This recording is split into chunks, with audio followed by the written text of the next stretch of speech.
All right. हो गया live? Okay. All right. So hello and welcome everybody on this beautiful platform PW. This is your physics mentor Gaurav Tiwari. And today, my dear kids, we are going to have our first marathon of Neet physics that is going to happen in this year itself. So what is the problem, my dear kids? We were already having an awesome series of one-shot lectures, but some kids were complaining that we want to complete the entire syllabus before the exam, right? So exactly for that reason, we have started this series, right? So what will happen in this series? First of all, let me tell you, my dear kids, in this series, what will happen? We will be having 10 lectures, right? Okay. We are going to have 10 lectures, right, of each subject. So basically, we will have 10 marathons for physics only, right? Okay. Yeah, so I'll just talk to you for a minute. Just let me tell you what is going to happen in this particular series. You will have 10 lectures of physics only, right? Okay. So hello Priya, hello Manushri, hello Nitish, hello Vidya Swagar, right? So what will happen in those 10 lectures? We will start with mechanics, right? Mechanics is a very long topic. So covering it in one short lecture in one single marathon will create a super long marathon, and that is not very effective. So what I have done is I have divided mechanics into 3 parts, right? So mechanics will have 3 parts. So part 1, part 2 and part 3, right? Today we have the part 1 of mechanics, right? And after that we have 7 more lectures, and in those 10 lectures you will find that your practice is completed and you can revise in a very effective manner, right? Now my dear kids, one thing I have done is I have included so many quizzes, right? So what are we going to do is we will have so many quizzes, okay? So with the help of those quizzes, you can practice whatever we are going to learn, right, beforehand, right? So I will not directly look at the question, start solving it, look at the question, start solving it. I won't be doing that, right? I'll give you some time. I will discuss the questions, right? And yeah, that is going to be my approach for this particular class, right? Concepts I will explain by default, right? Concepts I will explain, but majority after the concepts are done, but once you look at the numerical, I will give you a quiz. You can directly attempt the quiz on the YouTube comment section itself or the chat section itself. You will have 4 options, right? If the question does not have options, I will give you the options, right? And you can just write it. So first of all, I will give you the time to solve. So with the lecture itself, you will, practice, right? So I will recommend you can have a pen and paper by yourself, right? Okay. Yes, Ranjan. Okay. So if you guys are ready, we can start right away with today's class, right? So let's start right away with today's class, okay? All right. So let's have a look at that. My dear kids, in this particular lecture, we will have units and dimension. After that, we will have motion in 1D and 2D, which is kinematics and Newton's laws of motion, right? So in this particular class, there will be 3 topics mainly. First is units and dimension, motion in 1D, 2D, Newton's laws of motion, right? Units and dimension, they ask very easy kind of questions from this one. So I will give you a very quick revision of that part. But these 2 parts, we have plenty of numericals that we are going to solve, right? So if you guys are ready, just give me a quick yes in the comment section and we will start right away, right? If you guys are ready, just give me a quick yes in the comment section and we will start right away, right? So I will give you the explanations and I will also give you the numerical problems to solve, right? Look at the problems, try to solve those problems by your own end, right? And by the end, we will have a few topics that we have prepared really well for ourselves, right? Shall we? Right. Time duration, whatever time it takes to complete these 3 topics, right? So I am telling you, we will do the opposite manner. We will start with Newton's laws, then we'll go with the kinematics, and then we'll go with the units and dimension, because many kids already know units and dimension. That is the main idea behind this order, right? In remaining classes, I will try to keep it the order in the same fashion, right? But units and dimension, every kid already has prepared in a very good manner. So I will start with Newton's laws because many kids lack in that portion, and then we will go to the kinematics and then units and dimension. Is that clear? Right.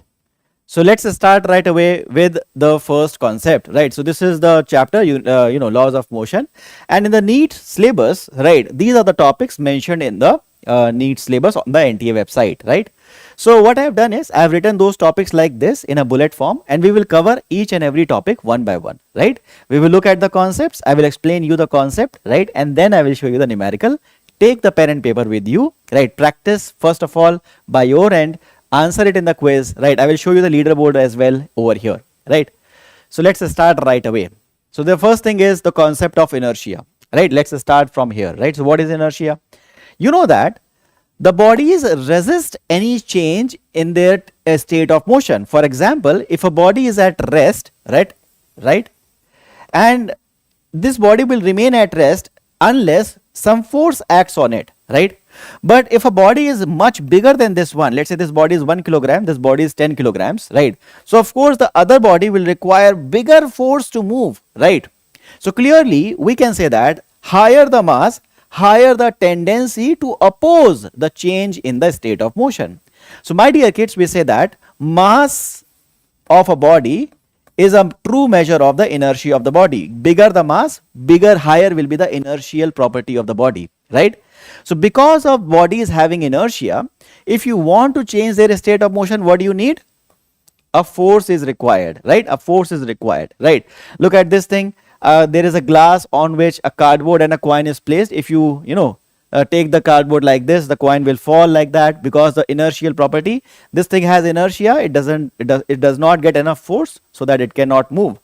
So that's the idea, my dear kids. So what is force? A force is something that you need to overcome inertia of the body, right? A force is something that you need to change the state of motion of the body, all right? So we know that by default, right? So force is something that will change the state of motion of the body. Body is not moving, it can move it. Body is already moving, it will change the velocity of the body, right? Okay, all right. Now there are two different categories of forces, contact forces and non-contact forces. My dear kids, these parts are very easy. I'm just giving you a very quick brief, right? Okay, so contact forces, the forces for which you need to make a contact with the body directly. For example, if I want to push this remote, right, I have to be in the contact with this remote, right? So this is the contact force. Non-contact force will be the force for which we don't have to make any contact. For example, gravity. So you see that between the earth and the pen, there is gravitational force. So if I drop it, it will simply fall like that because the gravitational force don't need contact so that it can act, right? So yeah. Now the type of contact forces are all these, right? You see that we are applying the force manually. The muscle forces, the friction forces are also there between the block and the surface. Friction forces are example of contact forces. Normal forces are example of contact forces. Spring forces are example of contact forces like this. Non-contact forces, magnetic forces, electrostatic forces and gravitational forces, they are all non-contact forces. So I think that part is very easy and we don't have to, invest so much time on it, right? Aisha, we have to move with the English only because this is the English channel, right? So let's move on and talk about the next part, which is Newton's first law of motion. What does that say? Newton's first law of motion talks about the property of inertia, right? Newton's first law of motion talks about the property of inertia. It says that if the body is right there, right, and this body is moving, let's say with a certain velocity v, right, we say that it will continue to move with the same velocity unless and until an external force acts on it, right? We know already that part, right? So just a very quick revision of these things. Momentum, what is that momentum? Momentum is the parameter that helps us to understand the impact, the effect of force in the given situation. With the help of by looking at the momentum of the body, we can analyze the effect of forces on the current situation. For example, if a body has a certain mass m and it has a velocity v, the momentum associated with the body will be m into v. All right. Okay. My dear kids, if you want to create the change in momentum, what do you need? A force is required because this velocity cannot change unless a force is required. Mass of the body is constant. So if you want to change the momentum, you have to change the velocity. That means changing a momentum requires a force. All right. Changing a momentum requires a force. I believe the idea is very clear. All right, let's move on and talk about the next idea. Newton's second law of motion. See, we have this Newton's second law of motion as well. So what does that say? Newton's second law of motion says that how much force you are, the force acting on the body is basically represented by how quickly the momentum changes, right? So the force acting on the body is rate of change of momentum. Rate of change of momentum, right? The force acting on the body is simply the rate of change of momentum, right? Very quickly we can go, get away with this thing. So you see that In the ninth grade, many kids remember that force is mass into acceleration. They have understood that. But right now, we will talk about force is simply rate of change of momentum. One variation of the same formula is this: force is equals to mass into acceleration. How do we get that variation? We said that force is rate of change of momentum, right? So momentum can be written as mass into velocity. If mass is constant, it will come out of the differentiation sign, and dv by dt will become acceleration. So this is force is mass into acceleration. This is the same format, right? So the net force acting on the body is this, okay? I believe the idea is very clear, right? So now we can look at the question and try to solve it, okay? Now we can look at the question and try to solve it, okay? All right, so I will show you the questions. You can pick your pen and paper, right? You can pick your pen and paper and solve it with me, okay? All right. All right, so just if you have your pen and paper ready, just give me a quick yes. We will start solving from the first question, okay? If you have your pen and paper ready, just give me a quick yes. I will give you a quiz, right? You can click the correct option, right? And I will show you the leaderboard by the end of the class, right? Ready? Shall we start? Okay. All right. All right. So let's start with the first question. Question is saying that a force vector applied on a mass is represented by this force, right? I'll not unnecessarily elongate the class, right? You see that how quickly you practice, how quickly you give the answer, that will, decide the duration of the class. So force is 6i minus 8j plus 10k, and it accelerates with 1 meter per second square. What is the mass of the body? Very simple, right? You have 4 options. You have to choose one. So the options are available on your screen itself, right? And you have just 30 seconds to do that. Very simple kind of problem, right? Okay. All right. So here you have it. Look at the problem and try to solve it. You have a force which is applied on the body, right? And it has a certain acceleration as well. What will be the mass of the body? Very quickly you can do that. Okay.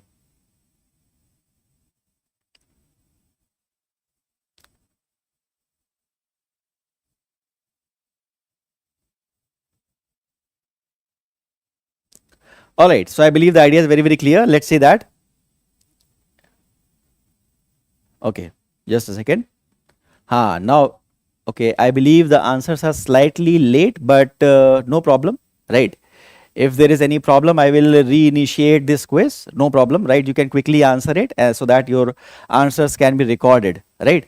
You see that when the wheel is moving, no, then you have to answer in that duration. Otherwise, your answers will not be recorded, right?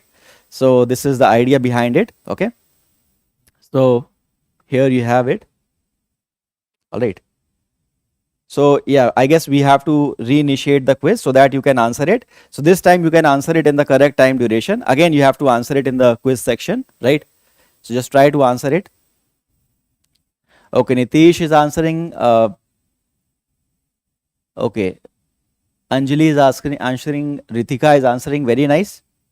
Okay, try to answer it again in the comment section, right? And it will be recorded like this. If you have answered already, you can put that option again in the comment section so that it can pick it from there and enter it over here, right? All right. All right. So you will get used to of these quizzing, right? As soon as I ask the question, answer it in the comment section so that quizzes will pick it, like this leaderboard will pick it from the comment section and it will show you over here, right? So you have to be very quick with the comment section part, right? So yeah. Right. So in this one, Aisha gave the answer and Aisha's answer is recorded. Nitish and other kids have given the answer, but their answers are not recorded. Why?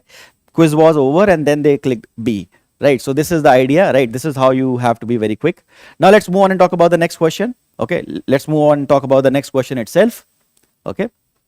But by the way, how will you solve it? So here you have the force, right? Force is this and the acceleration is 1. So what is the mass of the body? You know that force is mass times acceleration, right? So what is the mass of the body? It is force upon acceleration, right? You see that here the value of mass is given. And if you put the force in the vector format, right, and the acceleration in the scalar format, you will not get the mass. So you need the magnitude of force first. So what will be the magnitude of force? Magnitude of force is under root this square plus this square plus this square. So under root 6 square plus 8 square plus 10 square, right? And divided by acceleration, which is 1, and that should give you the answer. I believe the idea is very, very clear. Answer is 10 root 2 or B, right? So this is over here. The magnitude of force is figured out and it is divided by the acceleration, right? Now look at this question and try to answer it as well. Let us first read the question, and this time again you have to answer it in the comment section, okay? This time again you have to answer it in the comment section.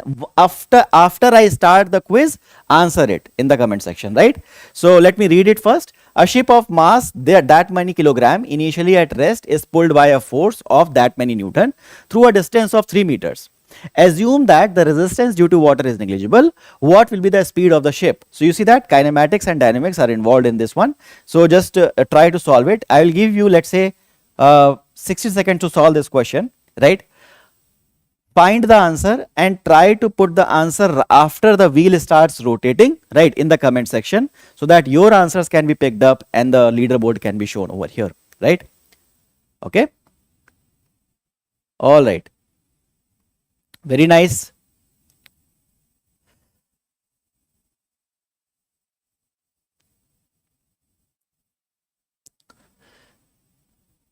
So question is saying a ship of mass of the ship is given. It is starting from rest. Initial velocity is 0, right? It is pulled by the force. Force is also given, right? Force is given and mass is given, okay, through a distance of 3 meters. So force and mass will give you acceleration, right?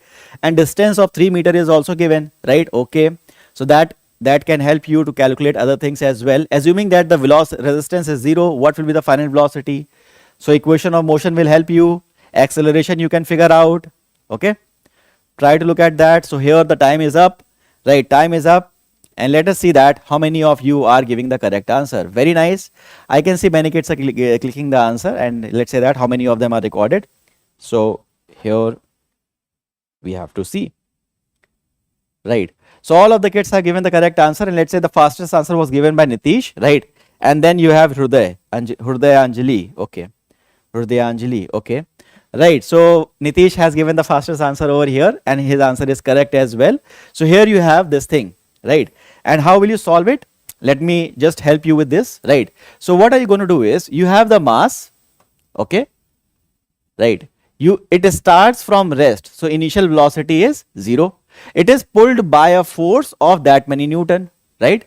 So what should be the step number 1? In the step number 1, my dear kids, you know mass and you know the force. So acceleration will be force upon mass, right? Acceleration is figured out. The body is moving under constant force. My dear kids, look at that. If force is constant, mass is already a constant. So constant by constant is another constant. We have a constant acceleration. If the constant acceleration is there, then equation of motion will help us, right? So in the step number 2, you have to figure out what is the velocity at the end of 3 meters. So my dear kids, you can apply v square is equals to u square plus 2as, right? S is 3 meters, acceleration you have figured out from here. Initial velocity is 0, final velocity is only variable, you can figure out from that part, right? This is the discussion of this question.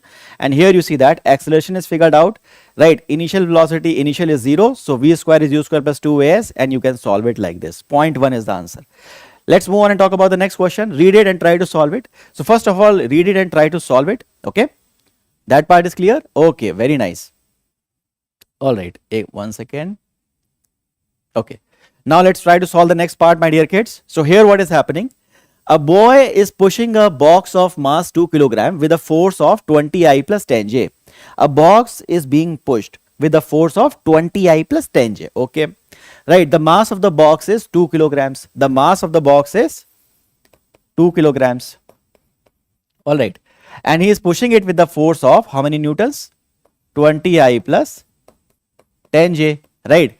It is pushing it on a frictionless surface. If the box was initially at rest, so initial velocity of the box was 0, then after this displacement along the x-axis, that will be the displacement along x-axis after 10 seconds. So basically you have to answer what will be the displacement after 10 seconds. Very easy question, and you should be able to solve it, right? Let us start the quiz part right away, and the time that should be enough is 45 seconds, and here I have started the quiz. So the force is given, right? force is given in the question, mass is given in the question, you can figure out the acceleration of the body, right? Once you figure out the acceleration of the body, you can calculate further things. Displacement you have to talk about. So displacement for, because if the force is constant, think about it, those three equations of motion, V is u plus at, S is ut plus half at square, V square is u square plus 2as. Those three equations of motion are only valid when the acceleration of the body is constant, right? Those three equations of motion are only valid when the acceleration of the body is constant. Here force is constant, mass is constant. Constant upon and constant is going to give you acceleration, which is constant acceleration, right? Those three equations of motion are valid. Try and apply it. So your time is up now, and let us see that how many kids have given the correct answer. Oh, I didn't give you the options first. So in this one, if you solve it, the possibility, I am giving you 4 options, right? Or if you have written in the chat box, I can directly say which one is correct. So here you see, very nice Hridayanjali, very nice Nitish. Okay, correctly you have solved it. 500 Newton, 500 is the answer, right? 500 is the correct answer. So your answer is actually exactly correct, right? 500 is the answer. Your answer is correct, right? Okay. 500 is the answer. Your answer is correct, right? So how are you going to solve it? So you see that force is given, acceleration you have figured out. Acceleration is figured out. So S is equals to ut plus half at square. Initial velocity was 0. Half at square, you can put the value and you have the 500 meter as a displacement. All right. I believe the idea is very, very clear. Now let us move on and talk about the next question. A body of mass 2 kilograms move under the force of 2i plus 3j plus 5k. It starts from rest and was at the origin initially. Okay. After 4 seconds, the new coordinates are this. What is the value of b? After 4 seconds, the new coordinates are this. What is the value of b? Right? What is the value of b? Try to solve it and answer it in the chat box. Right? Answer it in the chat box, right? So let me give you the options as well. I can give you 3-4 options, right? Options are 8, 10, 12 and 14, right? Try to solve it and put it in the chat box, right? Your time can start right now.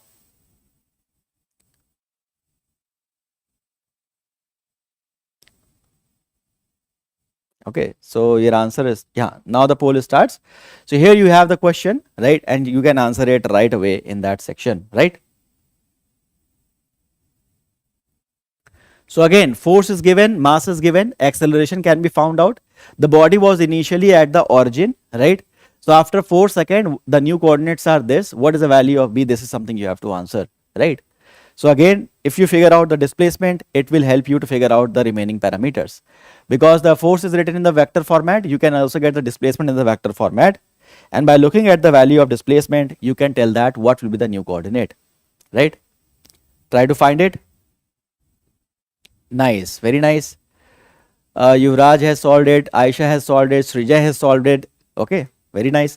Let's see that how many who is giving the correct answer. So yeah, okay, so the fastest answer was given by Yuvraj and then Aisha and then Srijay. Let's say that. Okay, so 12 is the correct answer. And as I said, how are you going to solve it?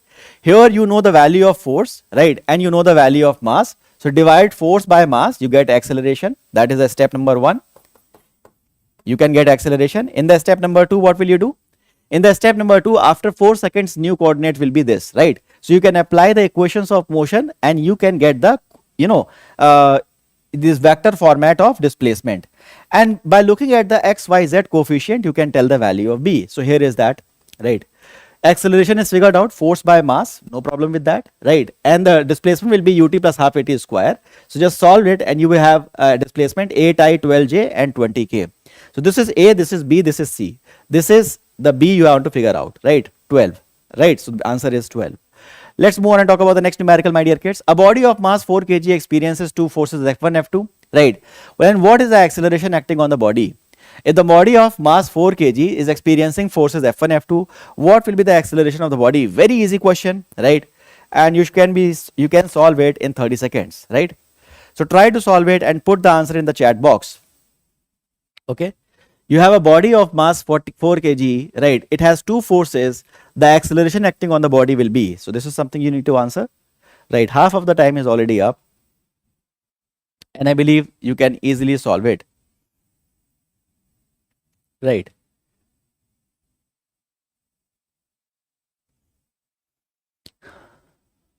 All right. So let's see that who is giving the correct answer. All right.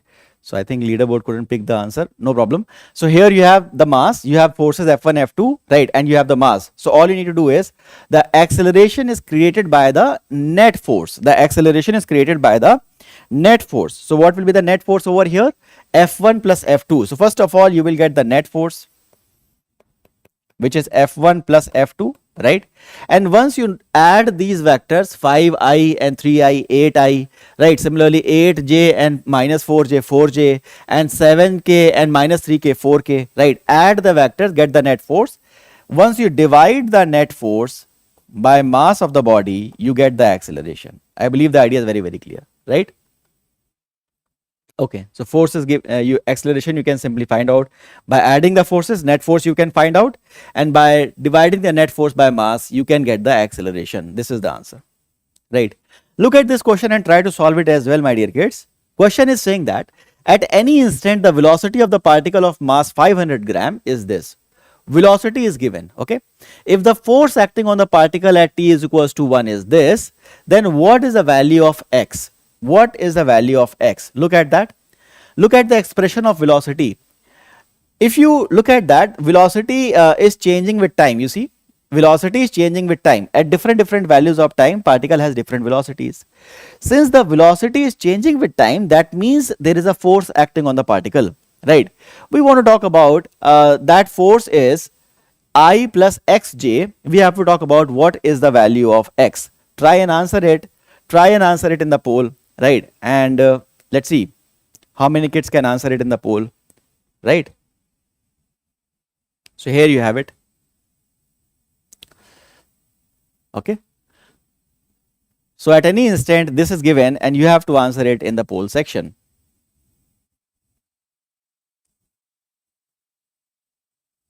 Right. Velocity is given. We have to talk about force. Very simple numerical. If you know the velocity, differentiation of velocity gives you what? Acceleration. Okay. And now you want to talk about force. What is force? Mass into acceleration. Okay. All right. And if you compare it, you can get the value of x. I believe the idea is very, very clear. Very nice. Okay. So time is about to go up. So yeah. Just 1 second. Okay. Now the time is up. Let's see that who is correct. Okay. So let's see who has given the fastest answer. Hrudayanjali has given the fastest answer. Then Nitish, and then we have the Aisha. Right. So here you can see that very easily. Here we have the mass of the particle and the velocity of the particle. So if you want to differentiate velocity dv by dt, you get acceleration, right? So differentiate it. Differentiating 2t will give you 2 I cap, and differentiating 3t square will give you 6t j cap, right? 2 I cap plus 6t j cap. This is the acceleration. Okay.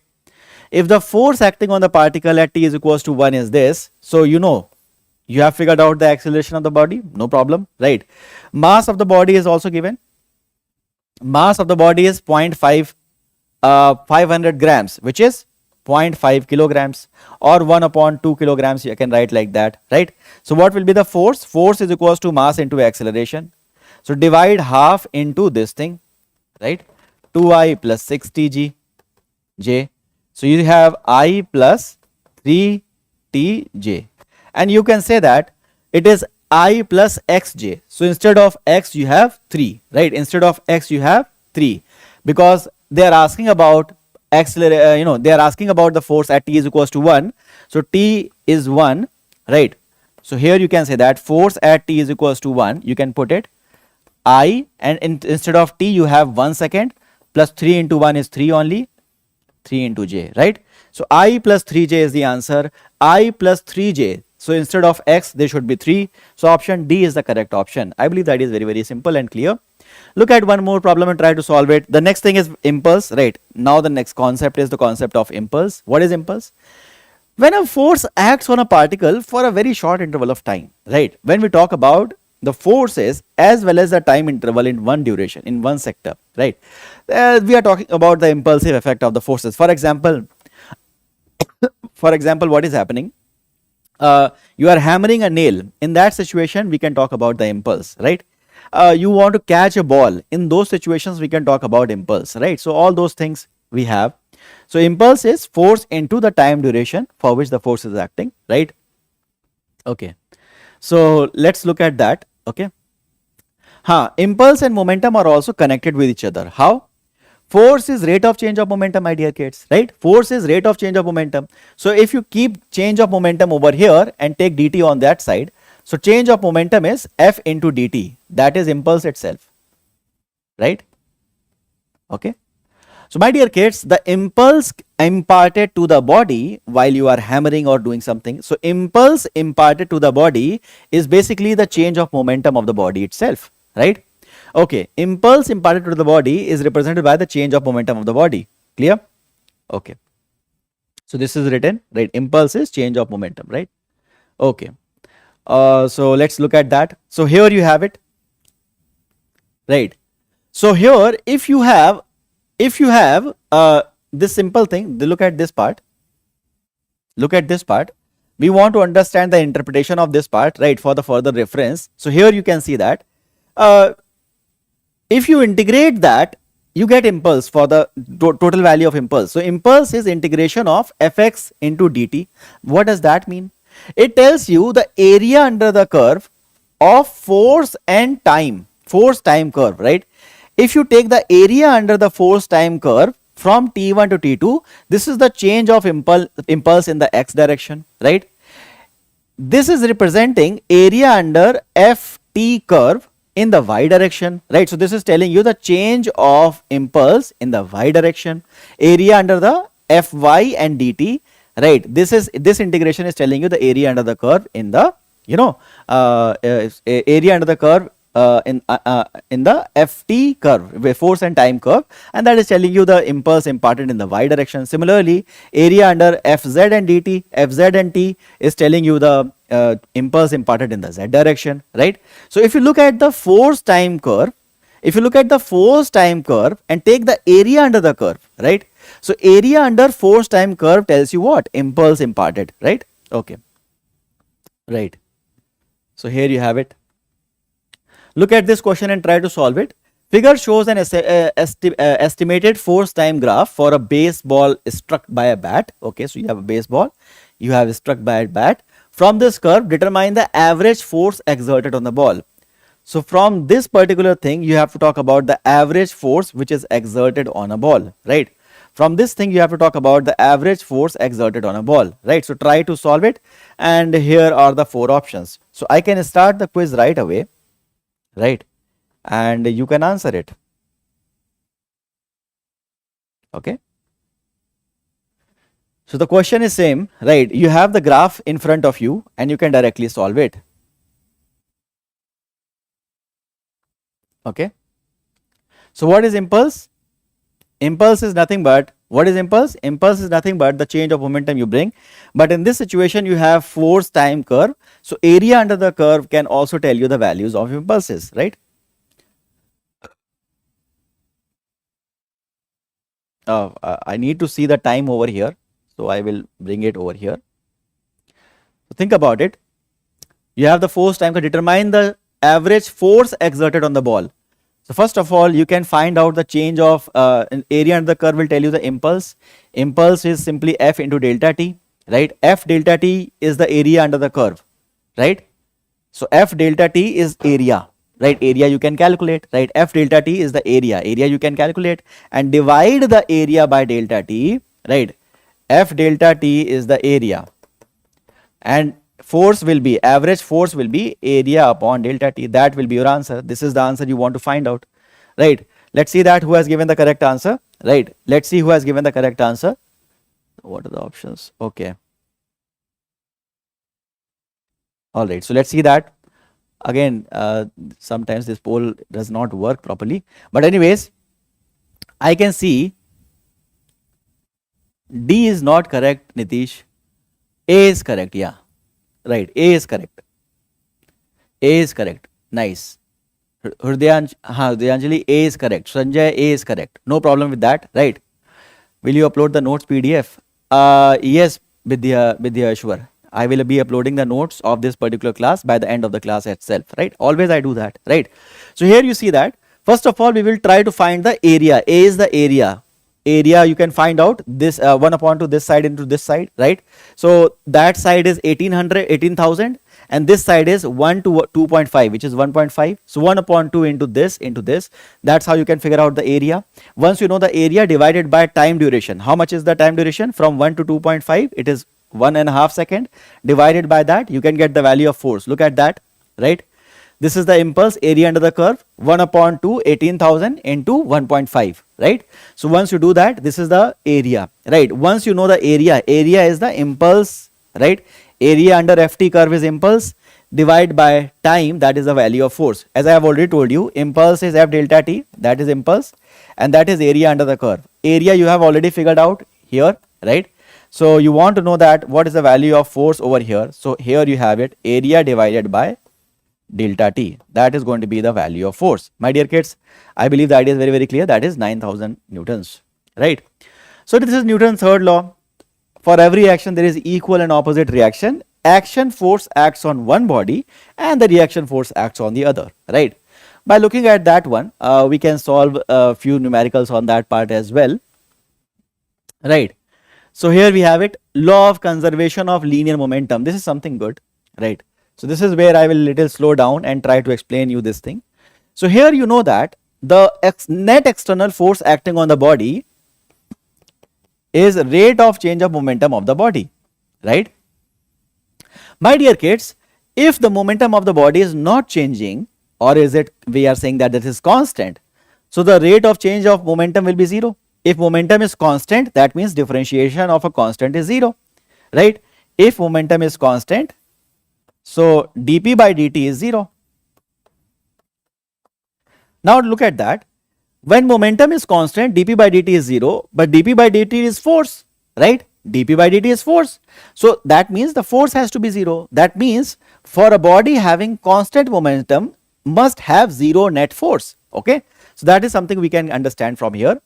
If we want to have a constant momentum, or for any case, if the momentum of the body is constant, that means the net force acting on the body is 0.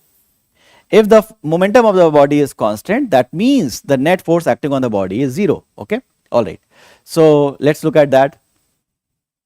Right. So this is the total momentum, the m1 v1 plus m2 v2 plus m3 v3. That is momentum. Net momentum is constant when the net force is 0. Right. So rocket is launched like that. So all of that is simply associated with the same concept. Look at this question and try to solve it now. Right. Again, I'll be giving you the options and you have to solve it in the chat box. Right. So again, you have to look at the answer and try to solve it, my dear kids. Okay. All right. So have a look at that and try to solve it.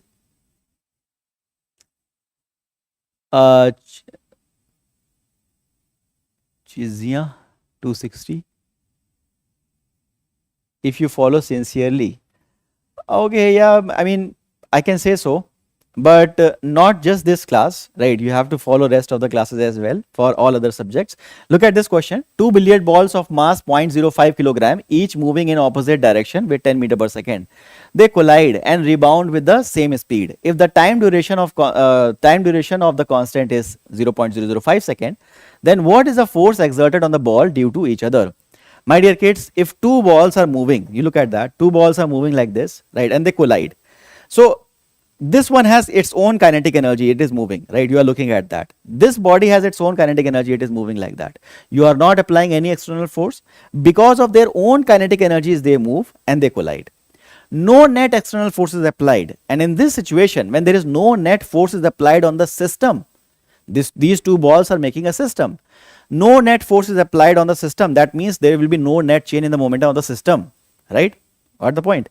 So apply the conservation of momentum over here and try to solve it. Okay. Apply the conservation of momentum over here and try to solve it. Very simple kind of numerical is there, right? I'll give you 60 seconds and try to solve it. Okay.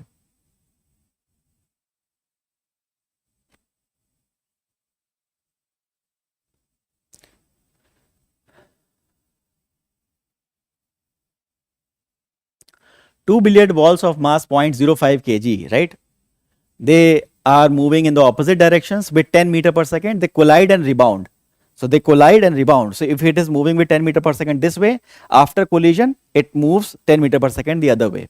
What is the net change of momentum? Remember that momentum is a vector quantity, right? So if this velocity you are taking at positive before collision, after collision the velocity will be minus 10, right? So if you keep that in mind and try to answer it. Very good, Nitish. Right.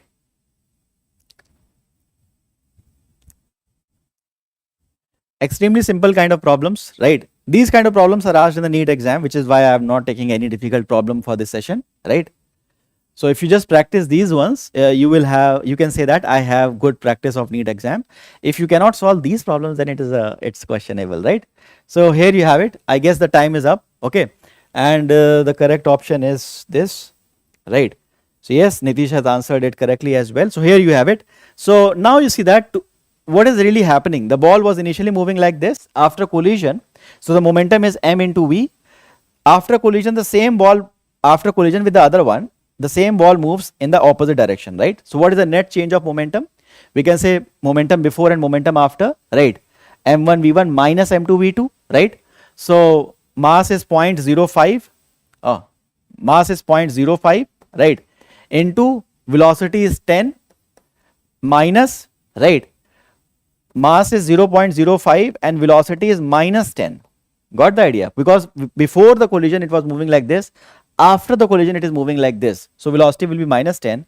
So clearly it is 0.05 into 10, minus and minus is plus, it is 0.05 into 10. So 2 times you have this the same value, which is why we have it, right? 2 times 0.05 into 10. That is the change of momentum of any one of these balls, right? So change of momentum is this 1 kilogram per meter per second. Now you have to answer, right? The time duration for which it is acting is this, right? So what is the average force?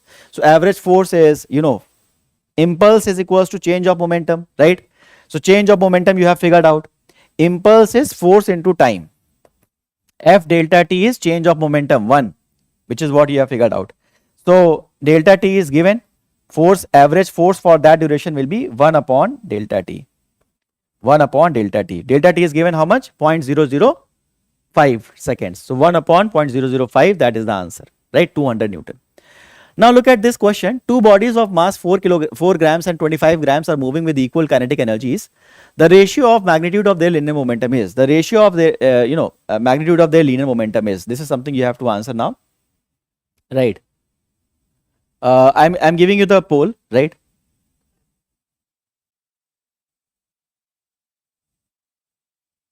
Very simple kind of problem is this, right? We have two bodies of masses 4 grams and 25 grams. Those kids who can solve it, they can solve it. Those who don't know how to solve this question, I'm giving you the hint, right? We have bodies of certain masses 4 grams and 25 grams, okay? They are moving with equal kinetic energies, right? We are talking about kinetic energy, the ratio of their magnitude of momentum. So we are talking about kinetic energy and momentum. If we have a formula that relates these two, we will have our job very easy, right? So we can say that kinetic energy is half mv square, right? If I divide by mass and multiply by mass, it doesn't change anything. M square v square is the square of momentum and twice of mass. So this is the kinetic energy for you. Kinetic energy is square of momentum and twice of mass. They have the same kinetic energy. That means this thing is same for both of them. We can figure out the ratio of momentum for them, right? Hi Shuaib. Hi Sanya. What's up? I'm nice. So I believe the idea is very, very clear, right? And there is no confusion about this, right? So let's see if you are giving the answer correctly. Right, this poll is wrong. Something is wrong with the poll. No problem. I can tell you from the chat box who has given the correct answer. Nitish has given the correct answer, and Sanya has also given the correct answer. Srinjay has also given the correct answer. All right. Okay, Sanya, just keep on solving these problems. What are we going to do today? For those kids who are joining late, we are solving NLM. We are solving kinematics problems, and we are also looking at Little bit of revision from units and dimension, not investing too much time there, right? So this is what we are going to do today. So we are right now practicing or revising units, NLM problems, right? So here we have it. Okay, so here we have it. So this formula can be applied. Kinetic energy is same for both of them. So P square upon 2m is same for both of them. So P1 square upon 2m1 is same as P2 square upon 2m2, right? We have to find the ratio of P1 upon P2. So that is clearly the ratio of m1 upon m2 under the root, okay? So masses can be placed over here, 4 and 25. Under root of 4 is 2, under root of 25 is 5. So 2 by 5 will be the answer, and that's how you get the C as an option, right? And now look at that. What is free body diagram? In the free body diagram, you show all the forces acting on the body with their effect, right? Once you draw the free body diagram, right, you can analyze the forces acting on that little section of the body, right? So here you have it. These are the forces you have to show while drawing the free body diagram: weight, normal force, tension, friction, and elastic spring, right? These are the forces you have to show while drawing the free body diagram, okay? Right. So weight, normal force, you know that. What is weight? The force by which the gravity pulls, earth pulls the body towards its center. Normal force is the reaction force. A body is simply placed on the ground. The normal force is acting between them, right? They are applying on each other, right? Tension force, when the rope is, is stressed like this, right? It is under tension force. When the rope is under tension, it pulls both the ends towards the center, right? Like this. So yeah. Frictional force, when two surfaces are trying to move over each other, there is a frictional force. And spring forces are there when something is connected with a spring and you try to elongate or compress the spring forces come into the picture, right? Okay. So all of that we already know. The concurrent forces means all the forces are acting at one single point. You see that? These are concurrent forces. Translational equilibrium. What is translational equilibrium? Right. A body that can move from point A to point B, we can say the body is under translation. We want the body to have equilibrium. Translational equilibrium means any kind of movement, if it happens, should not happens without any acceleration. Equilibrium means absence of acceleration. Translational equilibrium means there is no linear acceleration, right? No linear acceleration means no net force that can cause it. So translational equilibrium is caused by no net force, okay? All right. So let's continue to move. Right. Condition for translational equilibrium, we have seen it. Net force says must be 0. Now it's your chance. A block of mass 30 kg is suspended by 3 strings like this. So this is about 300 newtons means 30 kilograms, right? 30 kg block is hanging like this with 3 strings, okay? Find the tension in each string. Find the tension in each string, right? So first of all, try to find the tension in each string, right? So I will give you the options, right?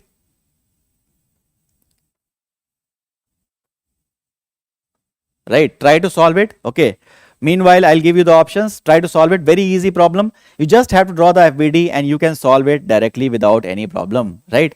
You can solve it directly without any problem. If you are following the marathon lectures, one shot lectures, this problem was solved while I was explaining the NLM over there itself, right?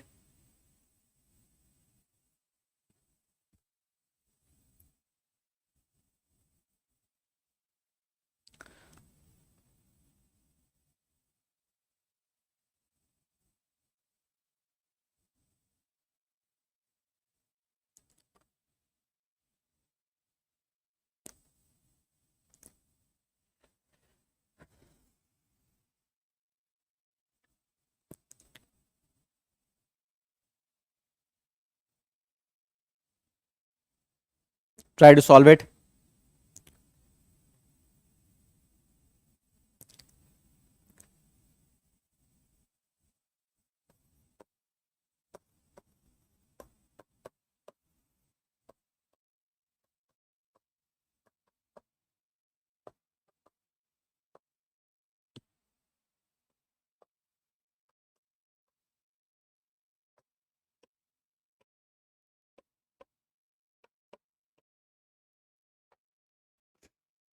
These are the options, right? This is tension in A, tension in B, tension in C. This is the order I have written, right? So tension in A is 400, B in 500, C is 300. Tension in A is 500, B has 400, C has 300. Tension in A is 300, B is 400, C is 500, like that. Choose the correct option after solving it, right? Oh, I can start the quiz right away. So it will take some time to solve it. So I'm giving you a minute, right? And you can solve it. Take your time. Practice makes a kid perfect.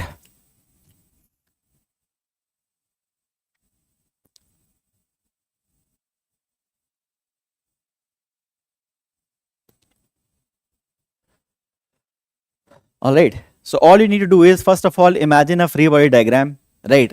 Once you have the free body diagram, you can further simplify it, right? It is given 37 degree. Never worry about 37 and 53, right? For those kids who don't know, let me tell you, this is a little triangle. This is a little triangle. The angle between 5 and 3 is 53 and this is 4. So I have a triangle 3, 4, 5, right? Angle between 5 and 3 is 53. This angle is 90. The remaining angle will be 37, right? Now you can figure out any value you want, cos 37, sin 37, cos 53, sin 53. Whatever value you need, you can find out from here. So sin of 53 will be perpendicular upon hypotenuse 4 upon 5. Clear? Sin of 37 will be perpendicular upon hypotenuse 3 by 5. Clear? Cos of 53 will be 3 by 5 and cos of 37 is 4 upon 5. So you see that easily you can calculate the value of 37 and 53 trigonometric ratios. Very nice. Sania, I believe the idea is very, very clear. This little trick, if you can remember, right, and it will help you to how to solve some good problems as well.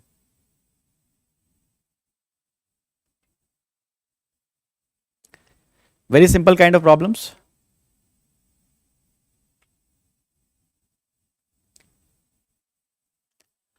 Okay, so Sania is saying it is A, Surya is saying that it is A. All right.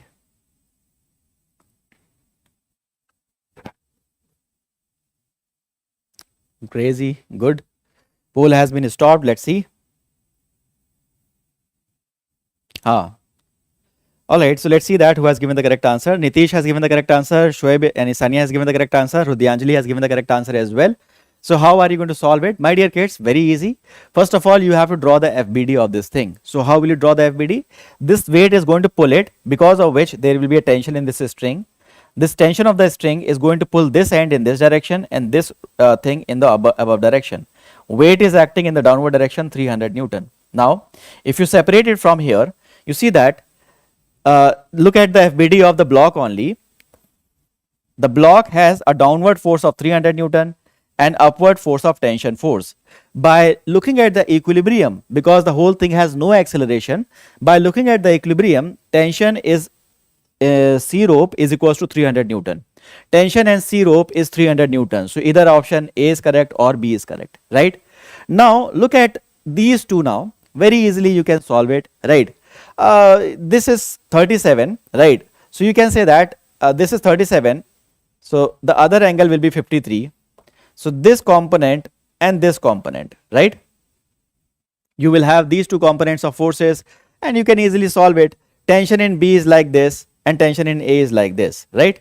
So balance the horizontal forces and balance the vertical forces, you can easily do so.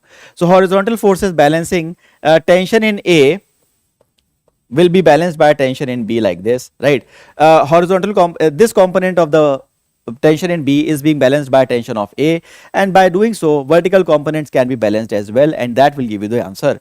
Let me show you how to do it step by step. Simply you have to make the FBD and try to solve it. Here you have it, right?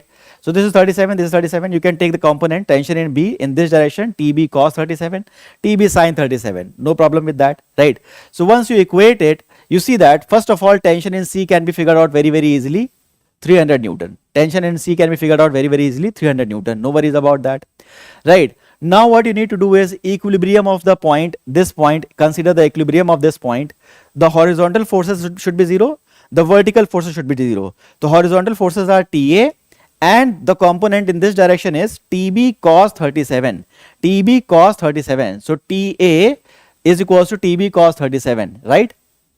Cos 37, how will you figure out? Cos 37, here I have told you the simple trick. Cos 37 is 4 by 5. So just put the value of 4 by 5 over here. Cos 37 is 4 by 5, right? So just put the value over here, right? So first equation you have formed.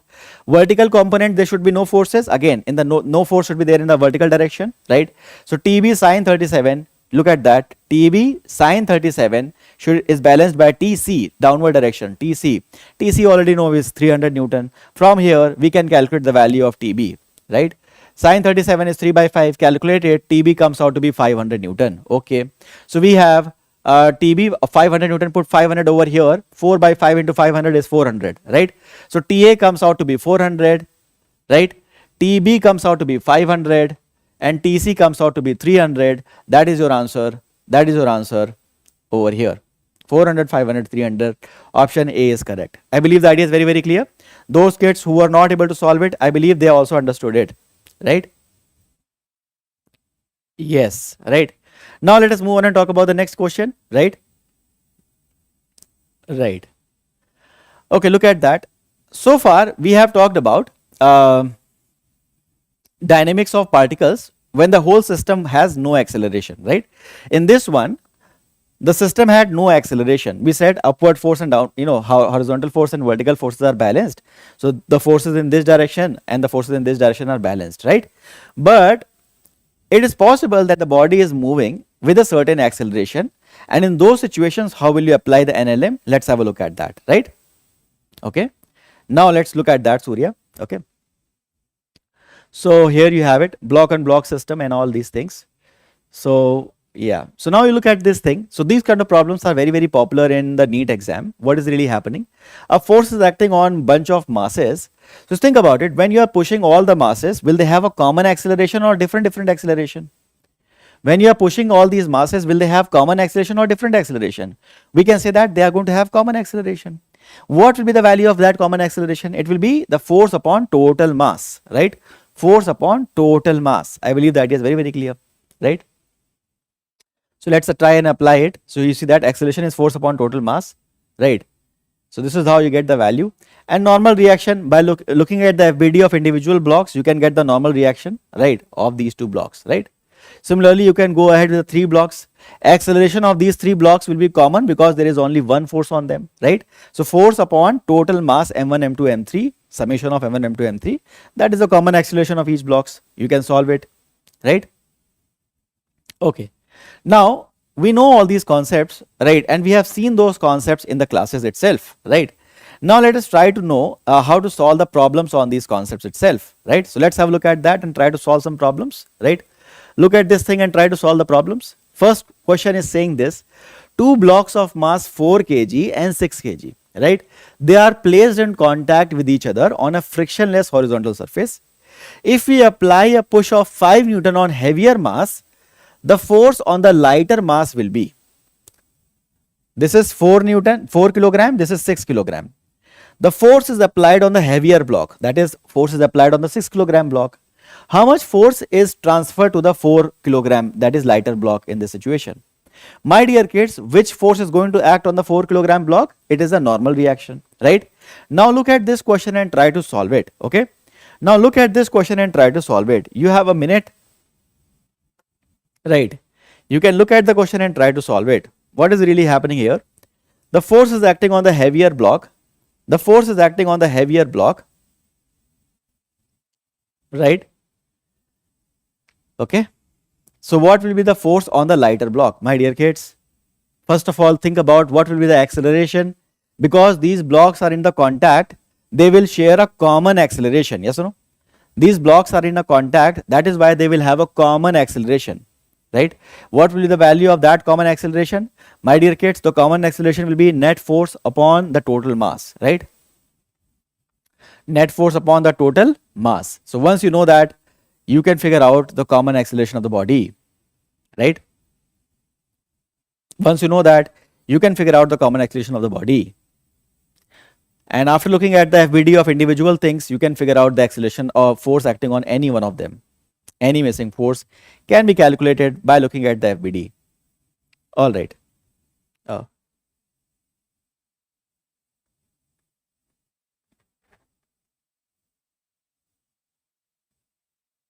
right. So let's see. I believe you guys have answered it. Very good. Very good, Sanya. Very good, Surya. Very good. Unlimited knowledge. Very good. All right. I hope the idea is very, very clear. Okay. And let's see that if you have given the correct answer. Oh, great. So Surya has given the correct answer first, and then we have the unlimited knowledge, and then we have the Sanya. Right. So how are you going to solve it? We can say that acceleration will be common acceleration, that is going to be net force upon total mass. What is the net force? We can say that they are placed in contact with frictionless surface, right? And the force is acting, which is 5 Newton. So net force is 5 Newton and total mass is 4 and 6, which is 10. So acceleration will be half meter per second square, right? Both the blocks will have common acceleration. What will be the force on this block? So now think about it. This is the block number 1 and this is the block number 2, right? At the contact, there will be a normal reaction as soon as you are pushing it from this side, right? So once you push it from this side, this block will have a normal reaction this way and the other block will have a normal reaction this way, right? Try to draw the FBD separately. So the FBD of a lighter block is like this. The normal reaction is acting this way and it is being accelerated in this direction, right? So now looking at the FBD of the lighter block, the normal reaction is simply mass into acceleration. Mass is 4, acceleration is half, so it will be 2 newtons, right? So the acceleration, normal reaction of the lighter block is going to be 2, right? Normal reaction of the lighter block is going to be 2. All right, I believe the idea is very, very clear. Option C is correct. Now look at this question and try to solve this. We have 2 blocks on the contact on a frictionless table. One has mass small m, other has mass capital 2m. A force F is applied on 2m as shown in the figure. Now the same force F is applied from the right on the mass, on the smaller mass. Okay. In 2 cases, the ratio of force of contact between the 2 blocks will be. Very good question, right? Unlimited knowledge is Ruhi. Okay. All right. All right. So what is happening? Look at that. First of all, you are applying the force from here. You will get certain normal reaction. Then you apply the force from here in the second case. Again, you will get a different normal reaction, right? In the first case, the normal reaction is n. In the second case, the normal reaction is n dash. What is the ratio of n and n dash? Got it? You apply the force here, you get the normal reaction. Apply a force from there, you get another normal reaction. The ratio of those normal reactions you have to figure out. Try to find out. It's a slightly better question, right? Try to solve it and put it in the chat box, right? Whatever answer you give, this thing should be much smaller.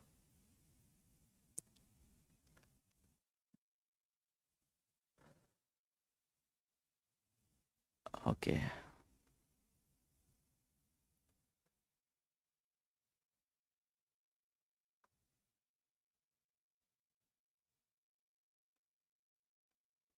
All right. No problem. So it's very, very easy, right? Once you apply the force from here, acceleration is going to be same anyway, right? And now you have to look at the FBD of a smaller block, right? Approach is same and we can solve it.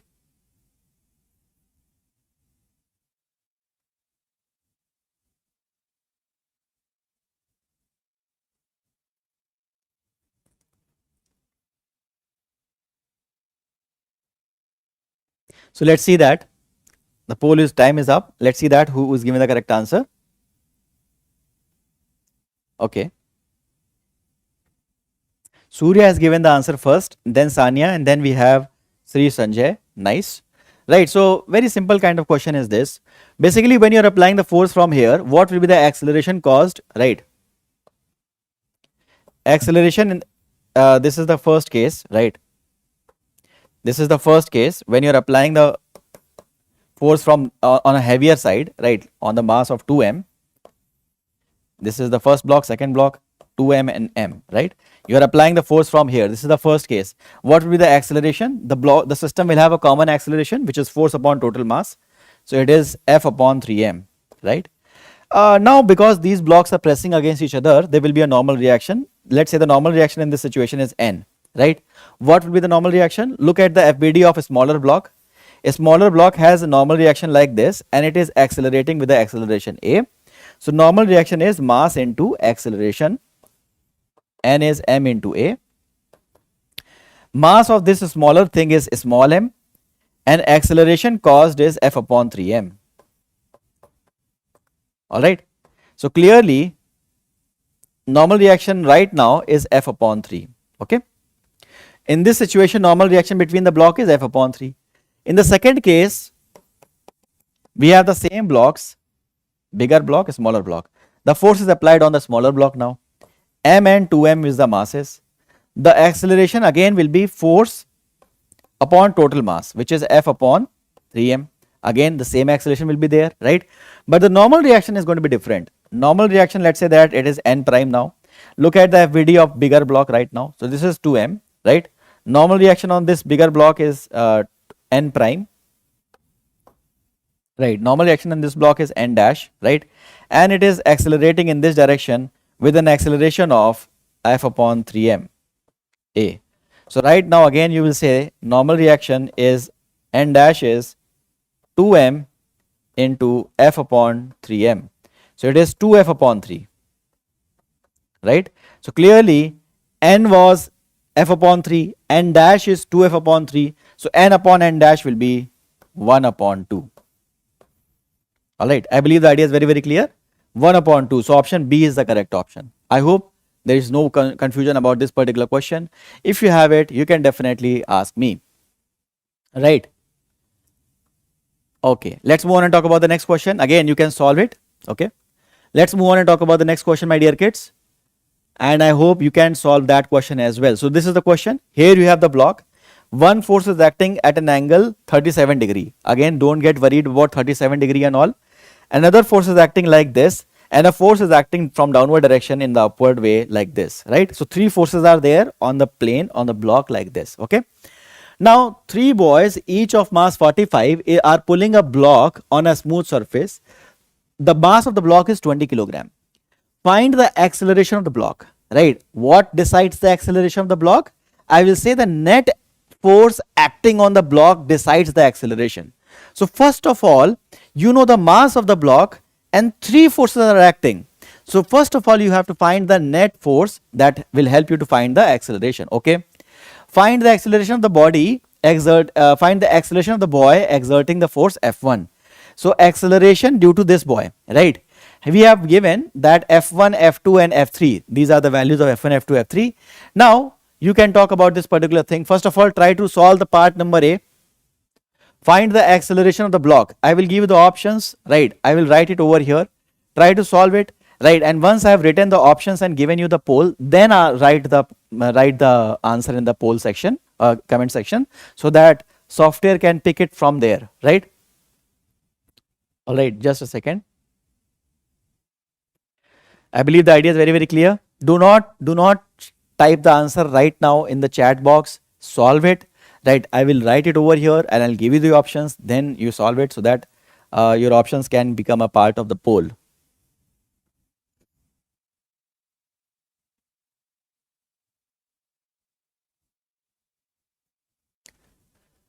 I hope the idea is very, very clear.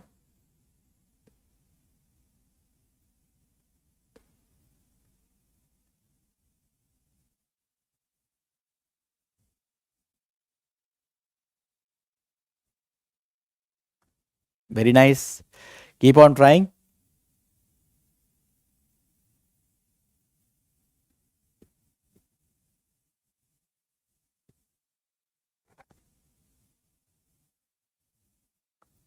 what will be the acceleration of the block, right? So again, as you may have understood from this point, right, here we will have acceleration in x and y component, right? We can take it in the x and y component and figure out the value of acceleration, right? The options are given. There are 4 options, B, C, D. Okay. So for now, you just tell me the value of acceleration in x direction and acceleration in y direction, right? So what are the values?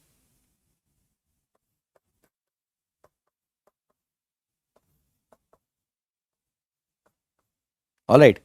Acceleration in x direction and y direction. For this block, acceleration in x is 2, y is 10, or is it 10 in x direction and in y direction it is 2.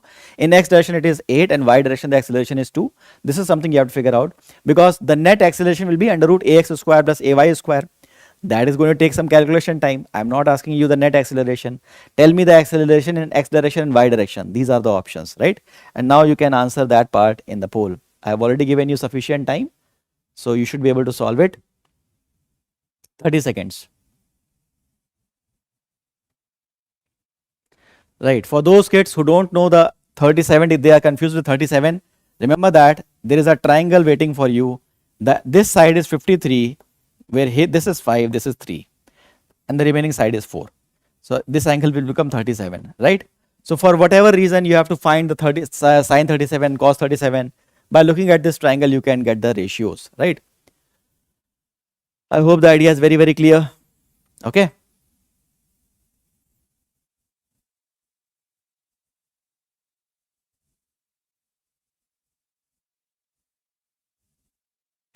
Again, the poll has not recorded this thing.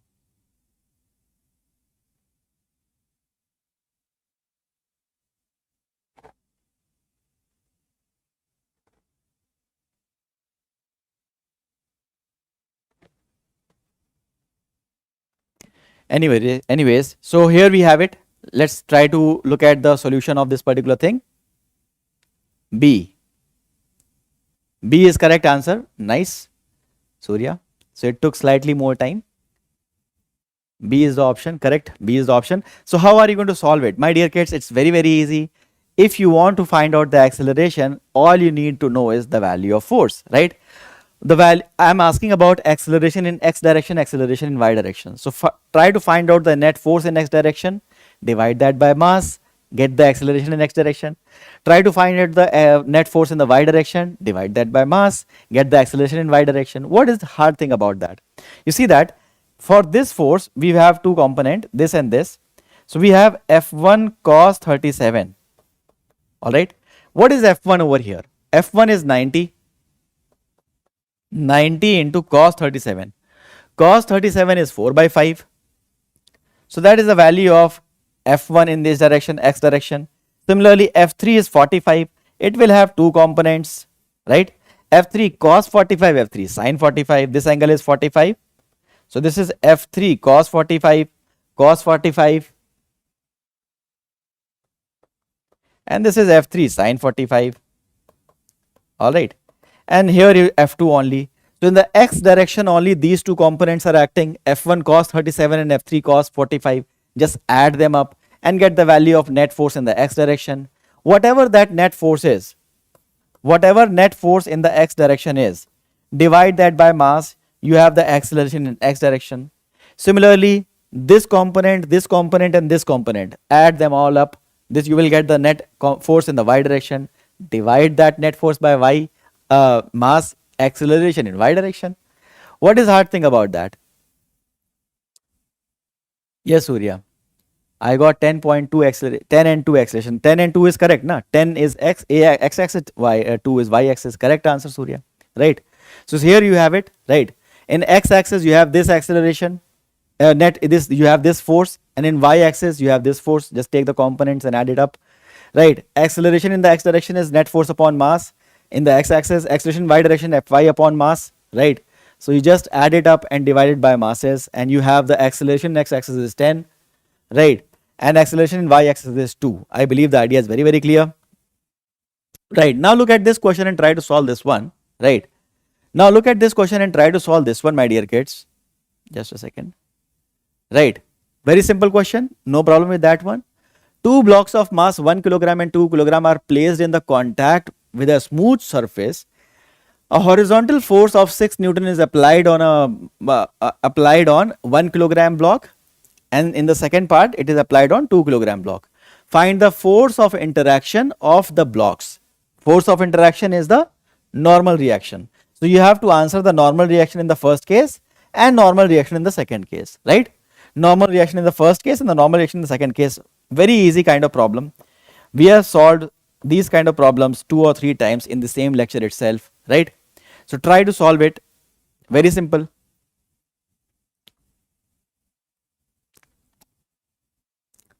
What will be the acceleration, right? What are they asking?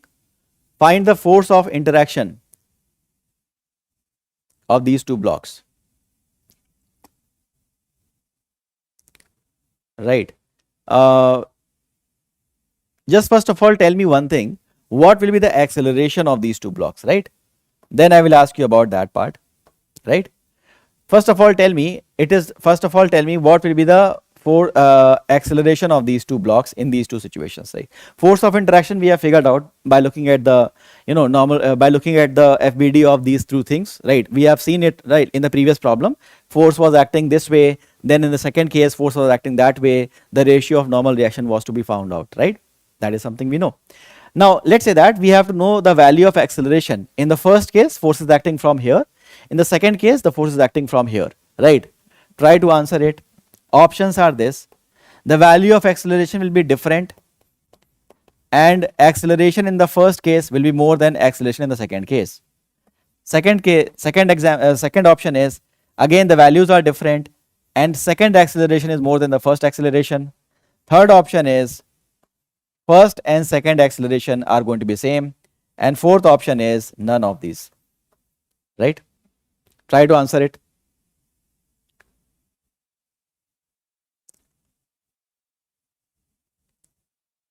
Sania, we are just revising the first part, which is NLM, right? After NLM, we will be revising kinematics questions, right? I'll give you a gap of 5 minutes if you want, right? Once we have revised NLM and kinematics, then we will move on to the last part, which is a very small part. Let's say 30 minutes or so, right? I know that units and measurement, nobody wants to do the problems of units and measurement.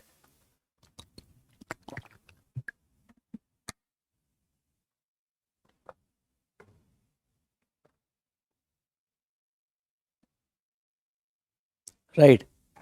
So try to solve it. Look at this problem and try to solve it. Where is the quiz? 30 seconds. Look at that and try to answer it in the poll section, right? Okay. What will be the acceleration of these blocks in the when the forces are applied in different directions?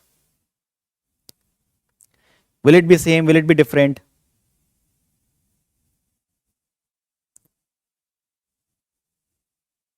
Nice. Okay. Just to confuse you, I have just done this thing to confuse you, right? But I don't think so kids are getting confused that much. Unlimited knowledge. I forgot your name, dear kid. You told me about that. You had a very small name, na? Anyways, tell me again. Surya, very nice. Sanya, very nice. Unlimited knowledge. Srinjay, very nice. Okay.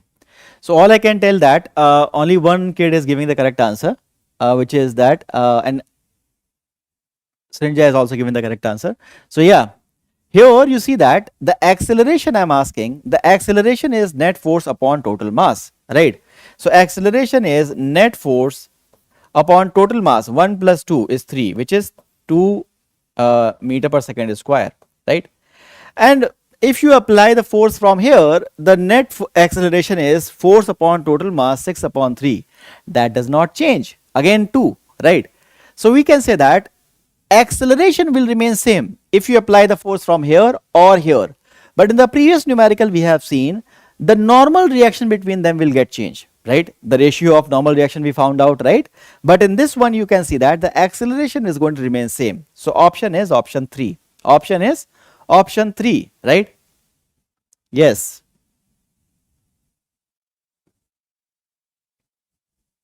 Right. So most kid gave the wrong answer, and only this kid, unlimited knowledge, gave the correct answer. Right. Let's move on and talk about the next one.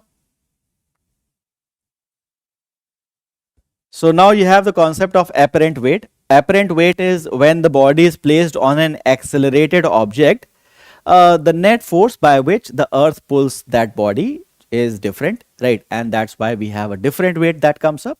We call that weight as apparent weight. Listen again. A body that is stationary, right? It is placed on, inertial surface, right? It is not accelerated. Let's say that I am standing on the ground. I am not accelerating, right?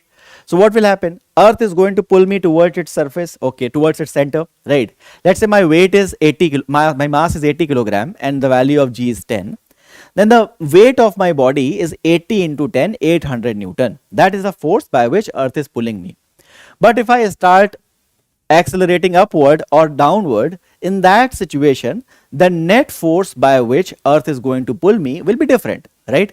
And that will be my apparent weight, right? And that will be my apparent weight, okay? Ruhi, acha, theek hai. So I believe the idea is very, very clear. So apparent weight comes up into the consideration when the bodies are placed on an accelerated object, okay? All right. Like elevator. You stand in the elevator and the elevator is moving up or down. In that situation, your weight will be different. Sanya, I have told you that view lot more lectures part is remaining here. So this NLM part is about to be completed, right? This NLM part is about to be completed. That is for sure.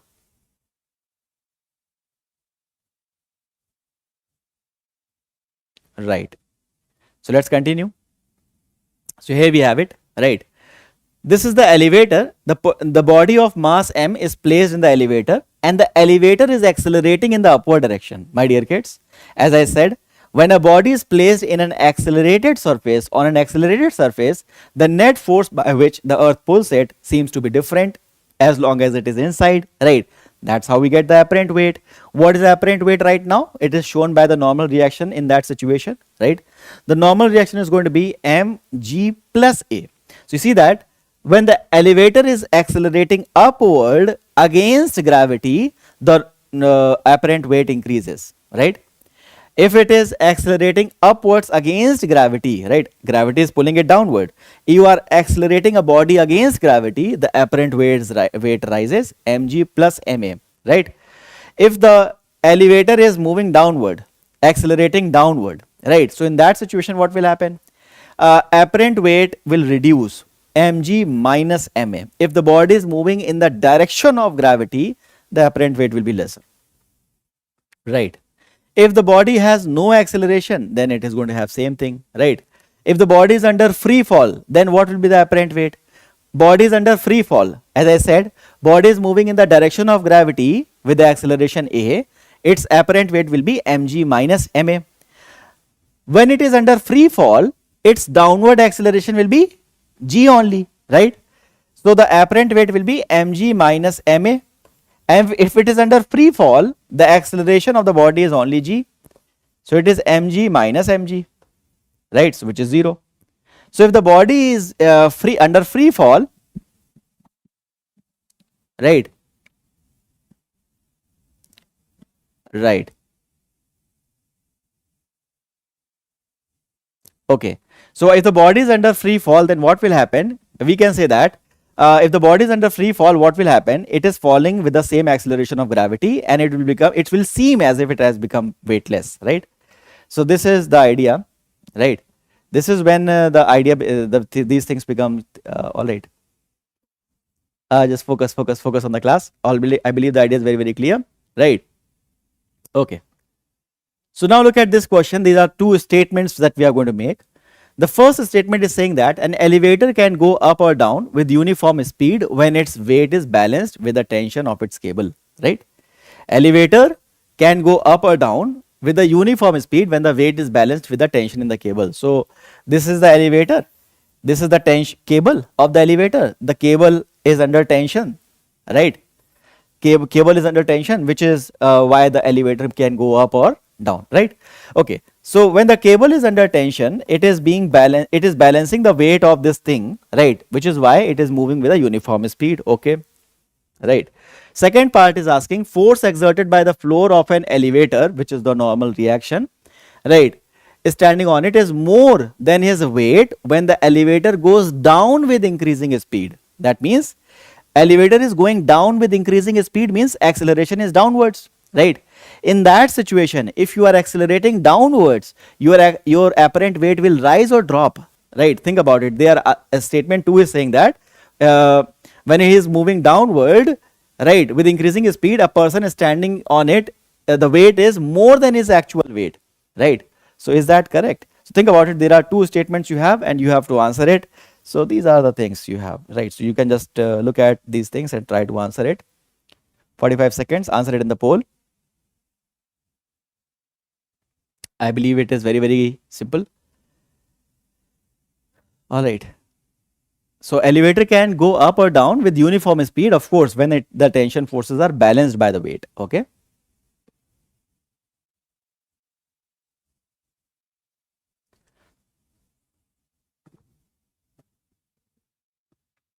So if there is no net force, so of course there will be no net acceleration, right? The first statement is saying that tension force is balancing weight. That means there is no net acceleration, no net force, no net acceleration. It can move with a uniform speed. It seems to be true, right? But the second case, if you read it, it is accelerating downward. Then what will happen, right? Let's see that.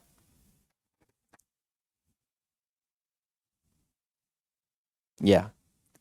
So Rishu has given the correct answer, right? I guess Rishu was the name. Okay, yes. Ruhi has given the correct answer, right? Why? Because first statement is correct, right? Because if there is no net force, there is no net acceleration, and the statement 2 is false. What is the statement 2? Statement 2 is saying that the body is accelerating downwards and it will have more weight. No, when the body is accelerating downward, it will have less weight. One way to look at that is when the body is under free fall, it has no weight at all, right? Let's move on and talk about the next one. So motion of bodies in contact we have seen, right? These kind of problems we have already seen that what really happens is the tension in the rope or acceleration of this body. Let's say that there are two bodies attached through a pulley with the help of rope. What will be the common acceleration? We can say the magnitude of acceleration will be common. Direction is of course different. One block is moving down, the other is moving up. So direction of acceleration is different, but whatever acceleration this one has in the upward direction, same acceleration the other body has in the downward direction. So the common acceleration is net pulling force upon total mass. This is how we figured out, right? Net pulling force is m2g minus m1g upon total mass is the common acceleration, right? And tension in the rope is going to be 2m1 m2 upon m1 plus m2 into g. You can figure out that tension with the help of FBD also, right? Let's try to solve some problems based on rope itself, right? Look at this question. We have three blocks, 2, 3 and 5 kilograms. They are connected to each other with a light string and they are then placed on a frictionless surface as shown in the figure. The system is pulled by a force of 10 Newton. Then what will be the tension T1, right? Here we have it, right? What will be the tension T1 in this particular situation? Try to answer it in the poll section, right? Try to answer it in the poll section. Just a second. Right. Here you are applying the force, right?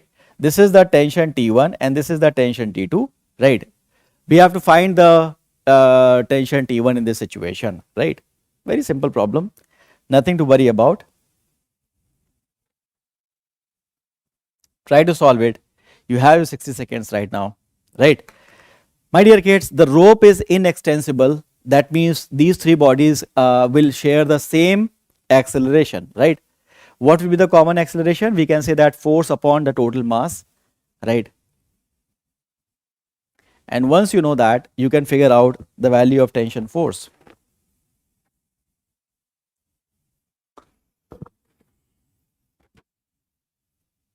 Very simple.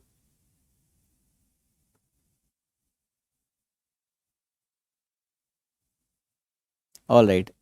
So as I can see, Sania is saying B, Shubhi, okay. Shikha is saying B, Ruhi is saying C. All right. Let's see that. Who has given the correct answer? The poll is done now.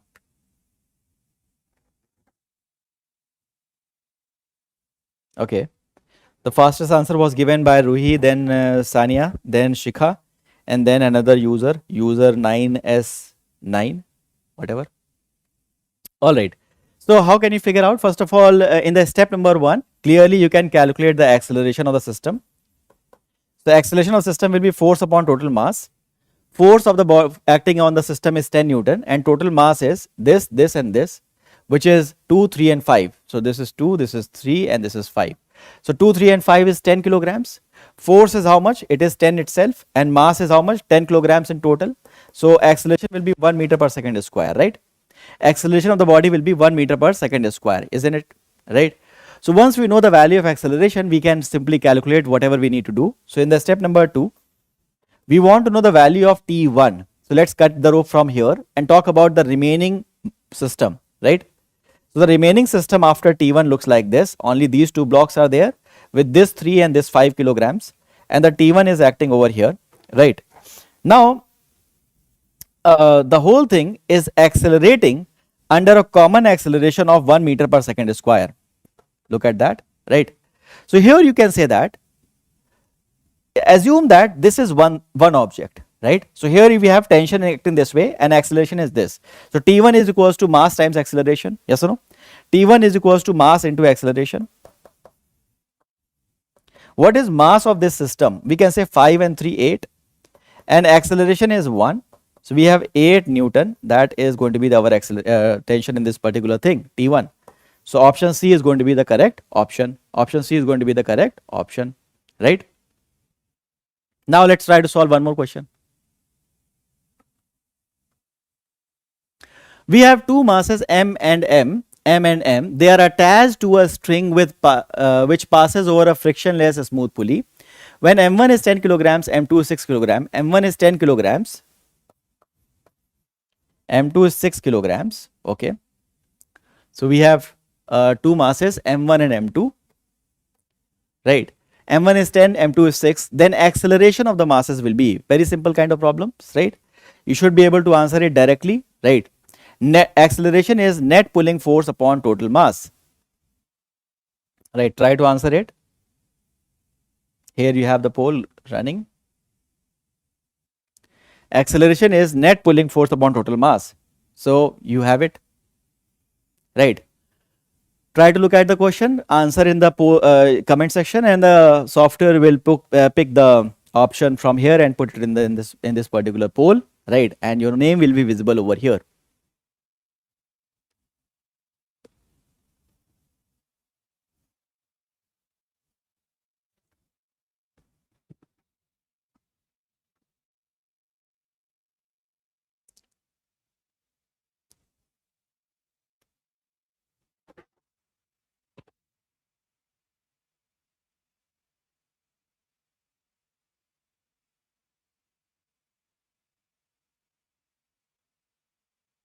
All right. So now the whole thing is, the time is up. Let's see that who has given the correct answer. And here we can see that all of the kids have given the correct answer. Ruhi has given the answer fastest. And yeah, let's see that how to solve this kind of problem. So there are two ways. Either you can go ahead and look at the FBD of individual blocks, or you can call the acceleration is net pulling force upon total mass. Net pulling force upon total mass. Right. So what is net pulling force? It is going to be M2G minus M1G, which is 10 into G is, let's say G is 10, right? So 10 into G is 10 into 10, which is 100 Newton. M2G minus M1G, 6 into 10 is 60, upon M1 plus M2, 10 and 6, 16. So we have 40 by 16, right? So we have 2.5, right? 2.5 meter per second square. Option C is the correct option. I believe that is very, very clear. Either you can go ahead with this particular method, or you can look at the FBD of individual blocks. That will take more time, but again, there are two things, right? You can take the FBD of individual blocks, right? And by analyzing the FBD of these blocks, let's say that T minus 10, look at this block, let me draw it. So tension force is acting up this way, right? The weight is acting downward, 10 kilogram, that means 100 Newton, right? And the net, this body is accelerating downward, so this has an acceleration A. So we can say that for this body, it has T 100 minus T is M into A. 100 minus T, the equation is 100 minus T is 10 mass into acceleration, 10 into A. This is the equation for the first block. For the second block, it is like this. It is 6 kilogram, that means 600 Newton downwards, right? 60 Newton, sorry, 60 Newton downward, right? And upward is the tension force and it is accelerating upward. So it is going to be T is equals to T minus 6T is equals to mass into acceleration. This is the second equation, right? This is moving upwards, that is why upward force tension is higher. This is moving downward, that means downward force is higher, right? So once you look at these two equations, there are two equations and two variables, T and A. You can solve it and get the value of acceleration from here, and that should give you the answer, right? Now let's move on and talk about the next idea, right?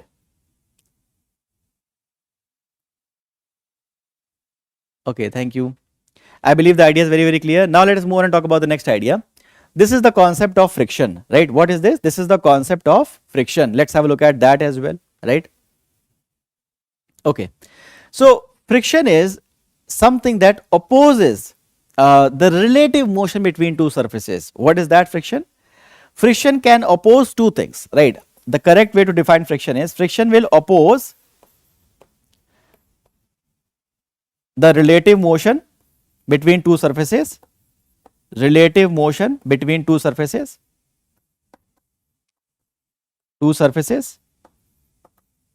or it can oppose the tendency or of relative motion between two surfaces. RM means relative motion between two surfaces, right? What does that mean? Look at that, let me explain. Here let us say that we have this object, right? And this object is placed on the surface. Both the surfaces in contact are rough, right? And now let us say that I am applying a force of 1 Newton. But that force was not enough to push the block on the surface, right? I am applying 1 Newton but the block is not moving, right? Why? Because there is friction force opposing me. But can I say that there is a tendency of relative motion, right? Tendency of relative motion between the surfaces there. I am applying the force. You see that? I am not applying any force. Is there any tendency? We can say the block does not want to move on its own. That tendency of motion only, takes birth when a force is there, right? I am applying a force but the body is not moving. That means there is no actual motion but there is a tendency of motion. I apply 2 Newton, again the body is not moving. There is a tendency of motion which is being opposed by the friction, which is why the body is not moving. I am applying 3 Newton and the body starts moving slightly, right? That means the body is now under relative motion, right? My dear kids, if the surfaces in contact have the tendency of relative motion but they are not actually moving, right? This is the body and you applied the force but there was no net movement. That means in this situation a friction force was acting, called as a static friction, right? When there is a tendency of motion, that means an external force is there acting on a body, trying to move the body from one place to the other place, but the body is not moving. It is static. Why? Because it is being opposed by static friction. If simply we place a body, rough body on a surface, will there be static friction? My dear kids, in that case there is no static friction. Why? Because it is rough. Even if these surfaces are rough, but there is no tendency of motion, right? The body does not want to move, right? There is no static friction in this situation. The static friction over here is 0, right? Static friction between the surfaces are self-adjusting in nature. It has a maximum value of mu into n, right? N is the normal reaction. The maximum value of static friction which can act is mu into n, right? But if you apply a force less than that, it will reduce it to that applied value. For example, let us say that the maximum value of static friction which can act in these two surfaces, in between these two surfaces, is 200 Newton, right? But you are only applying 10 Newton.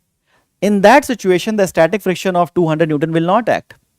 Right now, only 10 Newtons will act, right? If you apply 50 Newton, 50 Newton will act, 100 Newton, 100 Newton will act. Only after you apply a force higher than 200, the body will have net force and the body will start moving after that, right? I believe you had understood the idea. When there is a relative motion between two surfaces, right, then there is a kinetic friction, and the value of kinetic friction is mu k into n, right? The value of kinetic friction is mu k into n. I believe the idea is very, very clear. Okay. Is there any question in this part?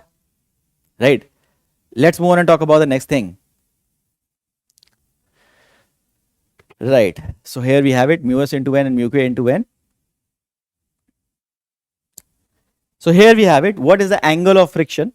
So angle of friction is F upon n, which is mu, right? So yeah, angle of repose is very, very important. How will you calculate the coefficient of friction between two surfaces, right? How will you calculate the coefficient of friction between the two surfaces, right? This is very important, right? For that, what you do is you take a body, right? Let's say that this is the surface we have.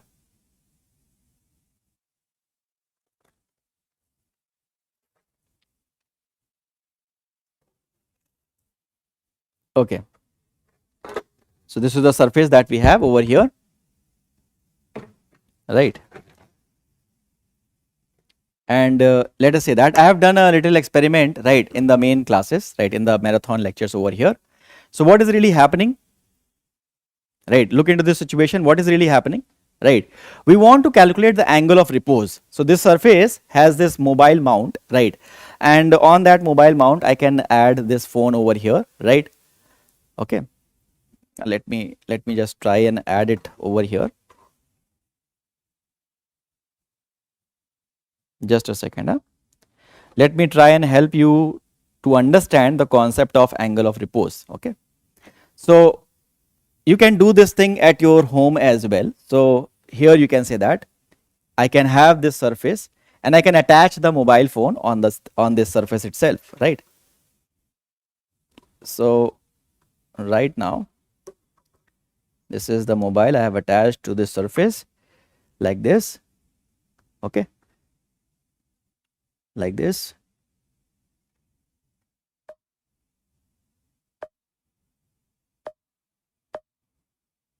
All right.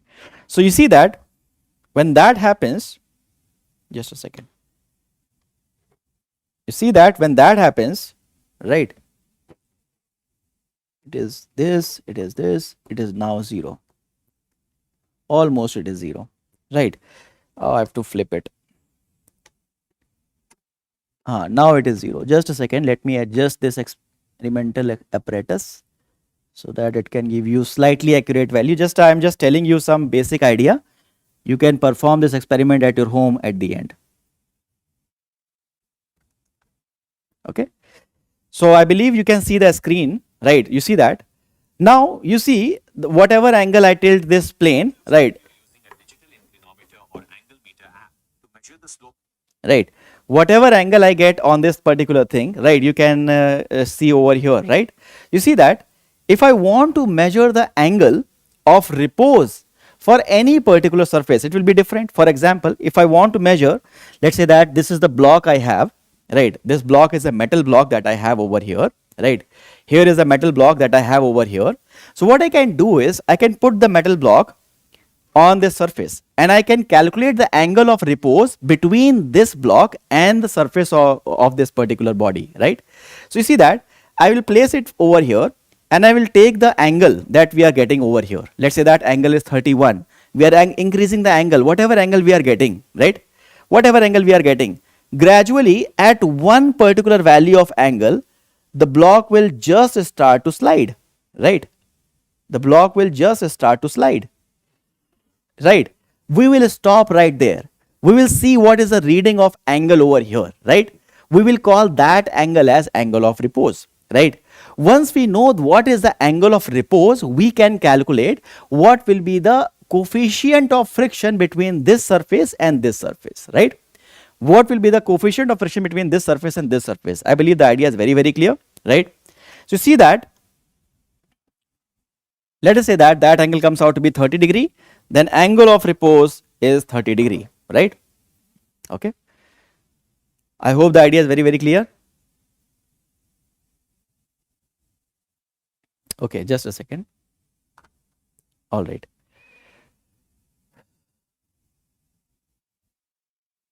All right, so here you have it. So you see that at the angle theta, if the body starts to slide, then the angle of repose will be theta, and tan of theta will tell you the coefficient of friction, coefficient of static friction between two surfaces. Now we can calculate the coefficient of static friction between two surfaces in our home, right? We can easily make this setup, right? We can attach a mobile phone with the app in it, right? Any app you can download that tells you the angle, right? And once you know the angle at which it starts sliding, you can also use your compass to know the angle at which it starts sliding, right? And once you know the angle, tan of that angle is the coefficient of friction, static friction between the surfaces, right? Very easy way to know the coefficient of static friction. Okay. All right.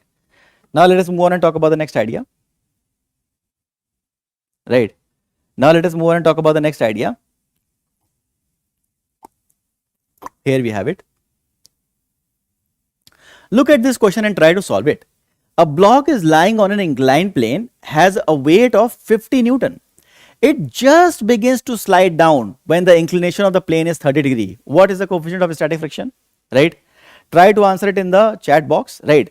What will be the coefficient of static friction in this particular situation? Try to answer it. Right. So here you have it. Options are 0.5, option is 0.7, option C is √3, and option D is 1 upon √3.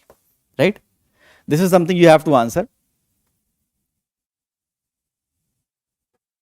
You have 30 seconds to answer. Right. These are the four options you have. A body just starts to slide when the angle of the plane from the surface as horizontal is 30 degree, right? So what will be the basically what will be the coefficient of static friction between the surface and that body?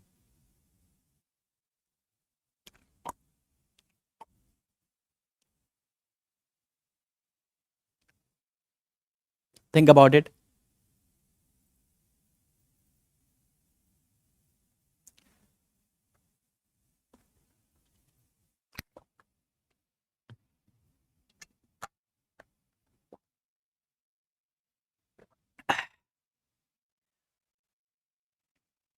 Nice. Correct. So option D is the correct option, right? One kid has given option √3. My dear kids, we are talking about the angle of the plane from the horizontal. It is 30 degree. So tan of 30 is 1 upon √3, na? So option D is correct. Tan 60 is only √3, na? Clear? Hai? All right. So let's move on and talk about the next idea. Look at this question and try to solve it. A 1 kilogram mass is suspended from a ceiling by a rope of length 4 meter, right? A 1 kilogram block is suspended from a rope of length 4 meter, right? Like this. Okay. A horizontal force F is applied at the midpoint of the rope so that the rope makes an angle 45 with respect to the vertical axis as shown in the figure. The magnitude of the force is, so the situation is like this. Let me show you. If it is visible, then do let me know, right? This is I can show you visibly how the setup is.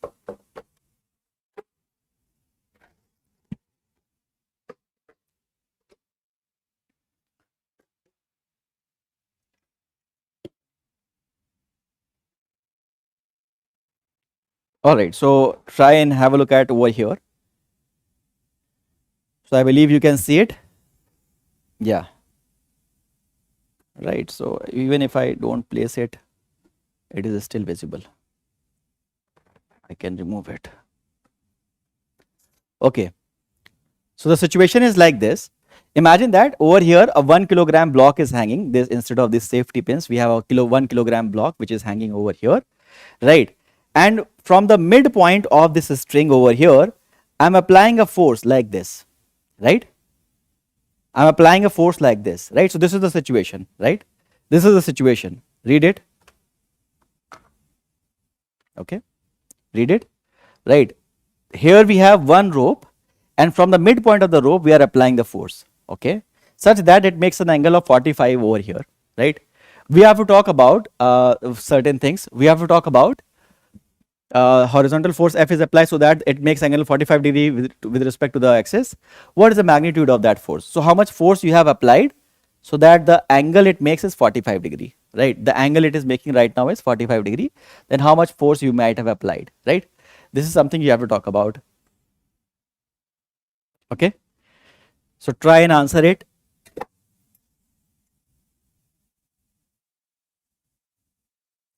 You have your options over here.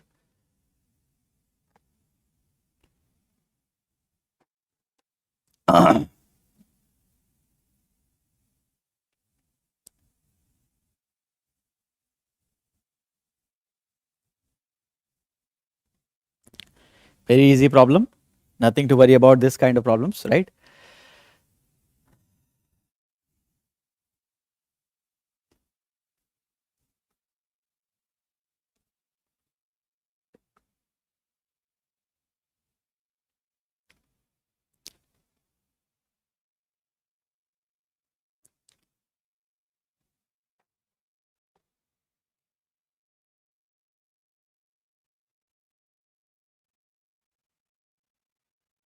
All right, so the poll is done, and let's see that how many kids have given the correct answer. So we have seen that the fastest answer was given by Ruhi itself, right? So now let us see that how to solve it. Very easily you can solve it.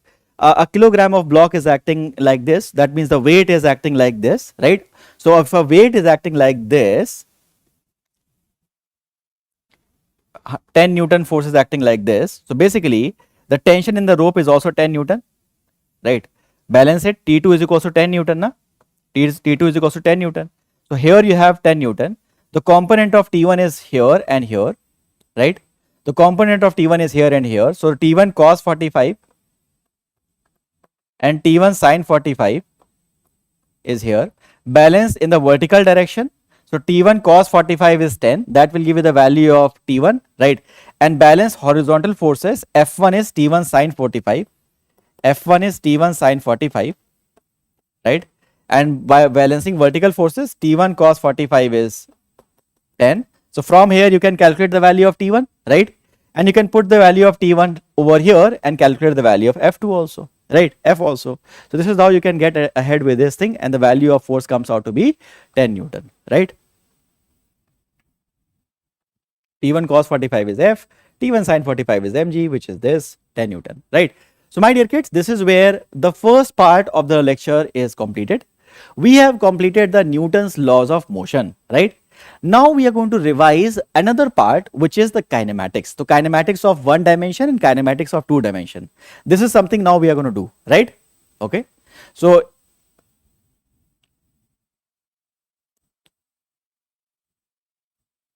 right. So we are going to talk about now another thing, which is the revision of another chapter called kinematics. So this particular part we have done, right? And now we can get ahead with the another part. So if you want, I can give you a little rest of 5 minutes. If you don't want, I can proceed with the other things, right? So this part is done, and now we can move ahead with the kinematics. So kinematics will be covered, vectors will be covered, right? So that part will be there. And then little bit discussion of units and measurement, not much about it. So mostly 20-30 minutes on the units and dimension, not more than that. But here we have it. Here we have it. This is the second part now, right? This is the second part now, right?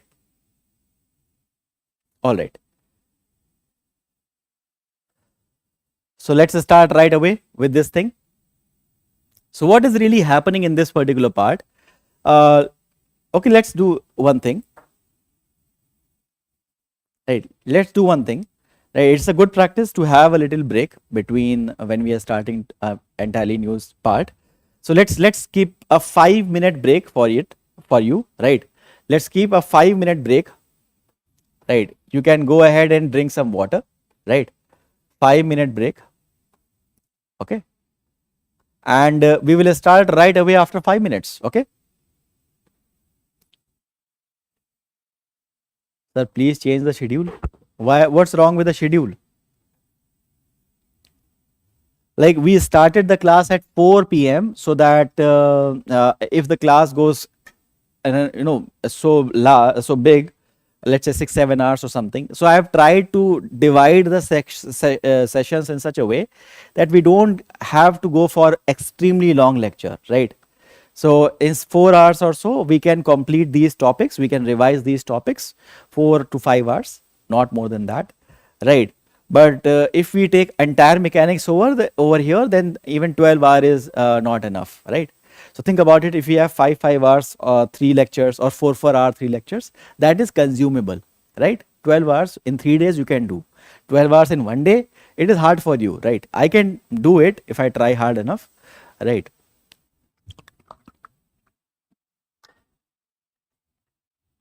But that is not very meaningful for you.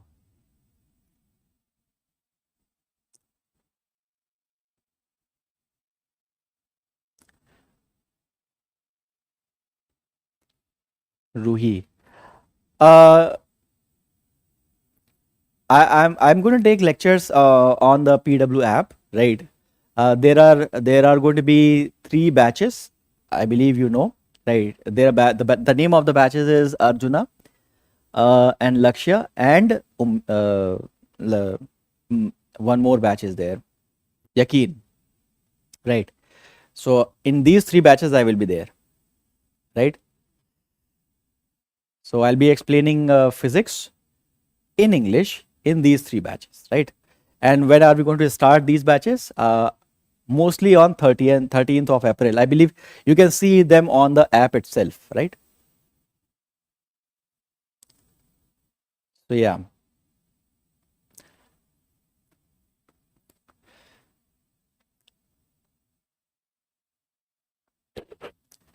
Right.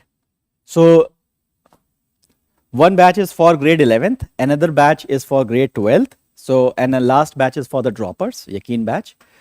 So whatever suits you, right? Shall we? Let's start with the chapter itself, right?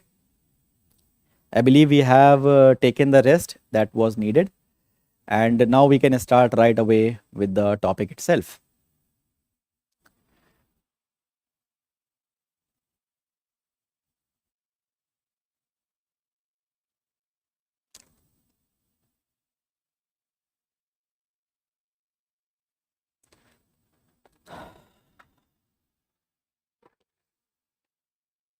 All right, so let's start.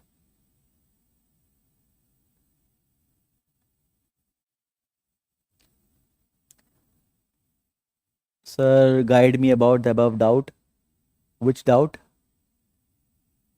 Ummeed. I don't know. Like there are certain batches assigned to a certain faculty, so I have no power over that there. So here it is. So let's have a look at that. The chapter strategy of kinematics is such, right? We are going to start the whole thing in 2 parts, right? We will divide the whole thing into 2 parts. In the first part, we have this thing, position and reference point, distance, displacement.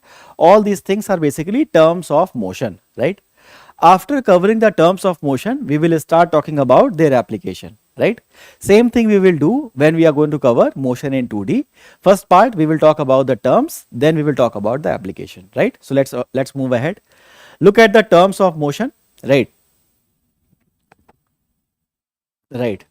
So in kinematics, you know that we are going to talk about different terms of motion, that is how fast the body is moving, velocity, acceleration, and all these parameters. But what we are not going to talk about, we will not talk about what are the forces involved in it, right?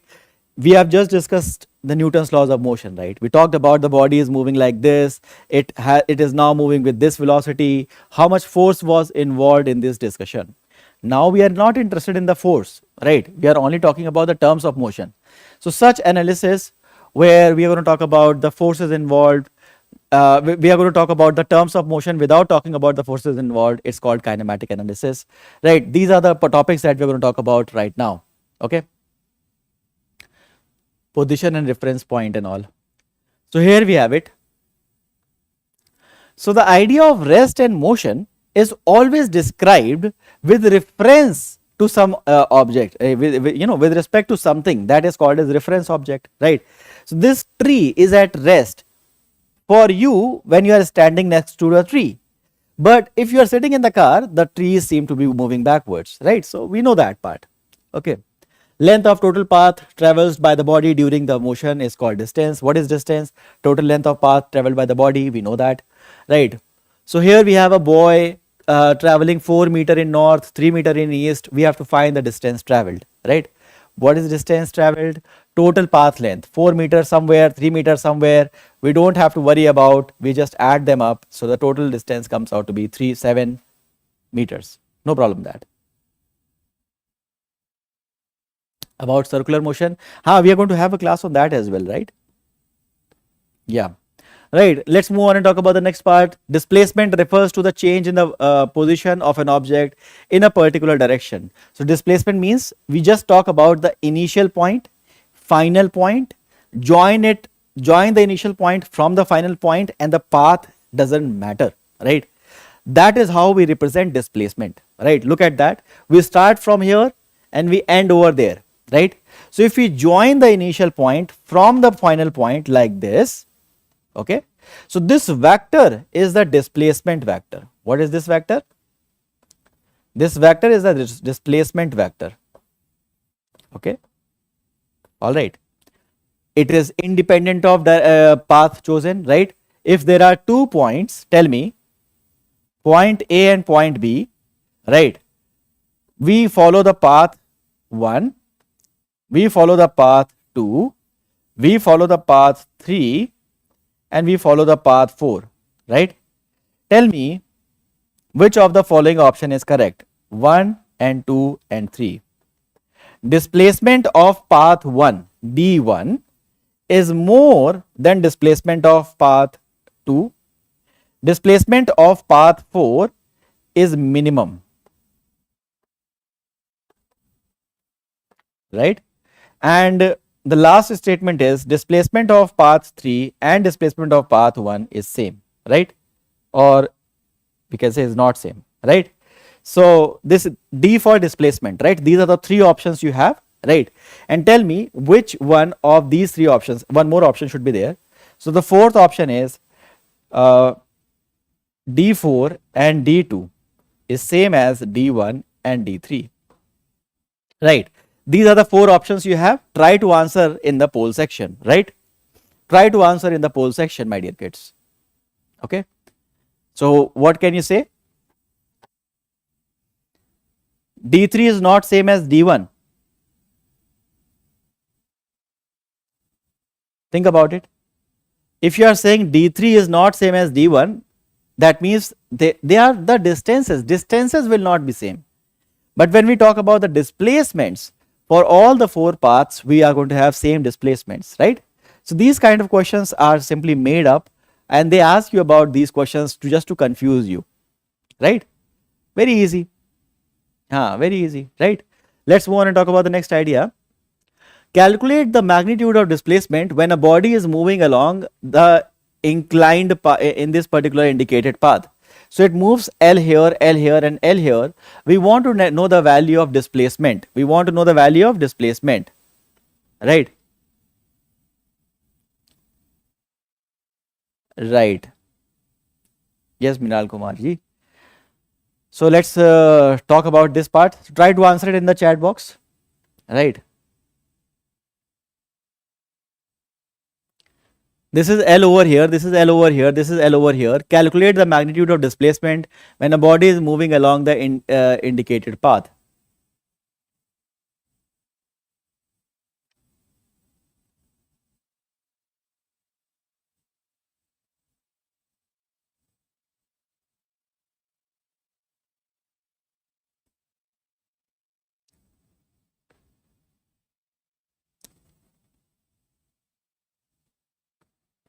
So very easily we can say that all we need to do is just join the first point with the last point. This is how we can go about it, right?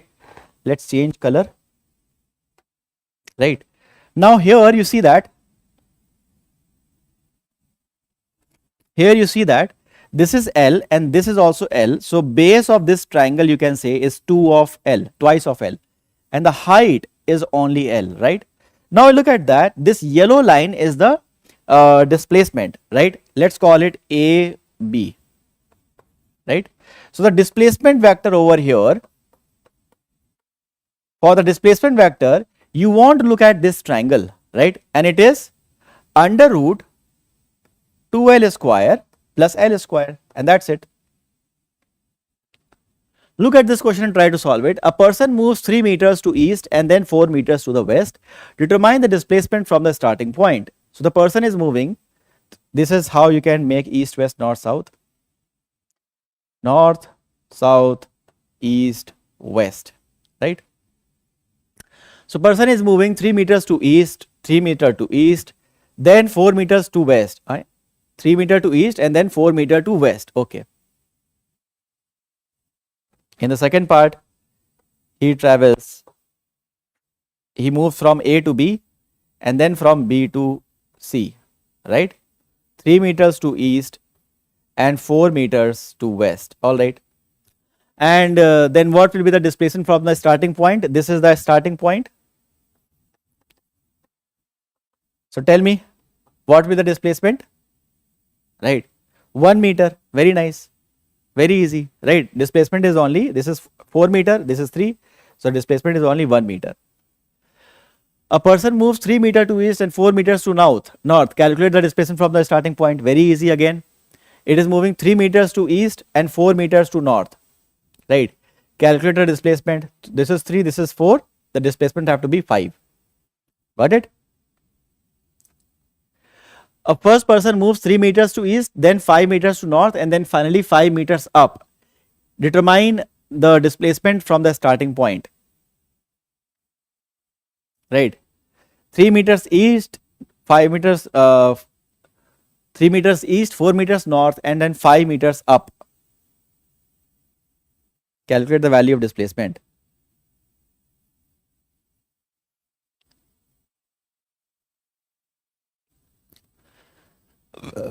All right, so about the up, I can tell you that this is east, all right, this is west, this is north, and this is south. Up, where is up? Up is in this direction, all right. So a person is moving 3 meters east, let's call it 3I cap, 4 meters north, 4J cap, right, and then 5 unit up to K cap, right. This is how the net displacement vector is, right. We want to know the displacement from the starting point, that is we are interested in the magnitude maybe. So displacement magnitude will be under root 3 square, 4 square, 5 square. That's it, all right. So I believe the idea is very, very clear. Okay. Any problem in this particular part? Dangerous programmer Arnav. Okay, thank you. I hope the idea is very, very clear. All right. So a person moves 3 meters east, then 4 meters north, and finally 5 root 2 meters in the southwest direction. What will be the displacement from the starting point? Again, very simple kind of problems, you can do it. A particle goes from 3I plus 4J to 5I plus 7J. Calculate the displacement between these two positions, right? Calculate the displacement between these two positions. Try and solve it.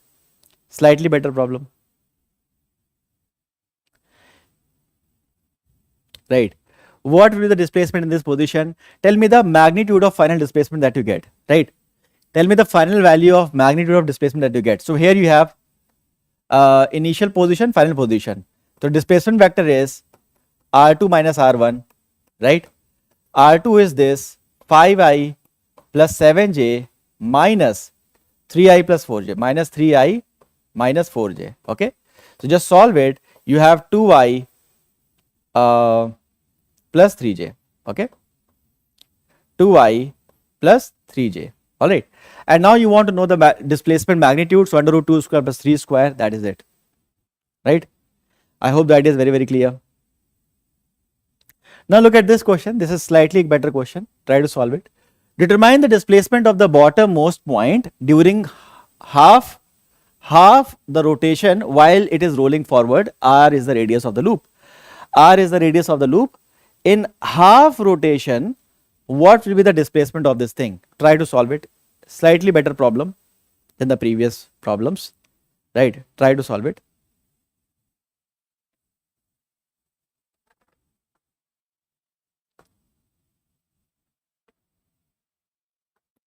Again, very easy. Right. This is the bottommost point. In half rotation, it will come to the top. Right. So this is after half rotation, this point will move to the top. Right. This will move to the top. This is how it is. Right. Now you want to know the displacement. You see that this is the displacement. Right. This will have two components. This displacement has two components, horizontal component and vertical component. Right. Vertical component, this point is moving up also, right? So this is twice of r, and how far it has traveled horizontally? It is half of the circumference, right? It is only traveling half the rotation, na? So only half of the circumference it is moving forward. 2 pi r is one full circle, so this is only pi r. So this is pi r and 2r. The net displacement will be, net displacement vector will be pi r I cap plus 2r j cap. Pi r I cap plus 2r j cap. If you want to know the displacement magnitude, under root this square plus this square, that is the answer. Right. Displacement is not 2r, Sanjay. Right. You getting the idea? Displacement is not just 2r. It displacement in the vertical direction is 2r. It is also moving forward now. So this is the yellow line is the displacement. This line is the displacement, right? So it is this. All right.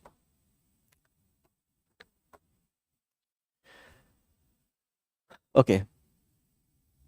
Any problem in this part? Let's move ahead and talk about the next one. Slightly better problem.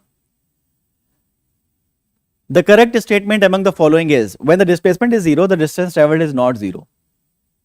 Right. When the distance is 0, the displacement is 0, the distance traveled is not 0. Right.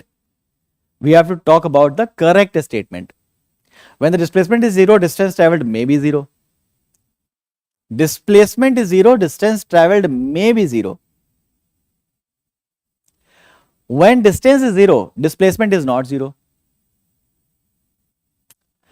And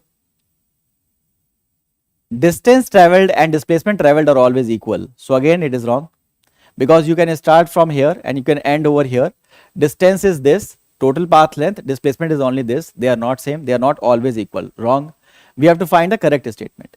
While distance is 0, displacement is not 0, impossible. If the particle has not traveled any distance, displacement automatically becomes 0. So again incorrect statement. When the displacement is 0, the distance traveled may be 0. If the displacement is 0, distance traveled may be 0. When the displacement is 0, distance traveled may be 0, not necessarily. You can start from A and complete the journey, come back at A, right? Displacement is 0, distance traveled is not 0, right? And when the displacement is 0, distance traveled is not 0. So yeah, distance traveled is not 0. So option A should be the correct option, right?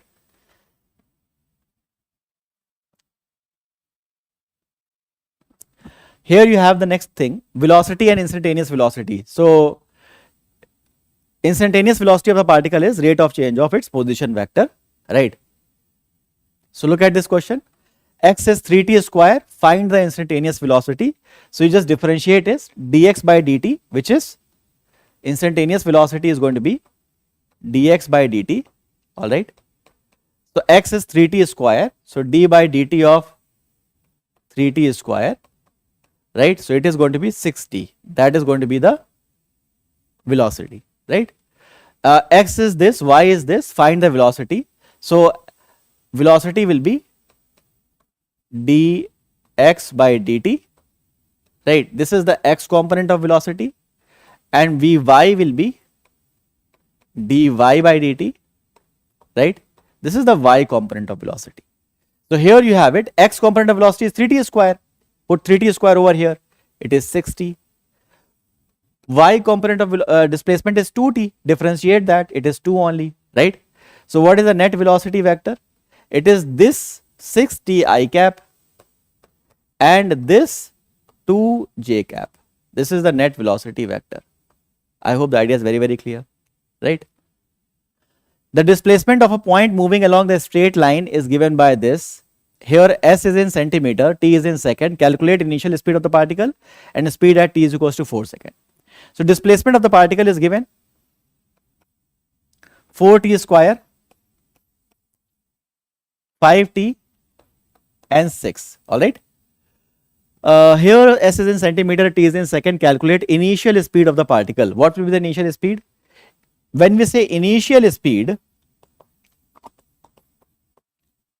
we are talking about speed at t is equals to 0. Differentiate that, ds by dt. This is how you get the speed. We have 8t plus 5.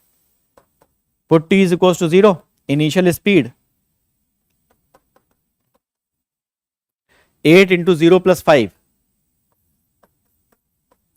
which is only 5. All right.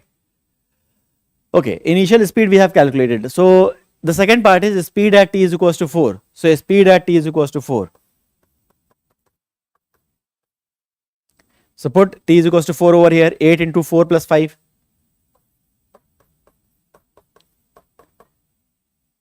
37 meter per second. I believe the idea is very, very clear. Right. If there is any question or confusion, you can definitely ask me. Okay.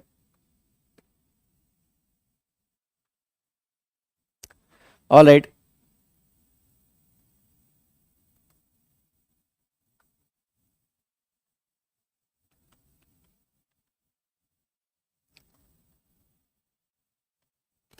Now, a particle is moving along a straight line OX, a time t, the distance x of the particle from O is given by x is 10 plus 60 minus 3t square. How long would the particle travel before coming to rest? So, how long will the particle travel before coming to rest? So, first of all, at rest, velocity is 0, right? Displacement is this 10 minus 60 minus 3t square. Differentiate that to get the value of expression of velocity. 0 and 60 minus 6, and it is 60.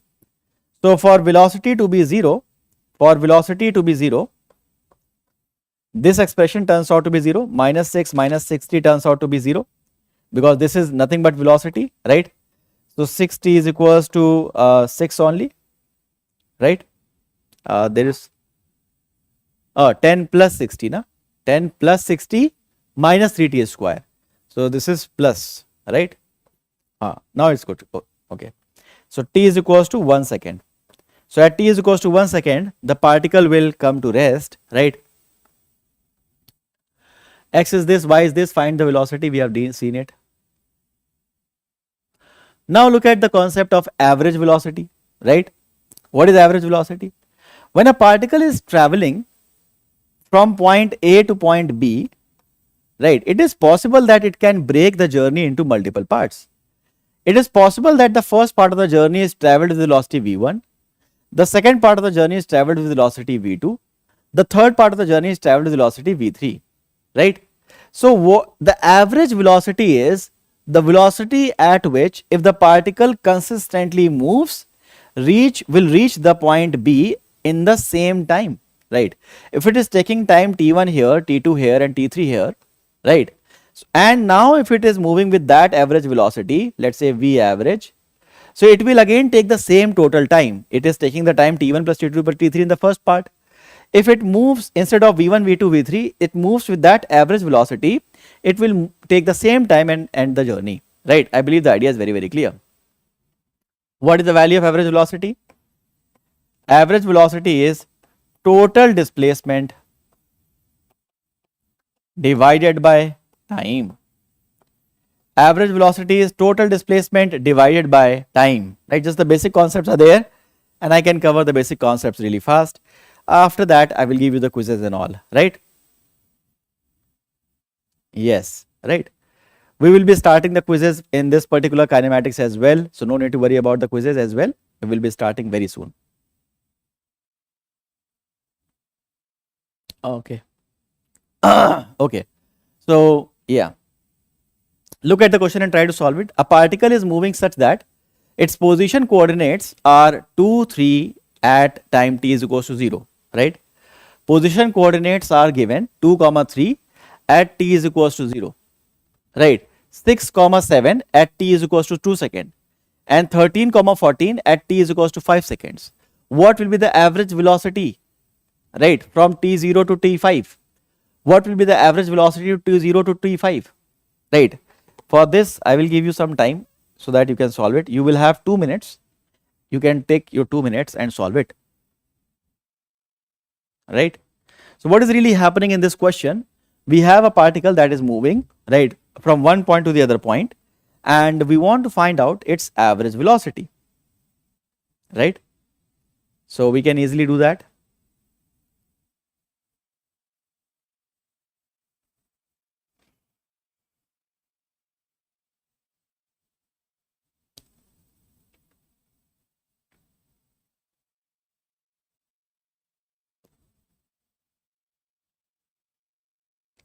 You see, initially the particle was here, then at time t is equals to 0, the particle is here, at t is equals to 2, the particle is here, at t is equals to 5, the particle is here, sorry. So what will be the average velocity? So we have to know only two things for the average velocity: total displacement and time. So time is only 5 seconds. What will be the average displacement? What will be the total displacement in this situation?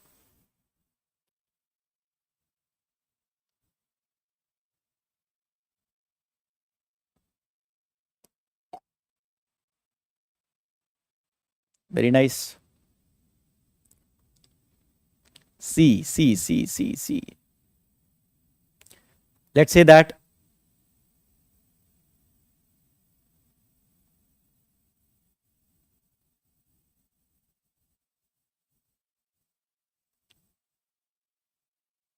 okay. Let's see which option is correct.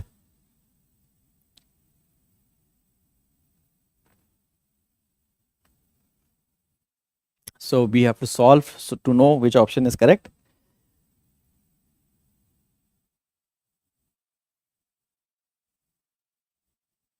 The time is about to go up.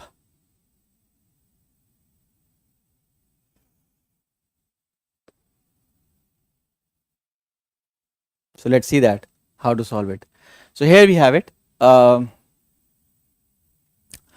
dear kids, if the particle is moving from here, from the first position vector to here, another point, and then here, right? Displacement only is defined by the initial and final position. We don't care about what is the position vector of this point. If the particle was traveling from 4 points, let's say that particle is traveling from here to here to here to here to here, right?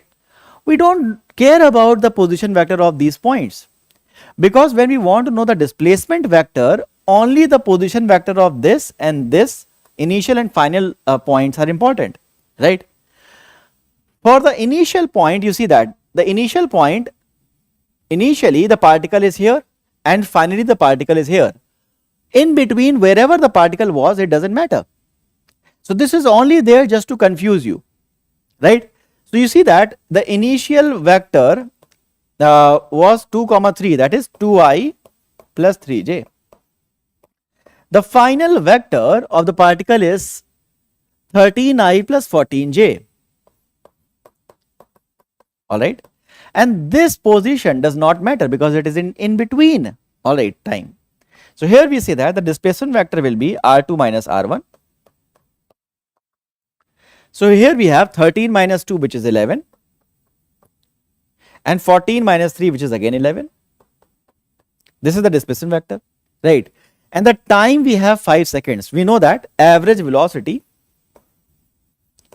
is displacement over time, total displacement over time, right? So total displacement is 11I plus 11J. And time is 5 seconds. So 11 is common, I plus J. That is the answer. 11 by 5, I plus J. That is the answer. So option D is the correct option. Right? Option D is the correct option. I hope the idea is very, very clear. Right? Some kids were able to solve it finally, but they took more time, but no problem with that. Right? I hope the idea is very, very clear. Right? Now let us move on and talk about the next part.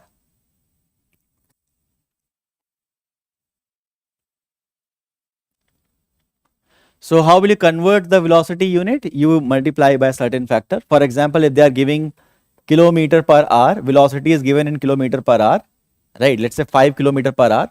How will you convert it? So instead of a kilometer, you can write down 1000 meters. Instead of an hour, you can write down a 3600 seconds. All right.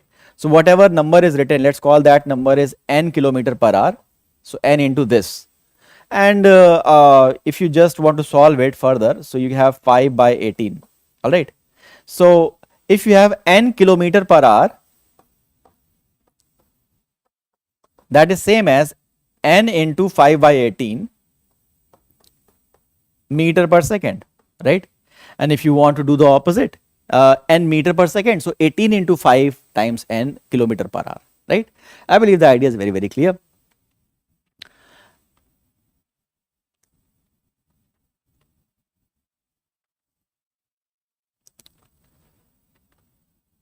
Here we have it. Acceleration is dv by dt. So velocity is 3t square, find the acceleration. So this kind of problem can be there. So velocity is 3t square, find the acceleration. So here we know that dv by dt is the acceleration. Differentiation of velocity gives us the acceleration. So it is 6t. All right. Velocity is this, find the acceleration. Velocity is 2t square I cap, 3t cube j cap. Find the acceleration, differentiate it. Acceleration is going to be dv by dt. All right. So it is going to be 4t I cap plus 9t square j cap. All right. So yeah, the velocity of a particle is given by this, where t is in seconds. Find the acceleration at t is equals to 2 seconds. So velocity is 2t square minus 4t plus 3 meter per second. Find the acceleration at t is equals to 2. So acceleration will be differentiation of velocity. So you have 4t minus 4. So acceleration at t is equals to 2 you have to find out. So just put t is equals to 2. So you have 8 minus 4, which is 4. I hope the idea is very, very clear. So average acceleration is change in velocity over time, we know, right? So now we have this thing which is different types of linear motion, right? So what are the different types of linear motion? We have uniform motion, we have non-uniform motion, and we have uniformly accelerated motion. When we say we have uniform motion, my dear kids, basically what is happening?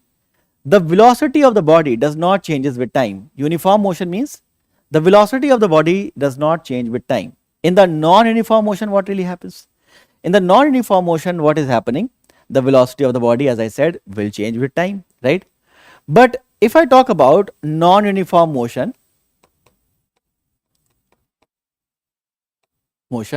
we can tell that a force is acting on the body, right? Which is why the velocity is changing. If the force is not acting, the velocity will not change. First law of motion, Newton. My dear kids, Newton's, if the force is acting and the velocity is changing, there are two possibilities. The first possibility is we have a constant force. If a force is constant, that means the acceleration will be constant. And this will be called uniformly accelerated motion. All right. On the other hand, if the force is acting on the body and the motion is non-uniform, but that force is variable force. Variable force like the spring force, right? Variable force will create a variable acceleration, And for these type of motion, if you want to solve these motions where the force is variable and the acceleration is variable, we call them non-uniformly accelerated, non-uniform motion. NUM means non-uniform motion. This is uniformly accelerated non-uniform motion. This is non-uniformly accelerated non-uniform motion. If the motion is uniformly accelerated non-uniform motion, that means acceleration is constant and the equations of motion, those three equations of motion are applicable over here. So, equation of uniformly accelerated motion were simple, right. If the acceleration is constant, then those three equations are valid. V is u plus at, s is ut plus half at square, and v square is u square plus 2as. These are the equations that we have, right. These are the equations that we have, right. Now, for non-uniformly accelerated non-uniform motion, we don't have a certain equation. We have to use calculus to solve it. That is not in our syllabus, right. We will talk about these three in our Neet syllabus, right. Look at this thing. Position of an object is this. Find the speed, instantaneous speed or velocity at t is equals to 0, t is equals to 1, t is equals to 3, right. First of all, tell me in the chat box, what will be the speed at t is equals to 0 second? Position is this. What will be the speed at t is equals to 0 second? We can say that x is equals to 3t square plus 60 plus 5. 60 plus 5, right. At t is equals to 0 second, speed is equals to dx by dt, right. So, differentiate it, okay. So, you have 2t plus 6 plus 0, you have speed at t is equals to 0, 2 into 0 plus 6, which is only 6 meter per second.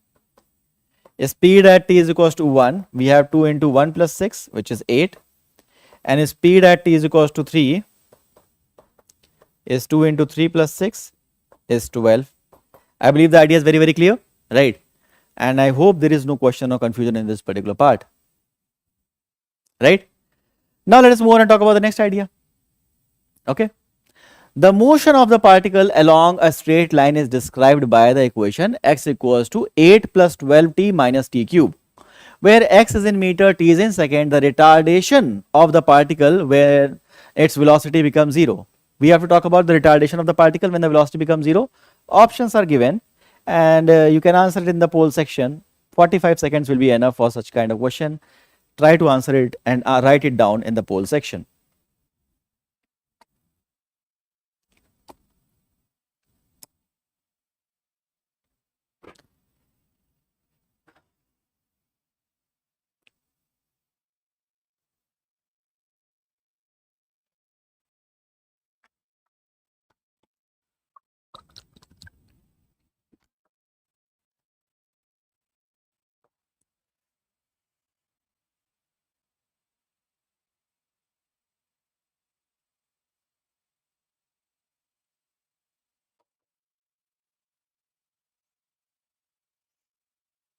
Time is up, right.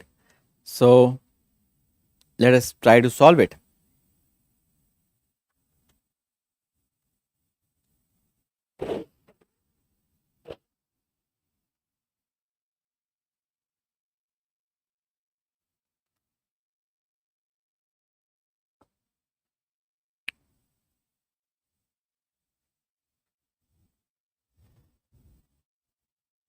This part is done.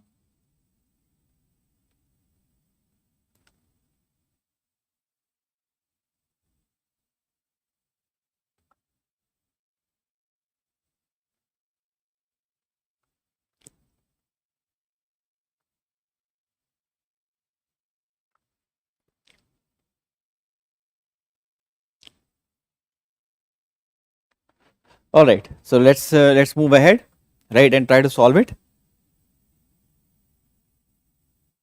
Okay.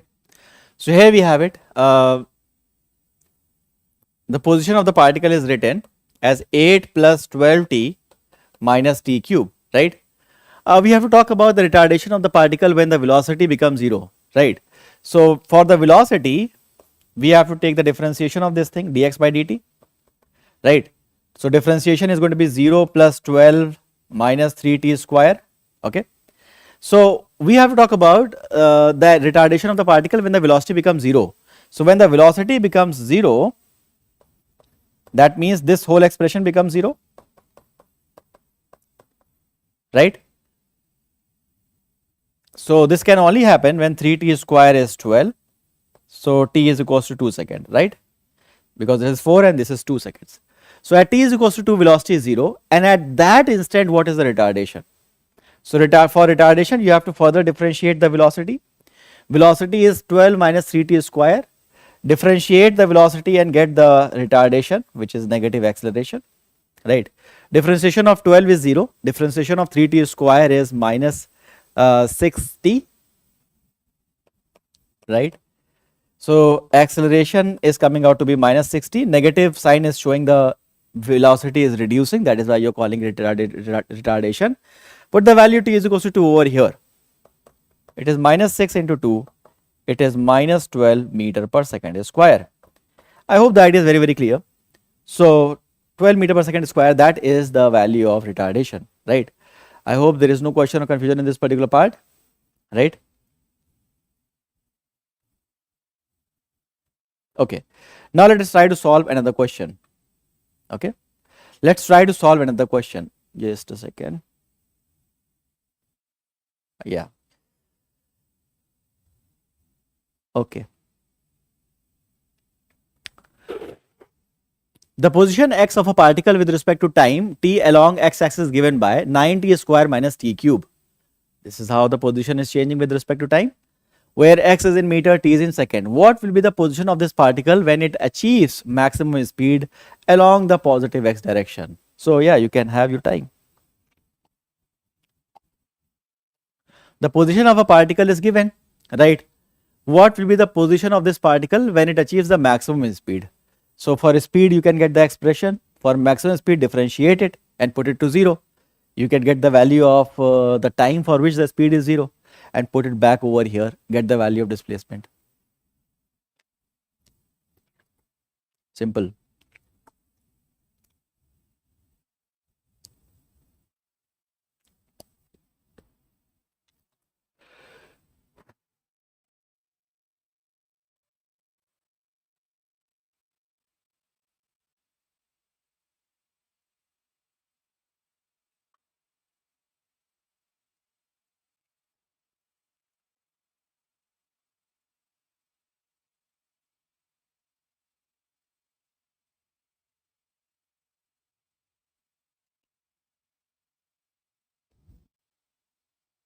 You have answered, but you have answered after the poll is completed. So I guess the poll has not picked it. No worries. So let's move on and talk about the next part, this particular question itself. So x is equals to, we have 9t square minus t cube, all right. So we have to find the position of this particle when the velocity is maximum. So for the velocity, you need to differentiate it, and you will have 18t minus 3t square, right? Okay. And 18t minus 3t square. Okay. So once you know the value of velocity, for the maximum or minimum velocity, you have to take dv by dt. dv by dt, it is 18 minus 60. And this dv by dt has to be 0, right? And that gives you the value of t as 3 seconds, right? And if you put at this value of time, then d2, so at this value, let us say that it's going to be maximum. So let's put t is equals to 3 over there. So x is equals to 9 into 3 square minus 3 cube, right? And that is your answer, right? Whatever that gives you, that is your answer. 81 is the answer, I believe, right? So now let's move on and talk about the next part. 81 or 54, whatever, right? So let's move on and talk about this particular problem, next problem, right? 54 is the answer, I believe, correct, if you have solved it. So now let us move on and talk about one more problem, right, on the similar kind of concept. A particle moves along a straight line OX. At the time in seconds, the distance of the particle is this. How long would the particle travel before coming to rest? So how long will the particle travel before coming to rest? It is from the previous year medical exams. So clearly you can say that if x is given 40 plus 12t minus t cube.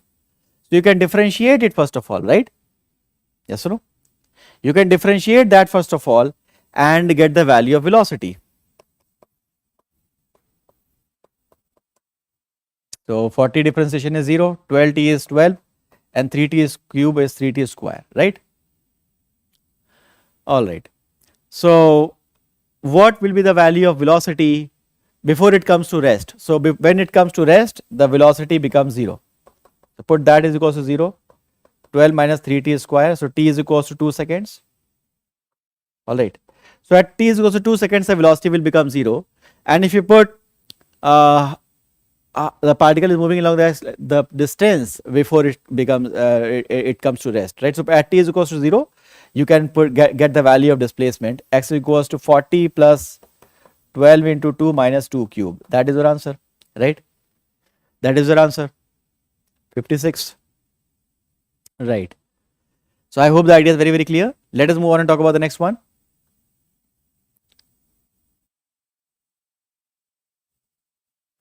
The position of a particle varies with time t as x is equals to at square minus bt cube. The acceleration of the particle will be 0 at the time t equals to. At what value of time the acceleration will be 0? At what value of time the acceleration will be 0? This is something you need to know, right? So you can say that. You can directly try to solve it as well, right? Take a minute and try to solve it.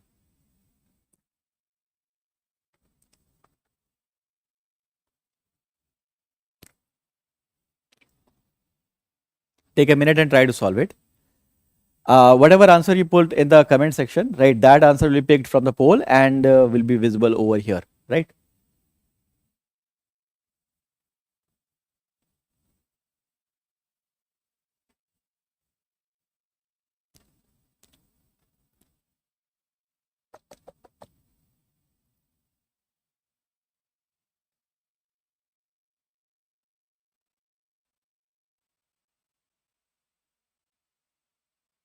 All right.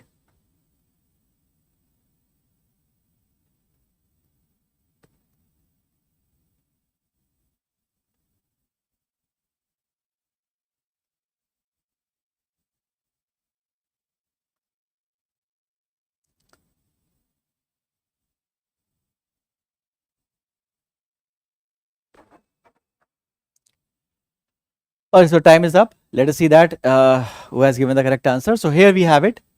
X equals to at square minus bt cube, right? The acceleration of the particle will be 0 at which value of time? So we are talking about acceleration. So for velocity, first of all, we differentiate this thing, right? So we have 2at minus 3bt square. This is velocity. Differentiate it further, dv by dt. So this will give you 2a minus 6bt. Okay. So we want to know the acceleration of the particle will be 0 at the time t equals 2. So at which value of time the acceleration will be 0? Acceleration is 0, that means this whole thing is 0. 2a minus 6b into t is 0. So t is equals to 2a upon 6b, which is a by 3b. So at a upon 3b, which is option number B, the acceleration will be 0, right? I hope the idea is very clear, right? And now let us move on and talk about the next idea, right, which is the graphs of uniform motion. My dear kids, if I talk about the uniform motion, what really happens is the particle is moving ahead with a uniform velocity. It is not changing. So the displacement is changing linearly. Why? Because you say that displacement is equals to velocity into time, right? It's a linear equation. right? The power 1 is here and 1 is here. So between the displacement and time, you will have a linear curve, right? And since the velocity is constant, it will have a uniform line on the velocity time axis. If I talk about the acceleration time curve, so acceleration time curve, there will be no curve because the acceleration is 0, right? So yeah, this for the uniform motion, it is like this. For uniformly accelerated motion, right? If the motion is uniformly accelerated, then what will happen? If the motion is uniformly accelerated, then what will be the displacement time curve? What will be the velocity time curve? And what will be the acceleration time curve? Right? So my dear kids, the equation between these two variables will tell me the kind of curve I am going to get, right? So in the case of uniformly accelerated motion, we have displacement ut plus half at square. This is an equation of a parabola. So clearly the equation is going to follow a parabolic path. For Vt, right, you see that V is equals to u plus at. The velocity is following a linear relation with time, right? And the equation is same as y is mx plus c, right? So here you have, in place of slope, I can rearrange the terms. Equation is like this, y is equals to u plus at, and the equation is same as y is equals to mx plus c. This is the equation of a straight line, right? In place of m, you have a over here. In place of m, you have a over here, which is telling you the slope of the line. The slope of the line, m is the slope of the line, that will tell you the acceleration of the particle, right? Slope of the velocity time curve will tell you the acceleration of the particle, right? So slope is also tan of theta if the angle made by the graph is theta over there. So slope of the velocity time curve gives you the gives you the acceleration of that particular body. Acceleration time graph, because it is uniformly accelerated, that means acceleration stays constant, it will look like this, right? I hope the idea is very clear. Now let us move on and talk about the next idea, this question. So my dear kids, again I am going to give you a quiz. You can answer that in the poll. The software will pull your answers from the poll and show it over here on the screen, right? So try to answer it in the poll once I start it, right? So read a question. The displacement time graph of A and B, the particle A and two particles A and B is written like this, made like this. The ratio of VA upon VB will be. So try to answer it.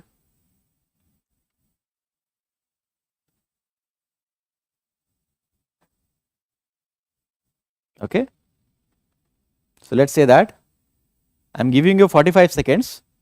Try to answer it in the poll section now. Now you can answer it in the poll section, and now your answers will be pulled by the software and it will be visible over here, right? So these are the four options. What will be the ratio of their velocities? This is the displacement time graph of particle A and particle B. What will be the displacement time ratio, right? Try to answer it in the comment section, okay? You just answer it in the comment section and it will be pulled directly.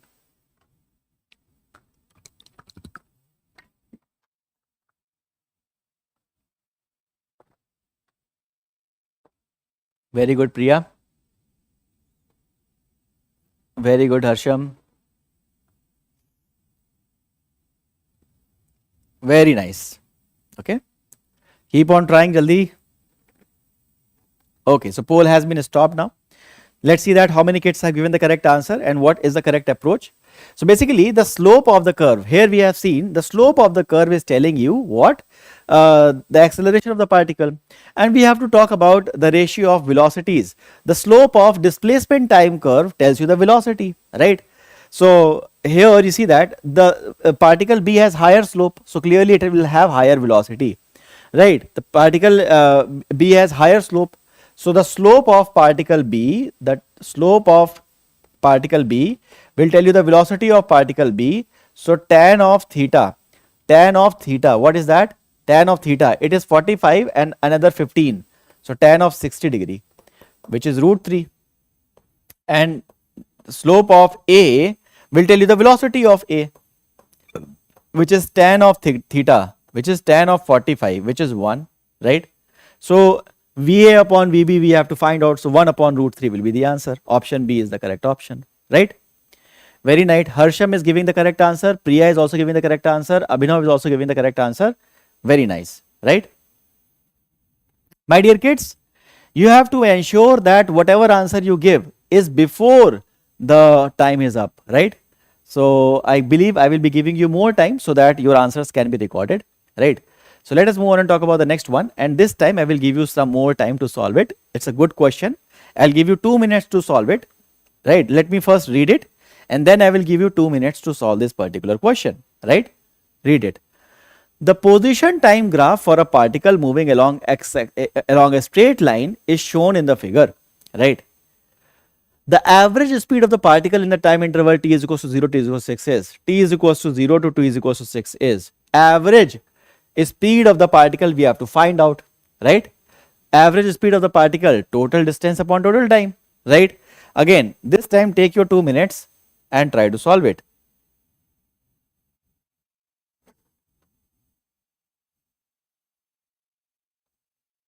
I'll give you 2 minutes and before the time goes up, now you can start answering in the chat box, right? Now the software will pick your answers, right? So here you have it. These are the options. The position time graph of a particle moving along a straight line is given. The average speed of the particle we have to find out between t is equals to 0, t is equals to 6.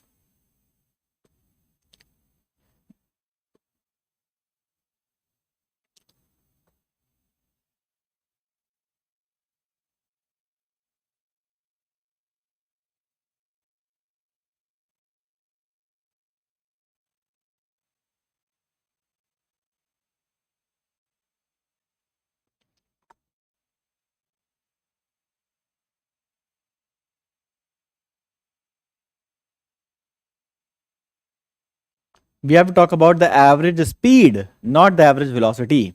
Remember that.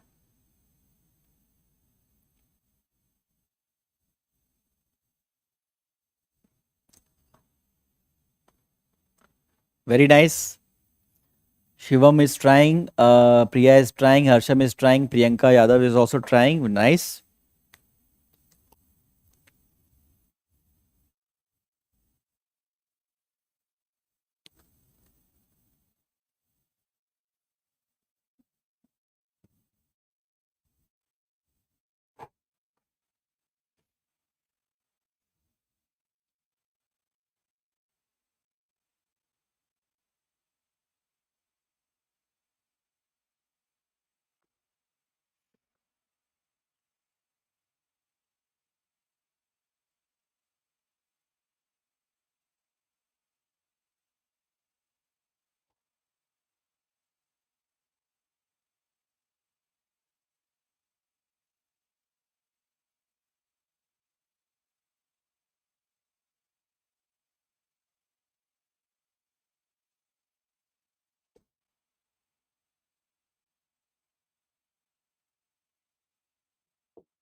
Very nice.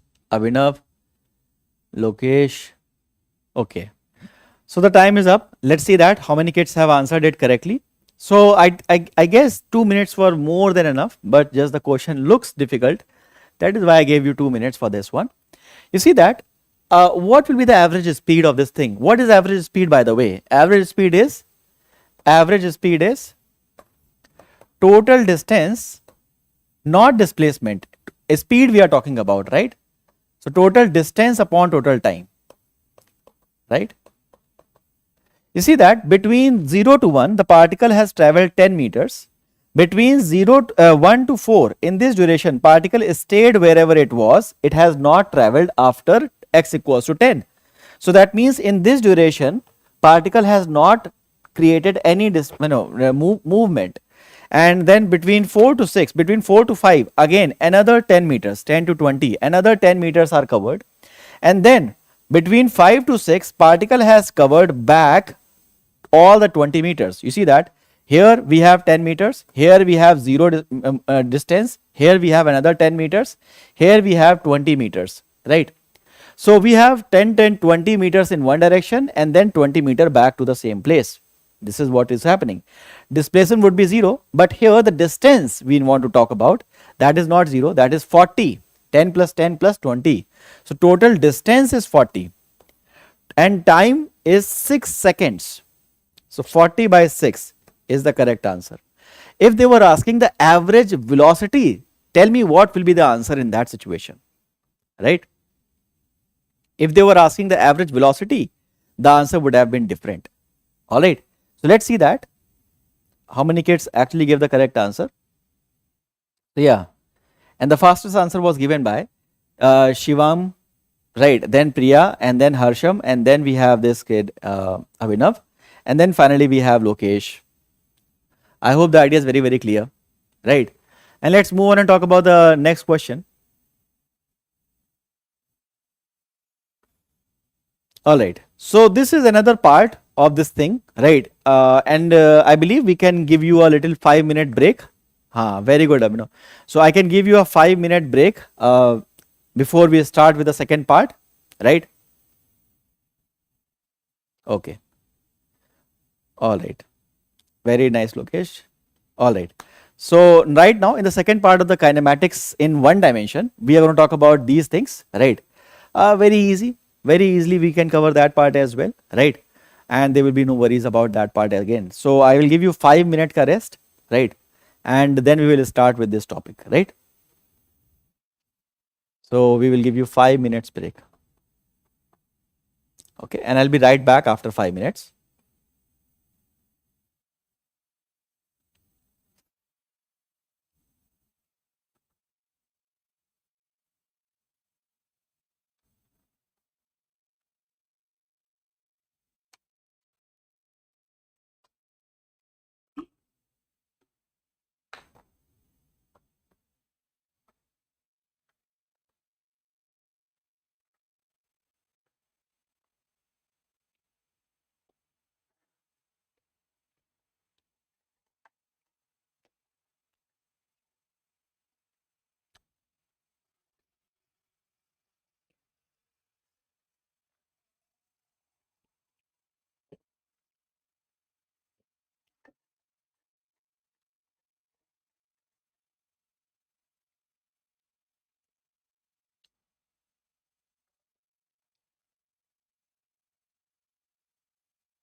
All right. So I believe our 5-minute break is over and we can continue with this thing. Okay.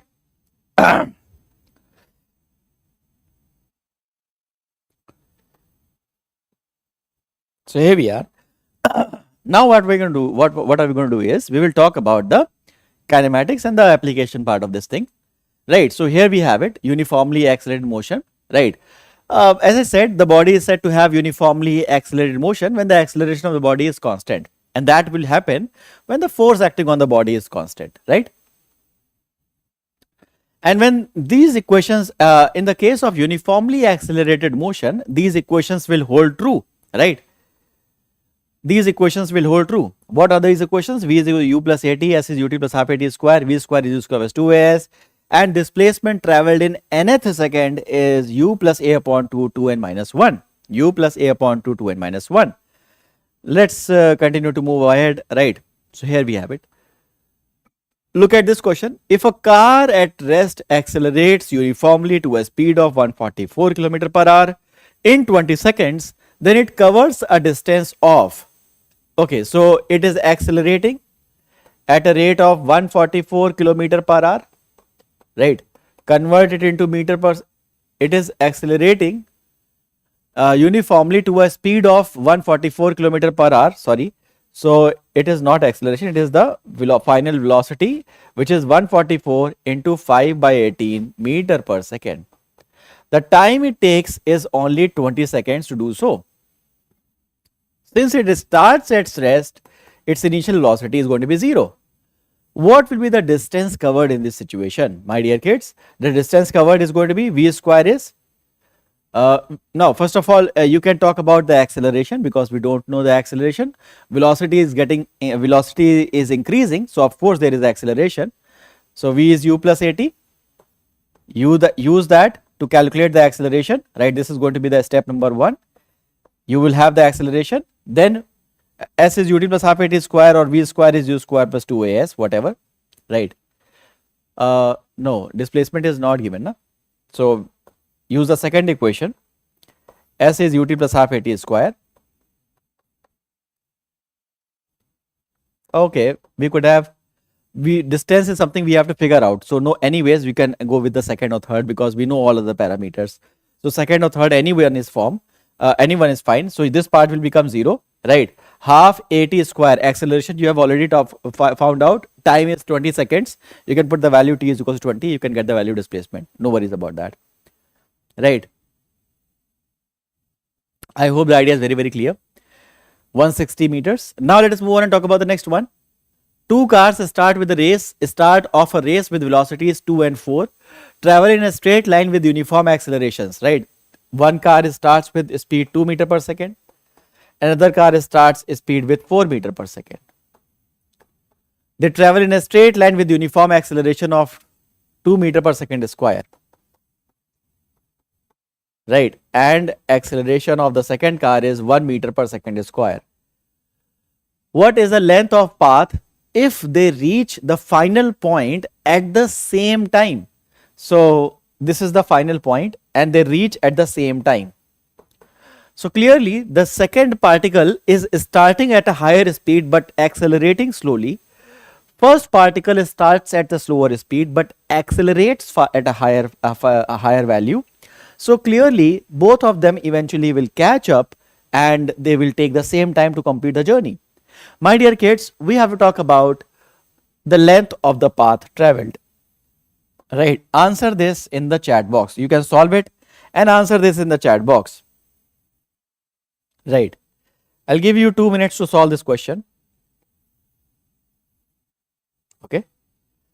So there are no poles, but just this goal thing is showing you the time remaining, right? So then we will solve it and you'll see that how many kids have solved it correctly.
Integer pole. I'll have integer pole also.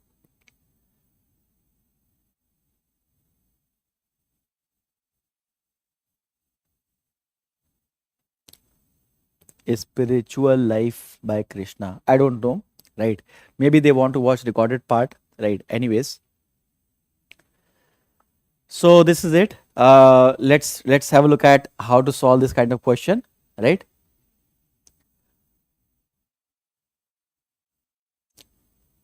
Okay, so let's try to solve it. So here what is happening? See, the first car starts with 2, the second car starts with 4, doesn't matter, but they take the same journey, right? They cover the same displacement, right? They are moving on the same track. So since they are moving on the same track, S1 displacement covered by the first one is same as displacement by the second one, right? And if we are doing so, we can say that displacement is ut plus half at square, right? U1 t plus half a t square, and that is same as u2 t plus half a2 t square, right? So the time taken is same, right? We can cancel out the time from both the sides. So u1 is 2 meter per second, and let's divide the whole thing by time. So the equation will be much simpler. So you have u1 is just 2 meter per second. In time we have divided by the whole thing, 1 by t on this side and 1 by t on this side. Okay. So the remaining parameters will be half a1. A1 is 2, and this is where only t remains, right? And then on this side you have u2t, u2 t and t will cancel out because we are dividing this thing by 2 t, and u2 is 4, so 4 plus half a2 is 1 and t square, so here you will have only t remaining, right? So now you can solve it further. 2 plus t, that is same as 4 plus half t. So this can come out on this side.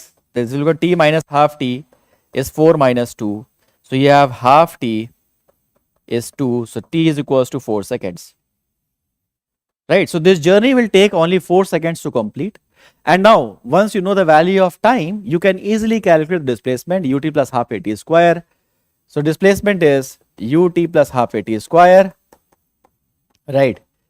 For the first particle, let's say u is this, s is 4 seconds, half a t square, acceleration is 2 and time is 4. So that's it. That's how you can get the value of displacement for this particle as well. Right. Time is same in the displacement and not the time is same but not the displacement. My dear kids, here two cars start of a race, right? So the common sense tell us that if two people are racing, they have to have same initial points and same final point. Then the racing matters, right?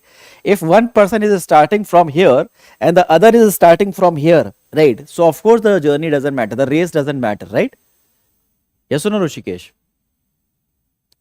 Yes. Okay. All right. So I believe the idea is very, very clear. Okay. So let's move ahead and talk about the next idea. Now this is the Galileo's law of odd numbers. What is that? Galileo performed the experiment on the following objects, right? Okay. Galileo performed the experiment on the following object and he measured or he calculated how much distance the particle falls in every coming second. Let's say that particle is falling. So initially the displacement traveled is 0. Right now it starts from here, right? Now in 1 second, in the first second, the particle will travel certain journey and it will reach here. Let's say the displacement traveled in the first second is S1. Displacement traveled in first second. Now it has acquired some velocity. Now it is accelerating from there. In the next second, it will travel much higher velocity, much higher displacement, right? So the displacement traveled in the second is S2, right? Similarly, displacement traveled in the third second will be even higher, that is S3. He found out that there is a certain ratio between S2, S3, S4, displacement traveled in the first second with the displacement traveled in the second and so on, right? What is that ratio? So S1 is going to be ut plus half at square, ut plus half at square. So u will be 0 and half at square is half, a is g, and t square, this is 1 square. So it is 1. So S1 comes out to be g upon 2, right? Displacement traveled by the falling object in the first second is g upon 2. What is the displacement traveled in the second second?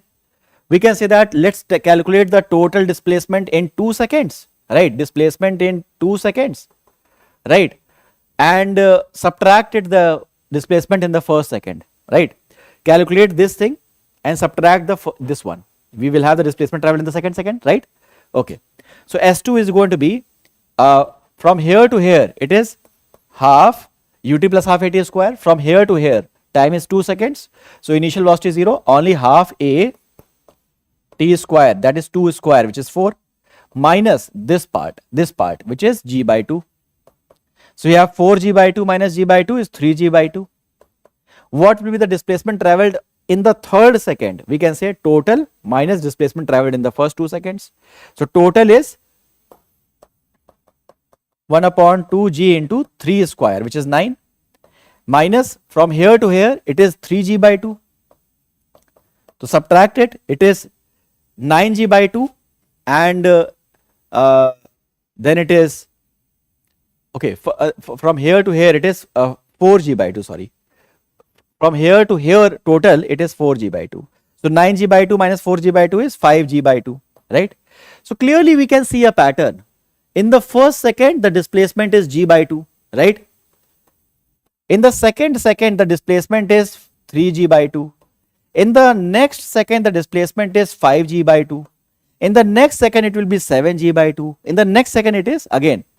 So you see that if I take the ratio of all these things, the displacement traveled in the first second to the displacement traveled in the second to the displacement traveled in the third second and so on, it comes out to be the ratio of 1:3 to 5 to 7 to 9, like this, right? So you see that displacement traveled in the consecutive seconds is the odd multiples, is in odd numbers, right? And this is called Galileo's law of odd numbers, right? I hope the idea is very, very clear, right? So the displacement covered by the falling object is in odd numbers, right? Okay, I hope it is making some sense. Let us move on and talk about the next idea. The ratio of distance traveled by a freely falling body in the first second, third and fourth second will be. Try and answer it, right? We have just try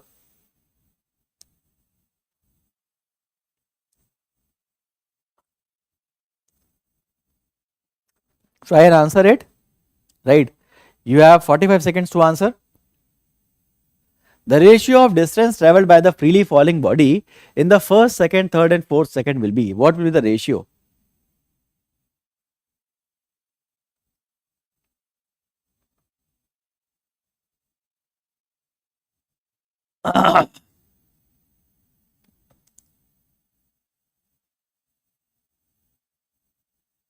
Very good, Rishikesh. Very good, Sanjay.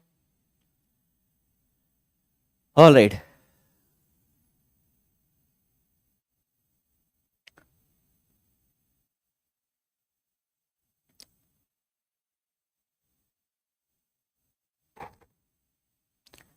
So let's see. Here the fastest answer was given by Rishikesh, then Sanjay, then Shivangi, and there is another kid whose name is not visible in this thing. Then we have Harsham, right? So yeah, so now we can say that the displacement fallen by the object from the Galileo's law of odd numbers, it is in the odd numbers 1, 3, 5, 7. So clearly it is this. Based on this numerical, try to solve this one as well, right? Again, read it. A body starts from rest with constant acceleration, right? Constant acceleration. What is the ratio of the distance traveled by the body during the fourth and third second? Try and understand it. Galileo's law is applicable when the body is falling. Body is falling under constant acceleration, and the displacement traveled in the consecutive numbers, consecutive seconds were in odd numbers, right? So it is not only valid when the body falls, it is valid when the acceleration is constant and your body starts from rest, right? So if the motion is happening on the horizontal surface where the body is not falling, but it starts from rest and moves with a constant acceleration, same law is valid, right? Look at this and try to solve it. Here the body is starting from rest and moving with a constant acceleration, right? So what will be the displacement distance traveled by the fourth and third second? Ratio of distance traveled by fourth and third second.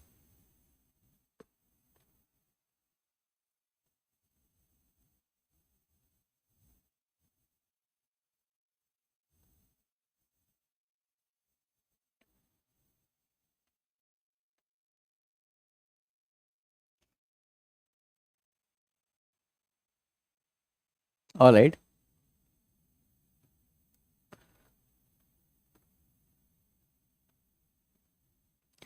So let us see that who has given the correct answer. Because the particle is traveling fourth and third second we are talking about, so it will always travel in odd numbers because it is moving with a constant acceleration starting from rest.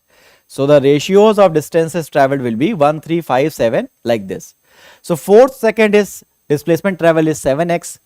For the third second it is 5x. So the ratio will be 7 by 5, right? Ratio will be 7 by 5, right? Okay. The ratio of the distance traveled by the body in fourth second and third second will be 7 by 5, right? So the option A is the correct option. Okay. And let's say that Shivam has given the first answer, quickest answer, and then Harsham, and then we have Rushikesh, right? So let's move on and talk about the next one. So here it is the displacement in nth second. A displacement traveled by the particle that is moving with a constant acceleration in the nth second is Sn is u is equals to, s is nth second is equal to u plus a upon 2 2n minus 1, right? So we know that the velocity of the particle at any time is given by this. At what time its velocity is maximum? Velocity is this. At what time velocity is maximum? So try to solve it. V is equals to 2t 3 minus t, which is, you can also write it like this, 6t minus 2t square, right? So at what value of time the velocity is going to be maximum? Try to solve it. You have your time right now.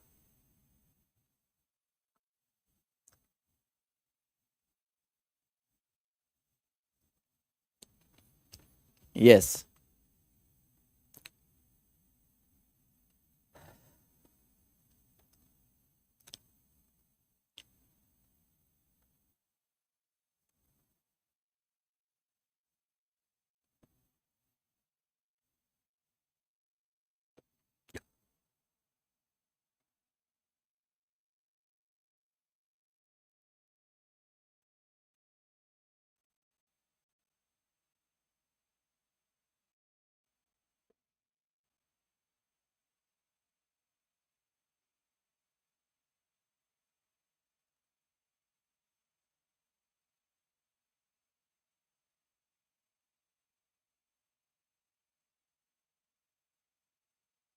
How does the value of V becomes 2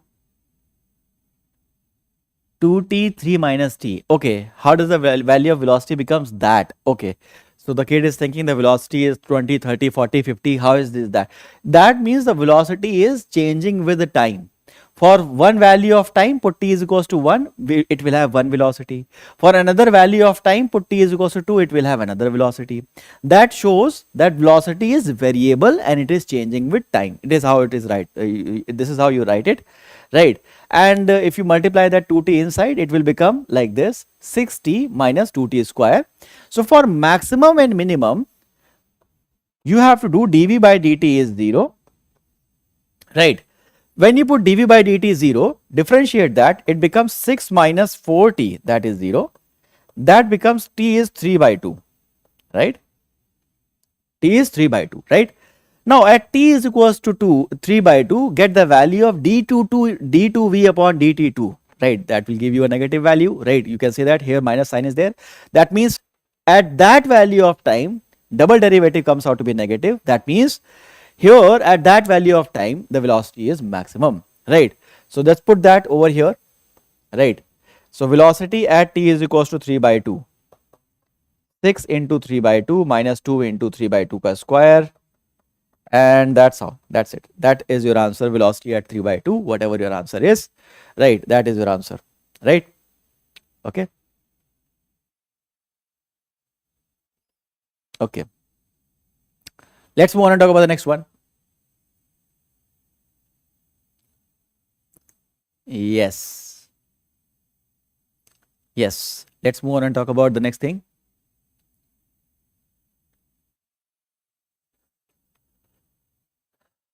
The acceleration of a body starting from rest varies with the time following the equation this. The velocity of the body at time t is equals to 2 seconds will be. Okay. Nice. So you can solve it. Try to solve this question by yourself, right? The acceleration of a body starting from rest varies with time following the equation this, right? A is equals to 80 plus 5. The velocity of the body at time t is equals to 2 seconds will be. So you integrate acceleration, you get back the velocity and put t is equals to 2 seconds in it, right? Simple. Sir मैं 11 से हूँ, बहुत बढ़िया बात Keshav.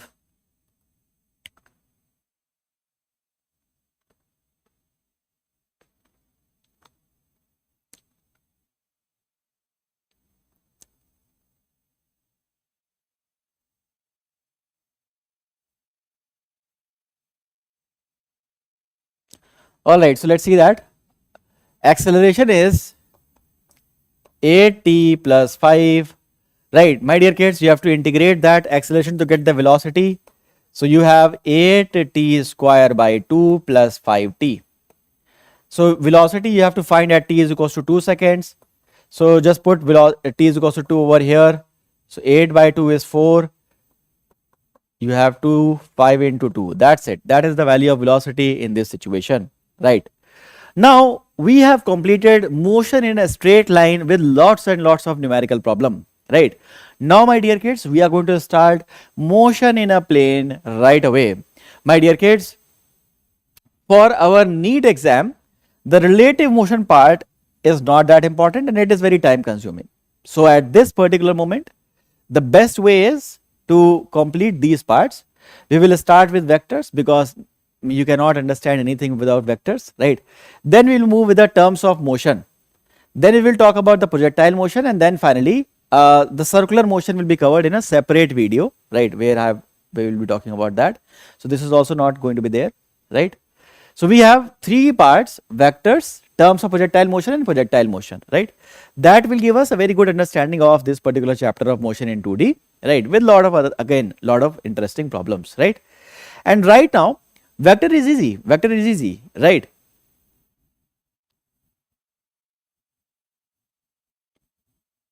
Acha. Okay, Keshav. Right. So vector is very easy, but again, we are going to have so many problems of vector itself, right? So that we can get a better understanding of the vector also, right? And you will have the quizzes of all the questions. You can directly look at them and try to solve it. Okay. So have a look at that. All right. Have a look at that. Poll is not coming in the chat. But if the poll was not coming in the chat, no, you will not get a poll in the chat, right? Once you get the poll, once I start the poll over here, you can directly comment option A, B, C or D in text in the chat, right? The software in it will automatically pick that and it will show that this kid has given the answer, right? You will not see the options in the chat itself, right? Got it? So let us start right away with the first part, which is vectors, right? So if you guys are ready, just give me a quick yes. We will start right away with the vectors itself, and here it is filled with the quizzes only, right? Because I know most of the concepts you already know. So whatever basic thing is there, I will quickly teach it, and then we will jump onto the quizzes part where you can get the practice. Right. Okay, Keshav. Okay. Sahi Biswa, I am answering Sahi Biswa, right? So this is the vector. We will start with these things. So here it is. A scalar is something that has only magnitude, no direction. We know that. Vector on the other hand has magnitude as well as direction. So yeah, no need to worry about that part. Definitions by now you know. Which of the following is not a vector? Quickly answer it in 30 seconds. Very simple question. Right. Okay. Quickly answer it. 30 seconds. Which of the following is not a vector? Speed, momentum, force, acceleration. Quickly. Right.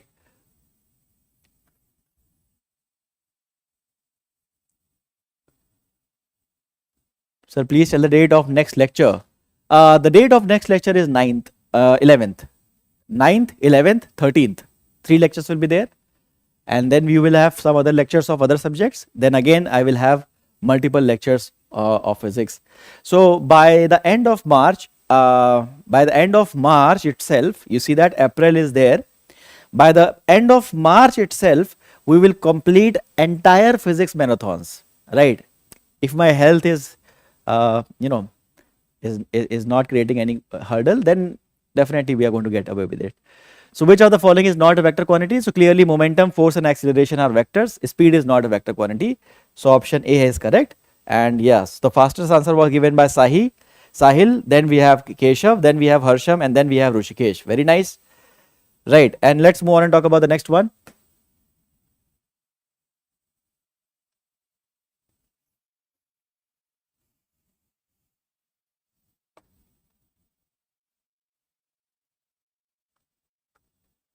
The temperature of a hall is 28 degrees Celsius. It is a scalar vector, can't say anything, insufficient data. Very simple, 30 seconds. Temperature of hall is given, right? What is this? Rushikesh. Thank you. I remember by the end of this March, I have planned 10 marathon lectures for grade 11th and 12th physics all total, right? For mechanics, this is the first mechanics, right? We are starting vectors now. That means we are entering into motion in a plane, right? NLM we have already revised. Motion in a straight line we have already revised. Now we are doing motion in a plane. That will do the kinematics as well, right? And vector is also done, right? So 4 things will be done. At the end, we will do a little bit of units and measurement. And our first part of the mechanics will be done from units and measurement till which part? Till NLM and friction. That part we will be doing everything. And then we will revise in the next marathon, which is day after tomorrow. We will revise another 2-3 chapters, right? So the temperature is a scalar, yeah. No need to worry about that. So yeah, option A is correct. So the Keshav is fastest, then Rushikesh, then we have Harsham. Now let's move on and talk about the next one. Representation of vectors. Again, it's shown with a arrowhead. The arrowhead shows the direction and the length of this vector tells the magnitude, right? How to write a vector quantity? So writing a vector quantity, you can write it with an arrow above it, right?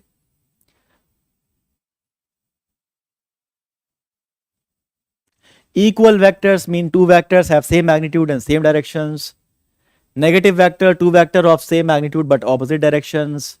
Parallel vector, 2 vectors that are parallel to each other, parallel vectors, magnitude may or may not be same. Anti-parallel, opposite to each other. 0 vectors, no magnitude. Multiplication with a positive, so if you multiply a vector with a number, simply it multiplies, positive number, it just increases the length of the vector, right? These are very simple things.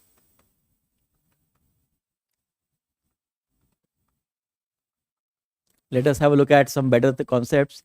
So now you have unit vectors. This is important, right? This is going to help us to know the value of unit vector in a certain direction, right? Unit vector is a vector of unit magnitude in a given direction, right? How will you know the unit vector? When a vector is divided by the magnitude of its own magnitude, then you get the unit vector in the same direction, right? So a vector upon the magnitude of a vector is a unit vector, right?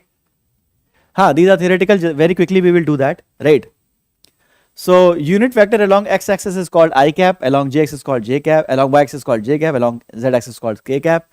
No need to worry about that. Components of vectors. Look at this question and try to solve it now. A force of 20 Newton makes an angle of 30 degree with the x-axis. For both x and y, component of the force will be. Very quickly just do that, right? Very quickly just do that. 30 seconds. Right. You have 20 Newton force making an angle 30 degree with the x-axis, right? X and y component will be.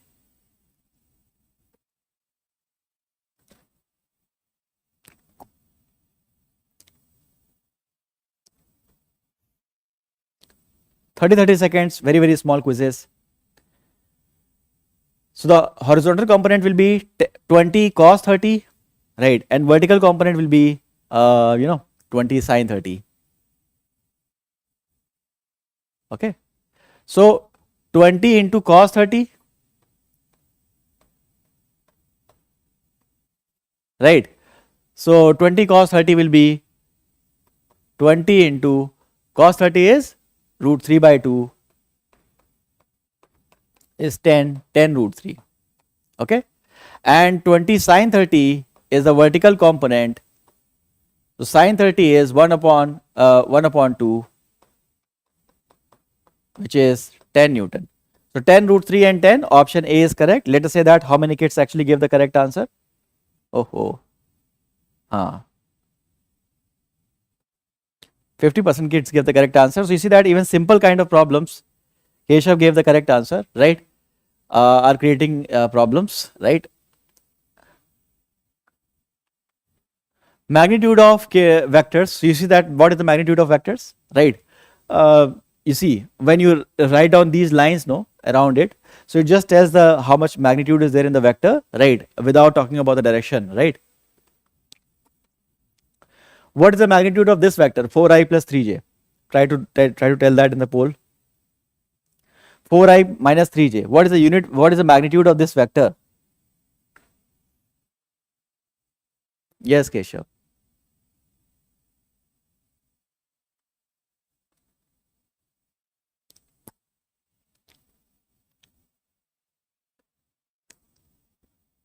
What is the magnitude of vector 4i minus 3j?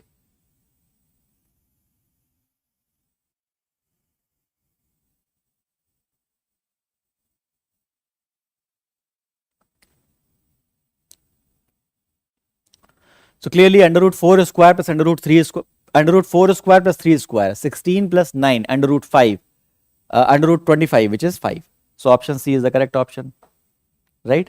So yeah, everybody has given the correct answer. American, Robin, Aisha, Keshav, Srijan, Sahil, everybody is given the correct answer. So 5 is the correct answer, right? Let's move on and talk about the next one. What is the magnitude of the vector 4i minus 3j? You have done it. What is the magnitude of vector 3i plus j plus k? Answer it again. 30 seconds. A lot of questions will come up in the quiz format in the vector part, and we will glide through the chapter, right? 3i plus j plus k, what will be the magnitude of this particular vector? So we can say that under root 3 square plus 1 square plus 1 square. That's it.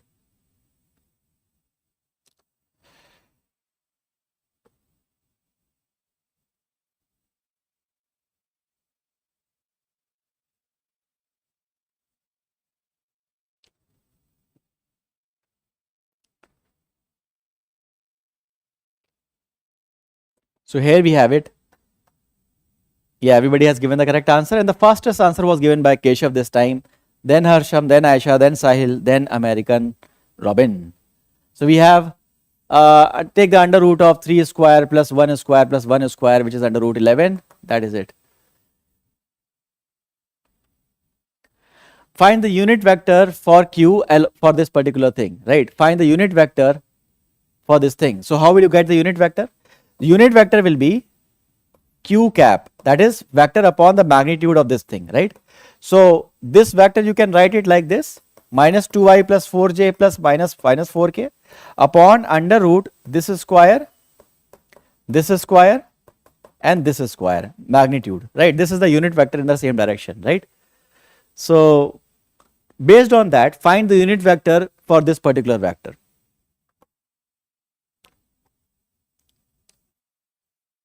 Find the unit vector for this vector.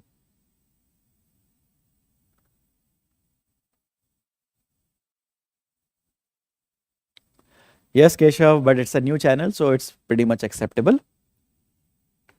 Gradually, the numbers will increase.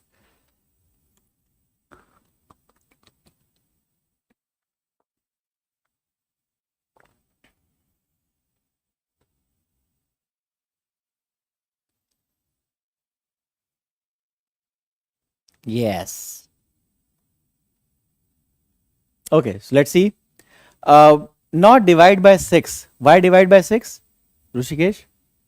Divide by the magnitude, which is under root 3 square plus 1 square plus 1 square, which is under root 11. Na? So divide this thing by under root 11. So 3 by root 11, 1 by root 11 and 1 by root 11. So option A is the correct option. Na?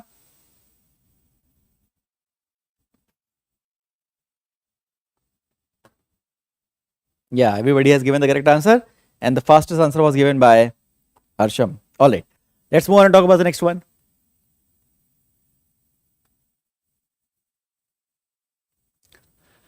Now addition of vectors, only the x components, y components, z components, they are added directly and they are written like this. So it's simply addition of vectors, right? So you have a vector is this, b vector is 3i plus 7j plus 9k, right? A vector is 3i 4j 5k, it is 3i 7j 9k. What is a vector minus b vector? Answer it.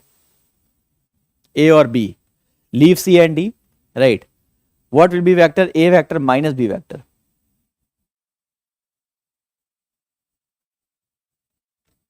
Is it sufficient for NEET?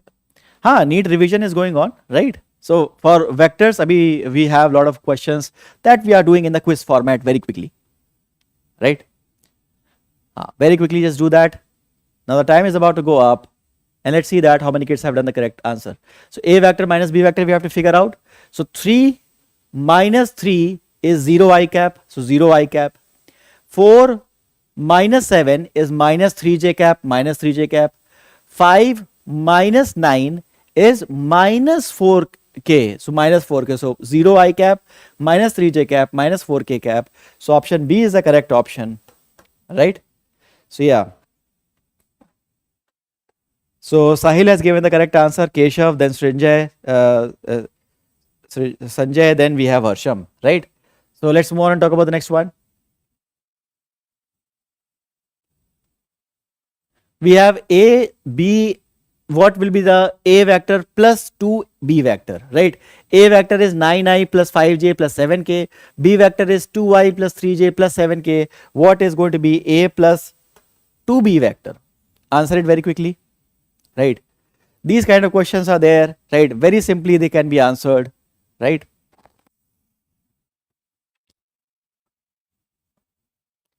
Addition of vectors, multiplication of vectors, these things are very basic. And once you know that, in the remaining physics, you have to apply it multiple times so that that part becomes easier for you. A vector plus twice of b vector. So my dear kids, you multiply that by 2, it is 4i, 6j, 14k. 4i is added with 9i, that is 13i, 13i. It is only one option, so option D is the correct option. So option D is the correct option. So you see that. Again, Sahil is correct, Harsham, Rushikesh, then Aisha, right? Let's move on and talk about the next one. Right. Let's move on and talk about the next one.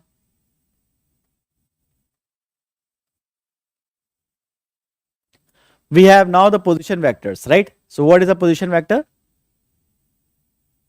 Right. What is the position vector? So let's say that we have a point in the x, y, z axis. This is the point P, x, comma, y, comma, z. If I join that point, let's say the point is over here. This is the origin. If I join that point from the origin, so this vector which is joining from this thing to the point x, y, z, this vector is called the position vector of that point, right? This vector, imagine that this is outside that. This vector is position vector of this particular point, right? Okay. So you call it xi cap plus yj cap plus zk cap. Okay. Now, what is AB vector? So it starts from x1, y1, z1, it ends at x2, y2, z2. So AB vector is going to be x2 minus x1 I cap, y2 minus y1 j cap, z2 minus z1 k cap, right? So you see that whenever in a question there is you want to know that a particle is traveling from this point to this point, right? In a question they are talking about particle is traveling from a 1 comma 2 comma 3 to 5 comma 6 comma 7. What will be the displacement of the particle?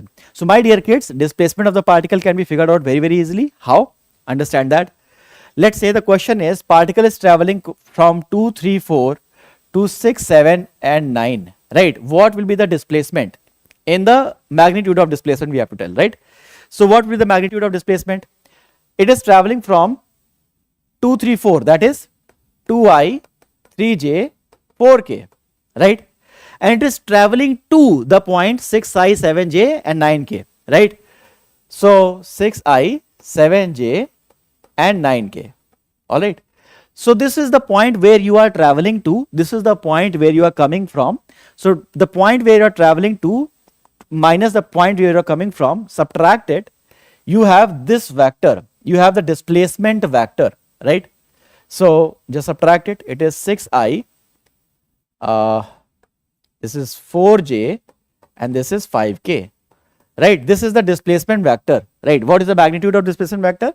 Under root 6 square plus 4 square plus 5 square, that's it. All right. Questions. Okay, questions are coming up. Triangle law and all.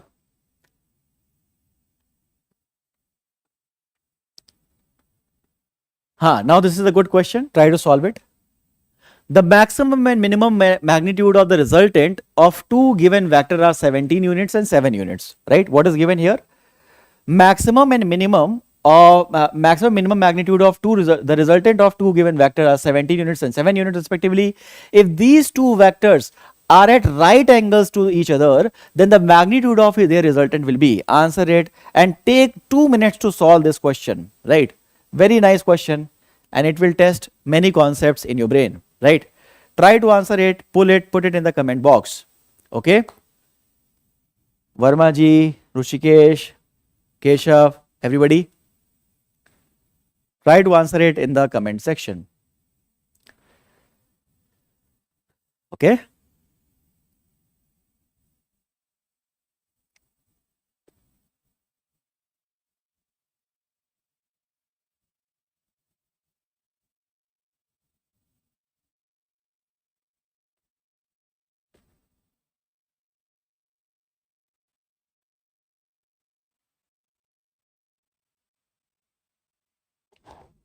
Good question.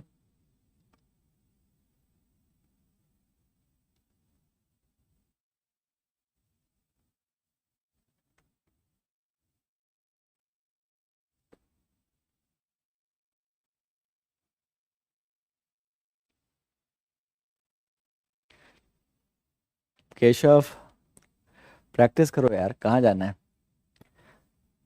आज की class के बाद you will have 2-3 more topics that will be prepared for you. Okay, chalo.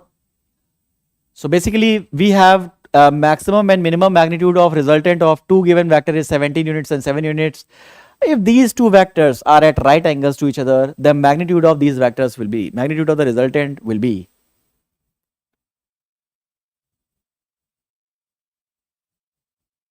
Very nice. Let's try to solve it, right? So here you can see that the maximum and minimum magnitude of resultant of two vectors are given. So let's call first vector is A, second vector is B.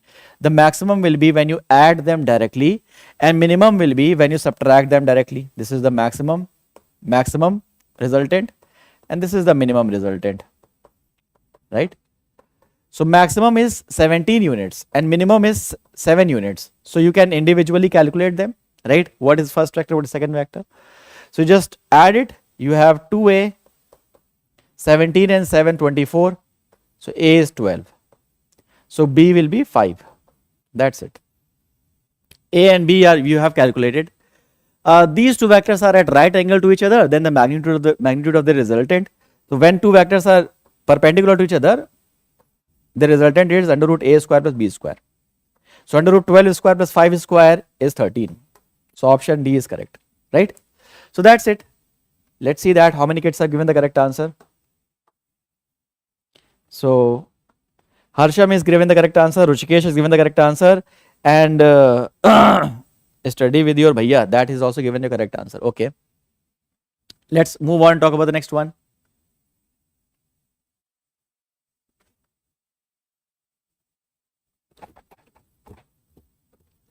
All right.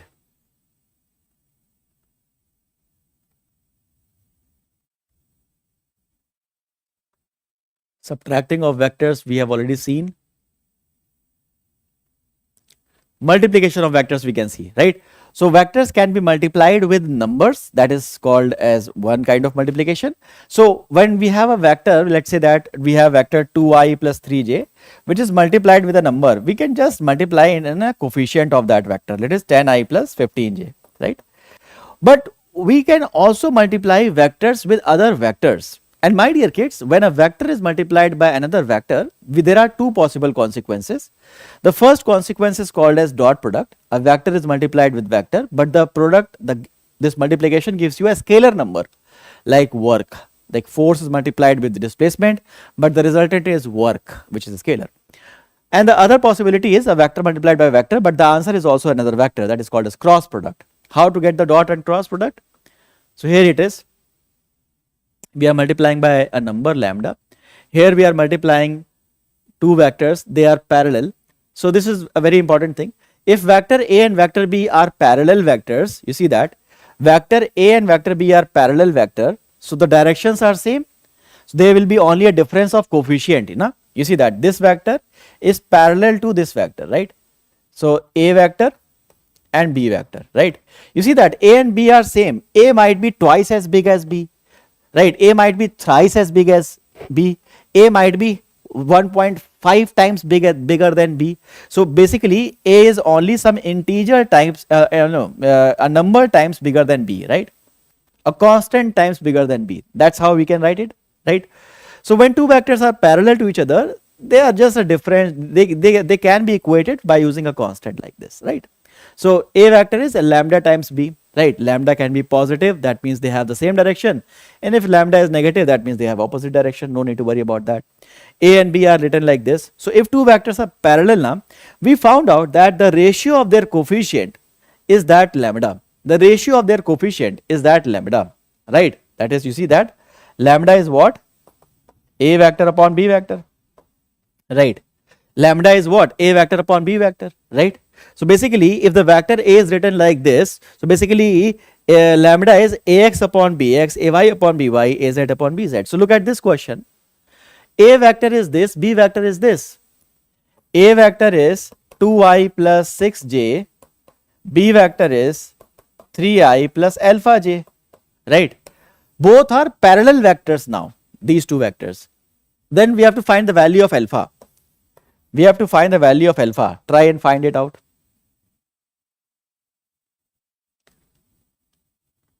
Oh, okay, nice, very nice. Okay, try to find it out. Answer it in the 30 seconds in the comment section. Right, A vector and B vector, they are parallel, then they find the value of alpha. So we can say that if these two vectors are parallel, their coefficients will be in a same ratio, right?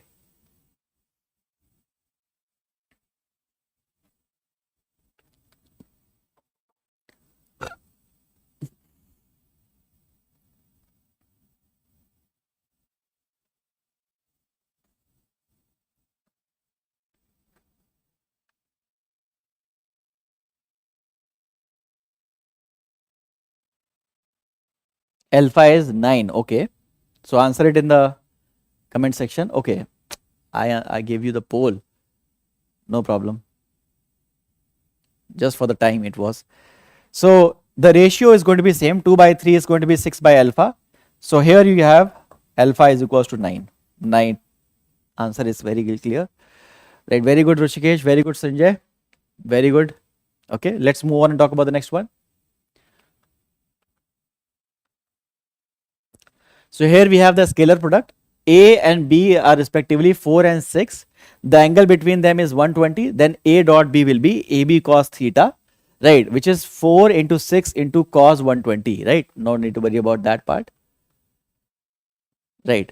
But my dear kids, if vector A and vector B are written in ijk format and we have to take the dot product, then the dot product can be taken very easily as well. How?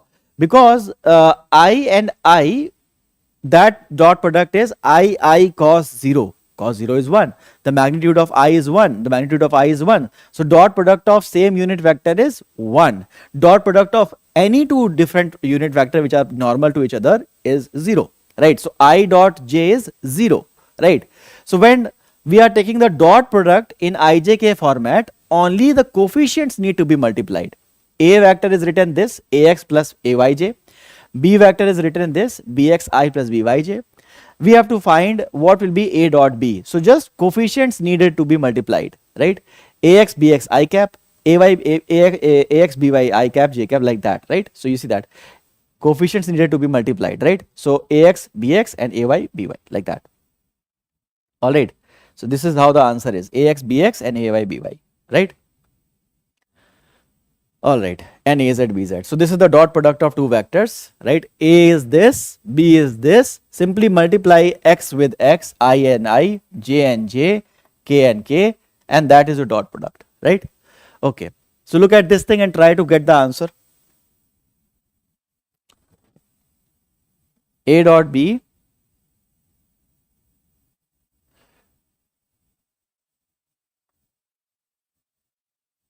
try to get the answer over here. We have the first vector, we have the second vector, they are perpendicular to each other. Now we need to know the value of alpha. If two vectors are perpendicular, then what should be their dot product? If two vectors are perpendicular, the dot product should be 0. AB cos theta, AB cos 90, cos 90 is 0, so dot product is 0. Okay. If two vectors are perpendicular, their dot product is 0. AB cos 90 is 0.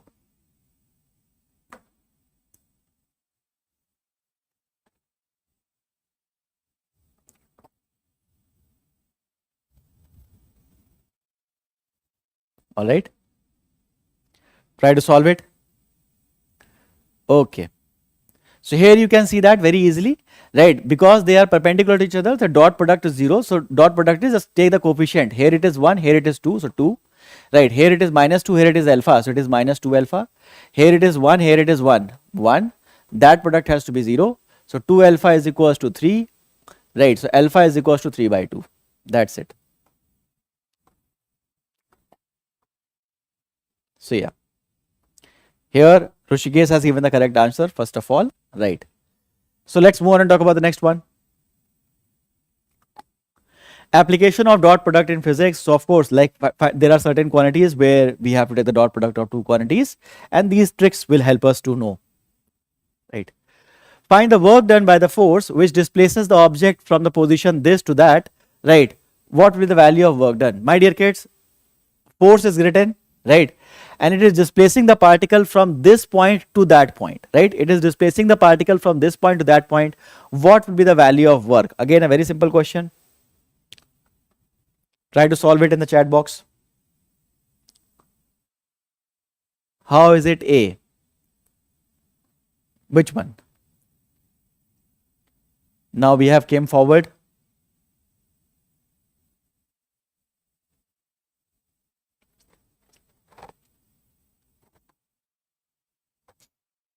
After this question, I will look back. Okay.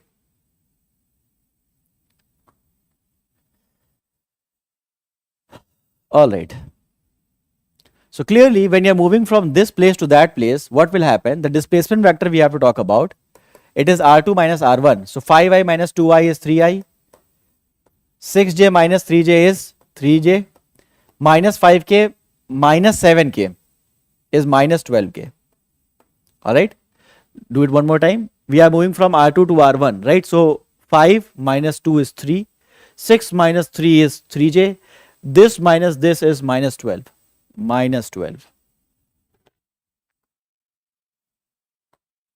3j minus 12k. All right. This is the displacement vector. This is the force vector. This is the displacement vector. Multiplying the force vector and displacement vector will give me the value of work done. So here you see that 2 and 3 will be multiplied. It will become 6. Minus 5 and 3 will be multiplied. it will become minus 15, right? And 1 and minus 12 will be multiplied, it will become minus 12, right? So just calculate that and it will give you the value of work done that you need to do, right? Okay, I believe the idea is very, very clear. Now let us move on and talk about the next idea. Here you will get the option A. Now 21 units of work you have, right? Right. So work done can be negative, right? I mean, you might be getting an idea that how is work done negative. If it is coming out through the calculation negative, if the calculation is correct, then work done can be negative, right? Why is so? The negative work done tells you that the kinetic energy of the body is reducing. You see that when I do the work, right, with the value of with the work done, the kinetic energy of the body increases, right? As I do the work, I am applying the force. And when I apply the force, I accelerate the body. When I accelerate the body, the velocity increases. When the velocity increases, the kinetic energy increases. So when the work is done, the kinetic energy increases, right? Okay. Negative work means the body is slowing down. So we are trying to slow down the body. Of course, imagine that you are a Superman. An airplane is about to crash. So what are you doing? Right? You are trying to stop it from falling, right? Like that. So basically a body is moving like that, truck is moving towards you, you are a Superman, you are trying to stop it. So of course you are doing some work but to reduce the kinetic energy, right? So negative work is possible. Making sense? Brooke is saying that, sir, I haven't started my preparation now, only have given the first part test. I got 685 in the past test for bio. Acha. Of course, Brooke, right? 685 is great score, na? You can be a topper. All right. So that's it. Let's move on and talk about the next idea. Negative work is there, but that means our calculation was correct, right? Negative 21 units is there. So vector product of two vectors. Now we have done the dot product. We can also do the vector product. So vector product, in the case of vector product, what we need to do is, we have two vectors like this, same ax I cap, ay j cap, like that, right? We have two vectors. So in one way it is simply ab cos, ab sin theta and cap, right? But if we have written in this format, a1 I cap, a2 j cap, a3 k cap, and b is written like this, b1 I cap, b2 j cap, b3 k cap, then the cross product will be taken as a determinant format, right? It's a simple determinant. How will you solve it? First of all, in the first row of determinant, you will put I, j, k, the unit vectors. Then the coefficient of the first one, which is a1, a2, a3. Then the coefficient of the second one, b1, b2, b3. They are written like this, right? And then a cross b can be figured out. No problem with that, right? So you have I cap and then the remaining this cofactor, right? How will you write down that? So it is this minus this, right? So a2, this is the cofactor, right? Then here you have to write down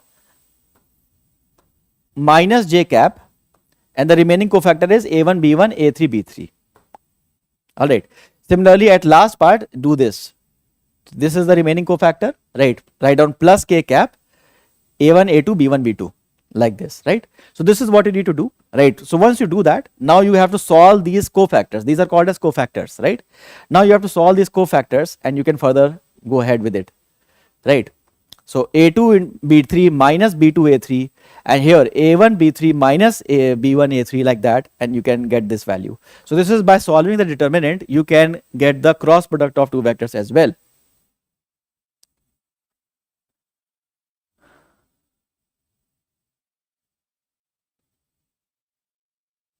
Okay. All right.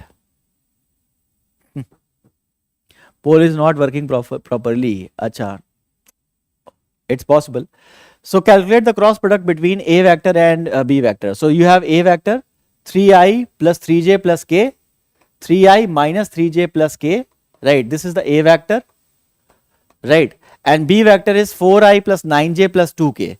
You have to take the cross product, a vector cross b vector, right? This is something that is going to take a lot of time. Try this thing at your home only, right? So I will give you that question as a homework. And now we can move on and talk about the next part, right? Which is the terms of motion, right? Now we are entering into the kinematics in 2D. Okay, vector is done. Okay.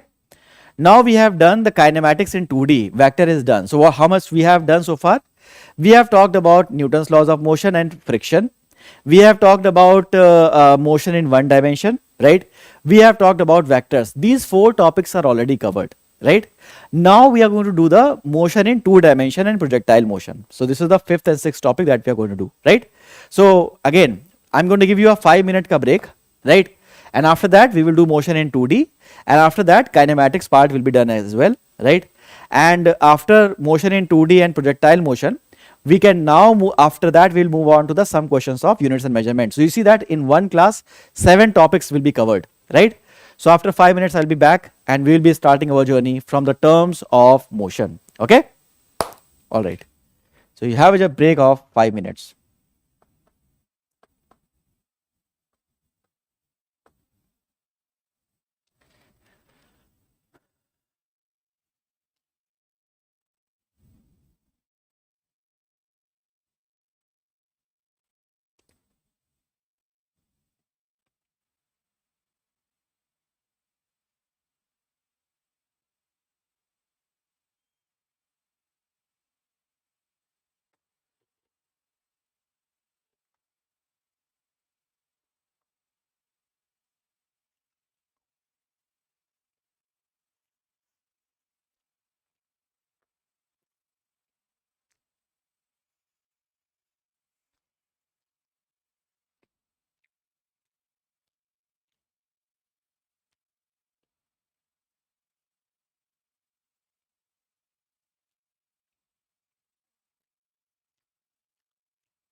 All right, so I believe a 5 minutes break is over now.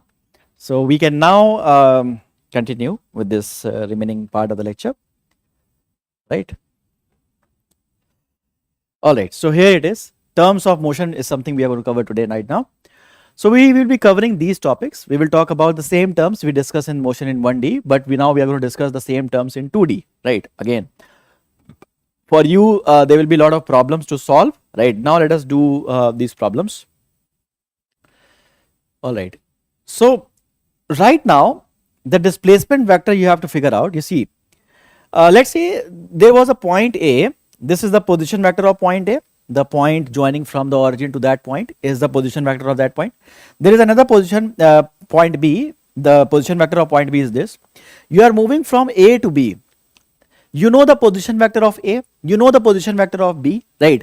We are moving from A to B. So the displacement is this, right? And how will you know the displacement? Position vector to where you are going minus position vector where you're coming from. R2 minus R1. R2 minus R1, right? Look at this question, try to solve it. Here you have it, a person moves 30 meter north, 20 meter east, finally 30 root 2 in southwest. Find the displacement of the person from his original position, right? He is moving 30 meters north, 20 meter east and finally 30 root 2 in southwest direction. Southwest, right? Find the displacement of the person from his original position. Think about it. If the person is moving to 10 different places, what really matters? The only thing that really matters is its initial and final position vectors. Everything else is pointless, right? So he moves 20 meter east, then wherever he goes doesn't matter. Where he is finally, the initial point and the last point is something that will decide the position vector of that person. Once you can make some, common idea about that particular part, you can solve it very easily.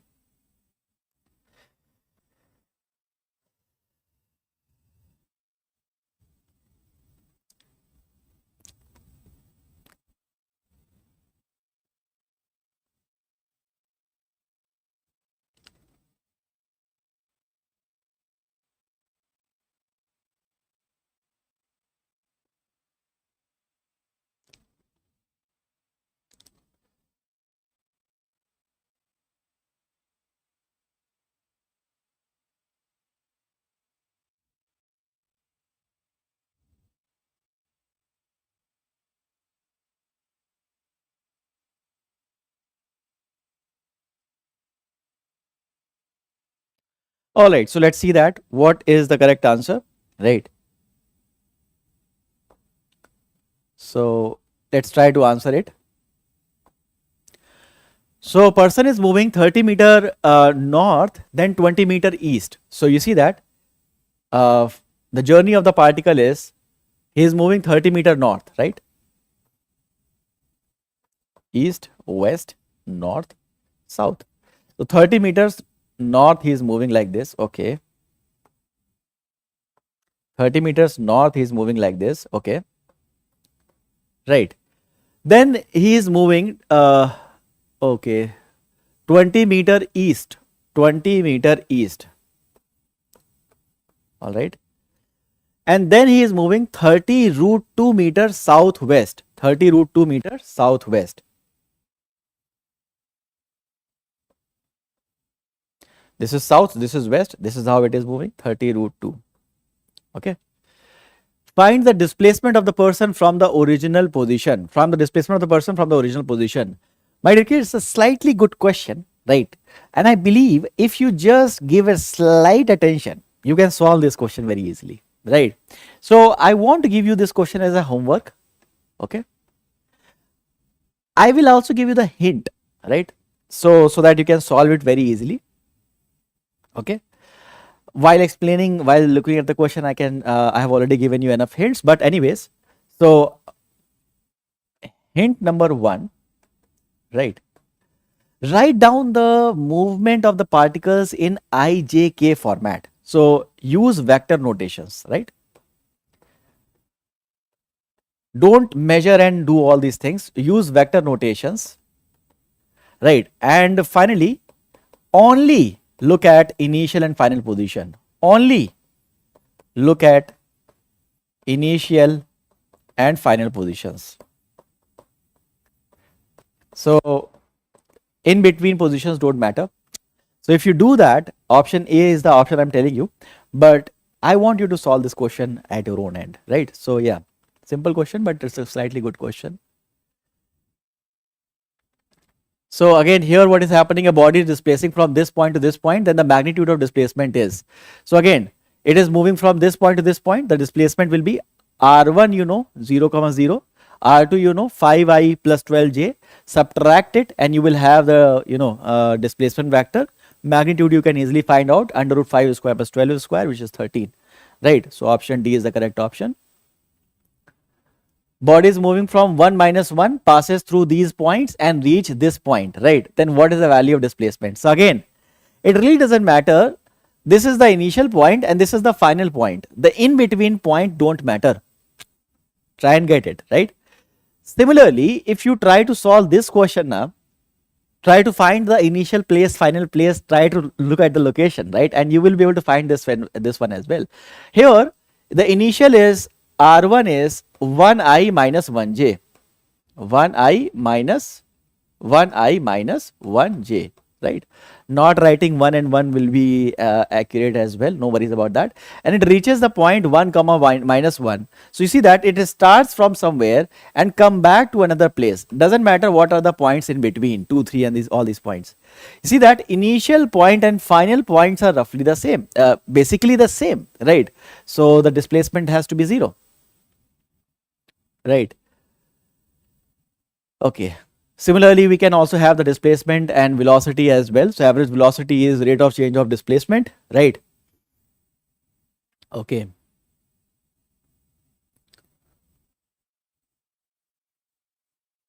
Let us solve some good questions from this idea as well.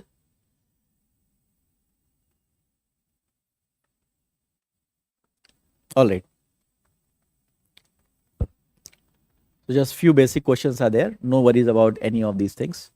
So let's have a look at that. This question, the position vector of an object changes from 3i plus 4j to 3i plus 4j to 9i plus 12j in 2 seconds. Its magnitude of average velocity is, देखो, its initial position vector is 3i plus 4j. Final position vector is 9i plus 12j. And this change is happening in 2 seconds. Time is 2 seconds. What will be the average velocity? So average velocity is displacement over time, right? Average velocity is what? Displacement over time. So try to look at that and try to solve it. Very nice, Rushikesh. To try to have a look at that and try to solve it, you have 30 seconds to do it. Try to answer it in the poll. Whatever answer you write in the comment section will be picked up from the poll directly, right? Okay. So clearly, first you will get the displacement vector by subtracting it. It is 6i and subtract this one 8j. 6i plus 8j will be the displacement vector, right? And we need to know the magnitude, right? So displacement will be under root 6 square plus 8 square. Under root 6 square plus 8 square. Divide by 2, that is your answer, right? Divide by 2, that is your answer, right? So you see that the answer comes out to be A. So let's see that how many kids are giving the correct answer. Okay, the poll is somehow not working correctly, but yeah, the kids giving the answer 5 is correct. Rushikesh has given the correct answer. Very nice, Rushikesh. Movie moments. Arey my dear kids, one C option kahan se aa raha hai? C is not correct, right? All right, so here it is. So you see that displacement vector is figured out, 6i plus 8j, right? So velocity vector will be 6i plus 8j upon 2. This is the velocity vector, and the resultant is under root 3 square plus 4 square, which is 5. Okay. Now look at this question. An object is moving 15 meter east, 8 meter north in 4 seconds. The magnitude of average velocity. Think in terms of I, j and k. Think in terms of I, j and k. Then only you will be able to solve it. Right. Think east is I, west is minus I. Think north is j, south is minus j. An object is moving 15-meter east, then 8 meters north in 4 seconds. What is the magnitude of average velocity?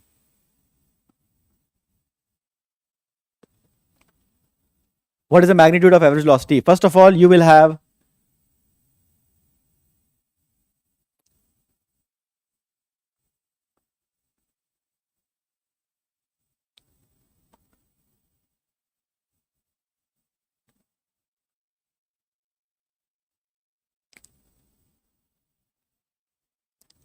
okay.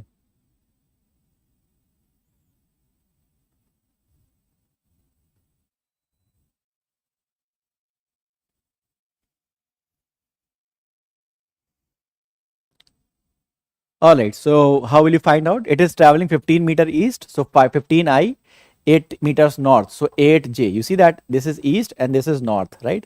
So 15 I and then 4 units, 8 meters in north. So 8 J. This is the displacement vector, right? And it is traveling that much in 4 seconds. So what is the average velocity? So average velocity will be R upon 4 time 15 upon 4 I cap, 8 upon 4 J cap, right? So whatever that gives you, the magnitude of average velocity, you can figure out under root this square plus this square, that will give you the magnitude of average velocity, right? Yeah. So they have taken the, and this thing over here only, and average velocity is 4.25. Okay. All right. So let's continue to move on.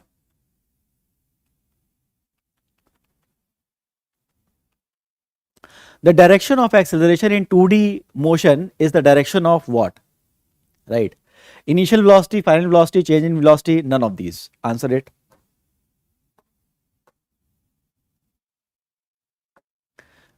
The direction of acceleration in 2D motion is the direction of which one of these things?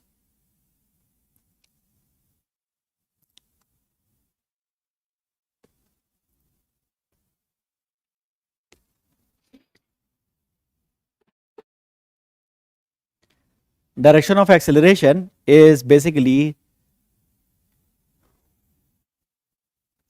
D option था sir. Yes Rishikesh, D option था पिछले वाले का ना. The direction of acceleration is direction of change of velocity, right?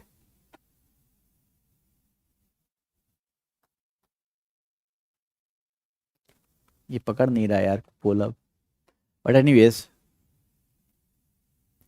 now we can look at the questions of projectile motion. From the previous year NEET exams, what I have seen, they don't ask very difficult question from the projectile motion. A body is thrown from a height of a tower and there is a, like there are difficult problems, no? A body is thrown like this such that it crosses just above this tower, right? What will be the height of tower if the tower is at this distance from the base? Those kind of problems are very good problems, but they are not very meaningful or relevant from your NEET perspective, right? So I will suggest you, my dear kids, just go ahead and try to practice formula based questions on the concepts of projectile motion, right? Just remember how to use the sign convention correctly, and rest of the things will automatically fall into the place, right? So now let us start right away with these problems and look at them one by one, right? So this is the projectile motion, right? Look at that. A football player. So these are the basic formulas, by the way. Formulas you have to remember, right? This is the formula for time of flight. Time of flight till the maximum point is u sine theta upon g. For total time of flight is 2u sine theta upon g, right? And yeah. So look at this question. A football player throws a ball with a velocity 50 meters per second at an angle of 30 from the horizontal. The ball remains in the air for how much time? These are your options. Right? Calculate the time of flight for this projectile motion basically.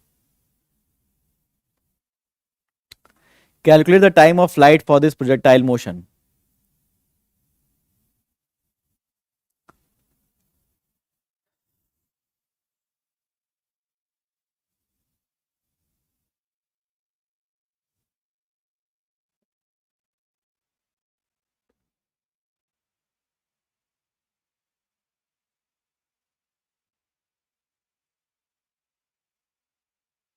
Calculate the time of flight of the projectile.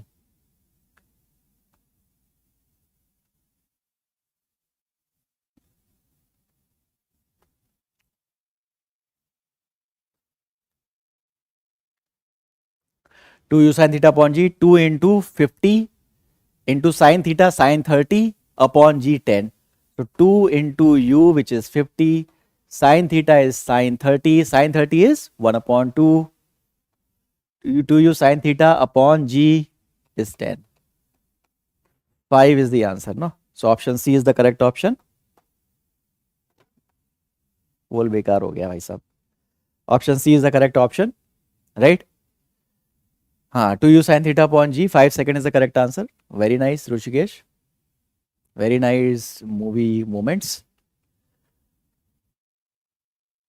Maximum height of the projectile. Maximum height of the projectile is, u square sin square theta upon 2g, u square sin square theta upon 2g.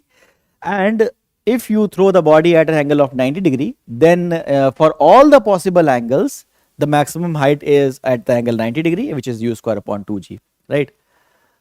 So look at this question. A particle is projected with a speed of 20 at an angle 53 with the horizontal. Find the ratio of maximum height attained to the maximum time to the time of flight. Sin 53 is given 4 by 5. If it is not given, remember that in a right angle triangle where this is 5, this is 3, the angle is 53, and in this triangle the remaining side is 4, and you can easily calculate sin 53 and sin 37, cos 53 and cos 37, right? So after that we can try to solve this particular question as well. You have a minute of you, right? So a particle is projected with a speed of 20 at an angle of 53, right? U is given, theta is given. Find the ratio of maximum height attained, right, which is u square sin square theta upon 2g, and maximum time of flight, which is 2u sin theta upon g. Just get the ratio of these two things. Pole is damaged ना, लेकिन चलो कोई बात नहीं. Time तो उसमें दिख रहा है, right? At least we can see the time in the pole.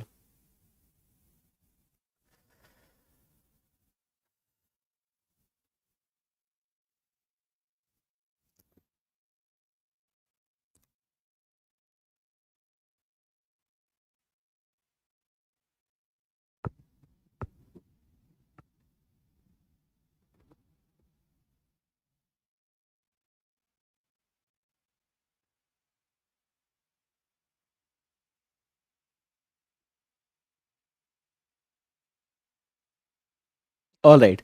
So let us see that. Okay. Let's have a look at that. Who is giving the correct answer? So as I said, just you have to write down the formulas for these two things and get the ratio. So maximum height is u square sin square theta upon 2g. Maximum the time in is 2u sin theta upon g. Just take the ratio of these two things. The ratio comes out to be u sin theta upon 4. Sin theta is sin 53. Sin 53, just put the value and you will have the answer 4. Right. So option is coming out 4 is to 1. B is the correct option. Right. पोल नहीं पकड़ रहा भाई. All right. B is the correct option. And now you see the maximum height reached by a ball that is projected with a speed of 16 at an angle 30 degree with the horizontal is. What will be the maximum height achieved? Try to solve it. Right. What will be the maximum height achieved by the ball? Yes, Vipendra. Right. What will be the maximum height achieved by the ball in this situation?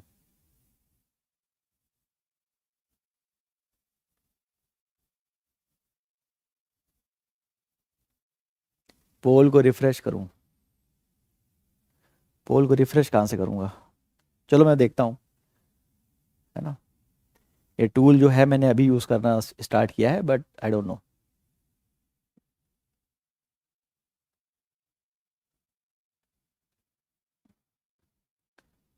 चलो इसको रोक देते हैं.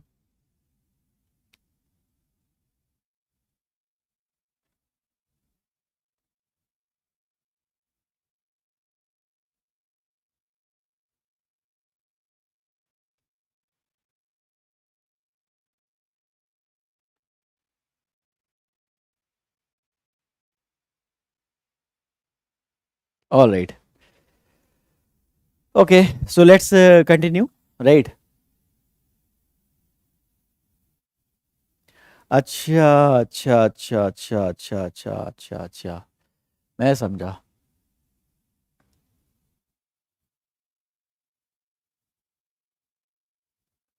हम्म, चलो कोई बात नहीं, तुम लोग ये सॉल्व करो, right.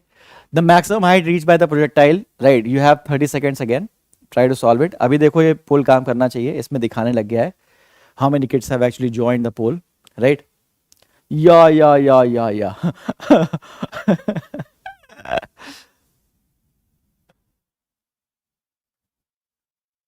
Okay,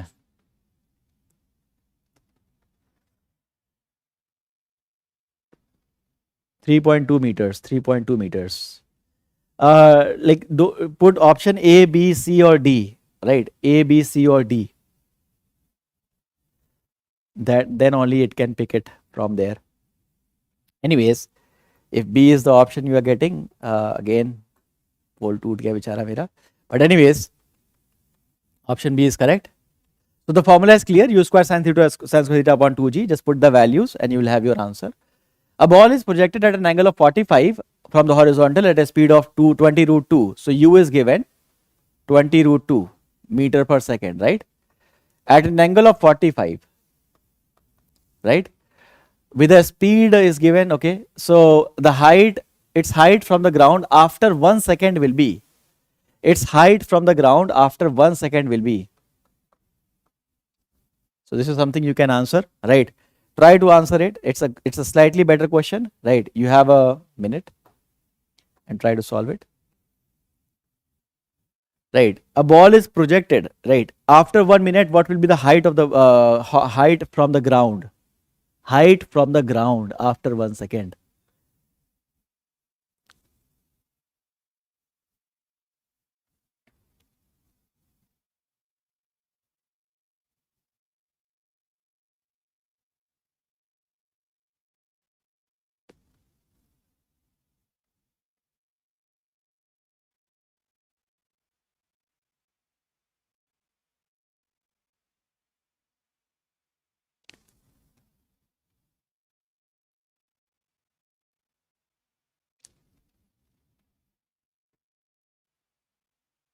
You are launching the body at this acceleration. Now think about it. If you are throwing it in upward direction at any angle, the acceleration is uniformly, the motion is uniformly accelerated motion only, right? So they are asking about the vertical displacement, right? So you can simply apply S is ut plus half at square, ut, because the acceleration is opposite, so S is ut minus half gt square you can apply, no problem with that, right? And now initial velocity is u cos theta or u sin theta, because you are analyzing in the vertical direction, you will analyze with u sin 30, right? So whatever that value was, right, here you will use u sin 30, right? Because you are launching at an angle of 45, sorry, so u sin 45, analyze the vertical motion, u sin 45, right, in 1 second, right, height in 1 second, so time is 1, half g and t square is 1 square. I believe the idea is very clear and you can solve it without a problem, right? So sin u is given 20 root 2, 20 root 2 sin 45 is 1 upon root 2, 20 root 2 into 1 upon root 2 is 20 only, and 10 by 2 is 5, so answer is 15. Option C is the correct option, right? Option C is the correct option. Okay, now let us move on and talk about the next idea. All right, so this is the horizontal range of the projectile. Range of the projectile is u square sine 2 theta upon g. So clearly it is saying that at an angle of 45 degree you will have a maximum range, right? U square sine 2 theta upon g, right? So ball A and B are projected at different angles above the horizontal with the same speed, has same range. So my dear kids, when are you going to have same range? So here in the formula, right, for what values of theta you are going to have same range. So here you put the value theta as theta only, and you put the value theta as 90 minus theta. So you have 180 minus theta again, which is sine theta. So for the values theta and 90 minus theta, the formula gives you the same range, right? theta and 90 minus theta, it gives you the same range. Means if you are launching the body at 20 degree and 90 minus 20, that is 70 degree. So one body is launched at 20 degree, falls here, and another body is launched at 70 degree, it will also fall here. Clearly the body that is projected at a lower angle, it will take lesser time, and the body that is traveling here, it will take more time. So time of flight will not be same, but the range is coming out to be same. These angles are called as complementary angles. So the bodies which are launched at complementary angles, complete the journey with the same range, right? So look at that. So if angle of projection of A is 25, so for the other one, what will be the angle of projection? Quickly answer it.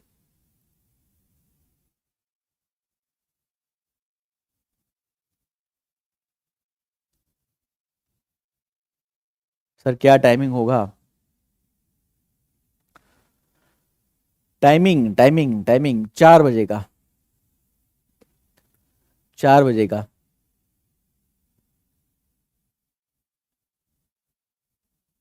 All right. Okay, so here you can see that angle of projection of A is 25, so that of B is going to be, so 90 minus 25, right? 90 minus 25, so what is that? 90 minus 25 is 65, 65 is option C. पोल काम नहीं कर रहा है, चलो हटाओ. I believe the idea is very clear. So again, very simple kind of numerical. Again, you have equation of projectile. So equation of projectile, you have x and y, they are related like this, right? Any random position x and y of the projectile is related with this equation. This equation is called as equation of projectile motion, right? So this is a body that is traveling like this. H is equals to ax minus bx square, right? We have to find a as to b. So h is ax minus bx square. If you compare it with this equation, a is this, b is that, right? And now if you divide tan theta and this, you will have a certain value, right? If you find a and b, right? A is this, tan theta, b is this, right? So if you divide a and b, you will have this relation, and all other parameters are given. Just put the value of theta over here, you will have final answer as 40, right? No worries about that. This small question is for your homework, right? So this is again another part of this particular session is completed, right? And now we have only one thing remaining, which is units and dimension. Some revision of units and dimension is remaining.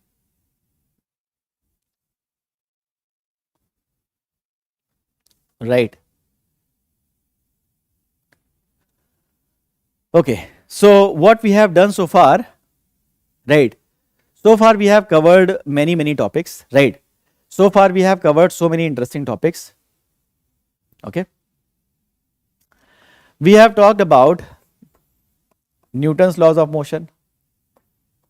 We have talked about motion in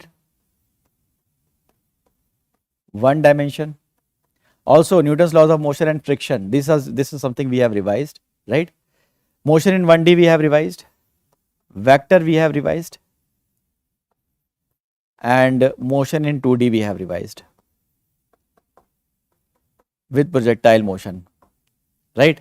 So see that if you add all these topics, there are 6 topics that you have completed so far, and the last topic of this class is units and measurement. Just quickly, just go through it. Right?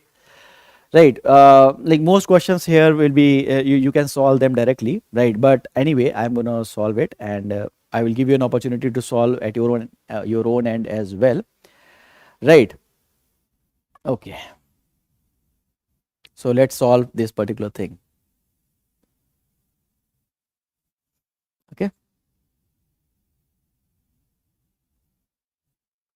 All right. So here we have it, concept of error analysis. So first of all, error of measurement. What is error of measurement? When we try to measure something with the instrument, the actual value and the measured value are not same. The difference of actual and measured value is called the error of measurement, right? There are different types of error we can make, right? The types of error are not something we need to do right now because it is not that important for Neet. Combinations of errors we can do, right? So the most important part that we need to do in the error analysis is this part, right?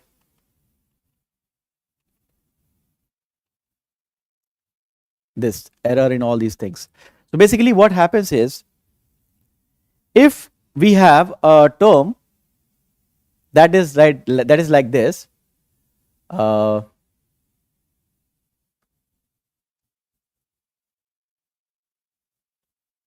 so this part we don't need to.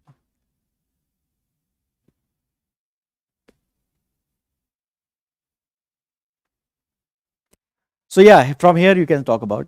So if we have a term that is a summation of two different quantities, for example, length of one thing is a combination of two different lengths, right? Let's say that this is length 1, this is length 2, and when you add it up, it becomes one single device, and the total length is going to be L1 plus L2, right?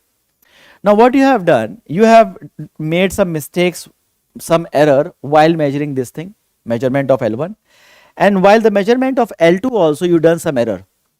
The error made in the L2 is also there. So let's say that while measuring L1, you have done the error of delta L1. While measuring L2, you have made an error of delta L2. So in that case, both the errors will be reflecting in the final result. So the error in the measurement is going to be delta L1 plus delta L2. I hope the idea is very clear, right? This is the maximum error that happens during the addition or subtraction process, right? And when we are talking about the division, what happens? The fractional errors are added up, right? So here we have the physical quantities like this. PQ is equals to N into U, right? PQ is equals to N into U. So what is happening? N is called the numerical value and U is called the unit, right? So there are different types of units and quantities called fundamental and derived quantities. Supplementary quantities are also there. Fundamental quantities are there that we have to measure directly, right? For example, length, mass, time, electric current, temperature, and amount of substance, luminous intensity. These are all fundamental quantities. By measuring the mass, we cannot get an idea about the length, right? So if you want to measure the length, you have to measure length specifically.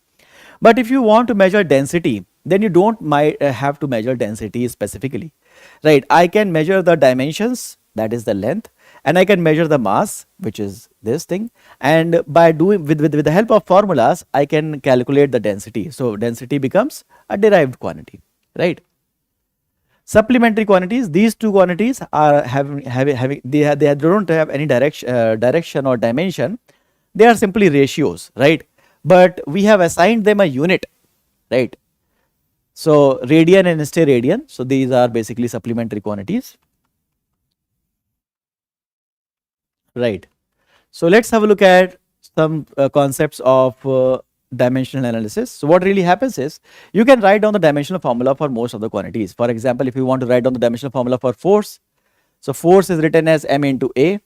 Dimensional formula for force is dimensional formula for this quantity into dimensional formula for this quantity, right? Dimensional formula for mass is m. Dimensional formula for acceleration is lt minus 1. How do you get that? Acceleration is rate of change of velocity with time. For velocity, it is L upon t, right? Lt minus 2 is there, sorry, and then for the time it is t only, so it is Lt minus 2 is the dimensional formula for acceleration. So mlt minus 2 is the dimensional formula for the force. Similarly, if you want to know the dimensional formula for density, let us say, so density is mass upon volume. For mass, the dimensional formula is m. For volume, it is L cube. So m L minus 3 is a dimensional formula for density. Let us say that we want to know the dimensional formula for pressure. Pressure is force upon area. Dimensional formula for force we have just calculated, mlt minus 2. Dimensional formula for area is L2. So ml minus 1 t minus 2 is the dimensional formula for pressure. So for whatever quantity you want to write the dimensional formula, you need to know the formula of that one, right? And then you can replace the dimensional formula of each one of them. One of the best application of dimensional concept is principle of homogeneity, right? In the principle of homogeneity, you says that two quantities that are separated by equals to sign, that means mass and mass, length and length, they can be equal. 5 kilogram and 5 meters, they cannot be equal. So if two things are separated by equals to sign, there are two things, and in between those two things we have equals to sign, that means they have same dimension. If between two things we have positive sign, they have same dimension. Length can be added with length, mass can be added with mass. Two things separated by negative sign must have same dimension. Two things which are being compared by greater or less than signs, they must have same direct dimensions. So with these signs, if two quantities are related with these signs, they need to have the same dimensions, right? So this is called as principle of homogeneity. Let us apply that. Have a look at this question. A wave is represented by this equation. Y is equals to A sine AT minus BX plus C. A wave is represented by this equation where A, B, C are constant, T is second, X is in meter. The dimension of A, B and C are, what will be the dimension of A, B and C? This is something you can talk about, right? Again, you can take your 30 seconds to think about it, right? So what will be the dimension of A, B and C? My dear kids, whatever is written inside the trigonometric ratio, that is dimensionless. So AT minus BT and this whole thing has no dimension, right? And if this whole thing has no dimension, then this thing has to be dimensionless, this has to be dimensionless, and C has to be dimensionless, right? Think about it and how to solve it. Okay. The dimension of A, B and C are, so you see that for C there is no dimension, M0, L0, T0, so we have A and B. For Bx, no dimension, but X is in meter, so B will be L minus 1, so yeah, L minus 1. AT is dimensionless, but T is time, so A is going to have T minus 1, right? Look at that, this is dimensionless, right? So if this term has no dimension, that means whatever terms are added or subtracted have no dimension in itself. So AT is also dimensionless, it is M0, L0, T0, right? So dimension of this thing is T only, so dimension of A into dimension of this thing is M0, L0, T0, alright. So dimension of A is, this is going to go there, T minus 1. Similarly, this thing has no dimension, so B into dimension of B into dimension of X is 0. And similarly, we can say that this will go on the other side and dimension of B will come out to be L minus 1. Dimension of C will be everything 0. So option B is the correct option. Look at the other question. The velocity of a particle is written as a function of time like this, where A, B, C, N are constant. What is the dimension of AB upon CD? So velocity is written as, this is the last question, AT square plus BT plus C upon T square plus D, right? T square plus D, right? So what is the dimension of AB upon CD? So what is the dimension of AB upon CD? My dear kids, T is time, and if these things are added, they need to have same dimensions, and if there is a equals to sign, the dimension is same as dimension of velocity. So the dimension of this thing is same as dimension of this thing is same as dimension of this thing is same as dimension of this thing. Here dimension is LT minus 1, velocity. Dimension of A or T square, it is T minus 2. So dimension of A is going to be T minus 2 will come over here, will go over there, it is LT. Alright? Yeah. Similarly, dimension of this thing is also LT minus 1. So for BT, the dimension is LT minus 1. So this is T, it will go there, and in the numerator it will become LT minus 2, right? Okay, and the dimension of this whole thing is same as this thing, but my dear kids, you see that is this and this are added, T square is added with D, right? If T square is added with the D, that means they have the same dimension. That means dimension of T square and dimension of D has to be the same. So dimension of D is nothing but T square, alright, T2 you should say. So this whole thing has same dimension as dimension of velocity. So dimension of C upon T square plus D is same as dimension of velocity. So in the numerator, the denominator has a dimension T2, numerator has a dimension we don't know, right? So dimension of this thing, dimension of C is going to be V, which is LT minus 1 into T2, which is LT only, right? So dimension of this thing is going to be V into T2, LT minus 1 into T2, Acha. LT minus 1 into T2. So we have LT. So now we know the dimension of A, B, C and D all, right? So now AB upon CD can be figured out, right? You just multiply that. Dimension of A is this, LT into B, LT minus 2 into upon C into D, T2 into LT, right? That's how we will get the final answer. Right, now look at this question. Which of the following combination of these three dimensionally different physical quantities x, y, z can never be meaningful quantity?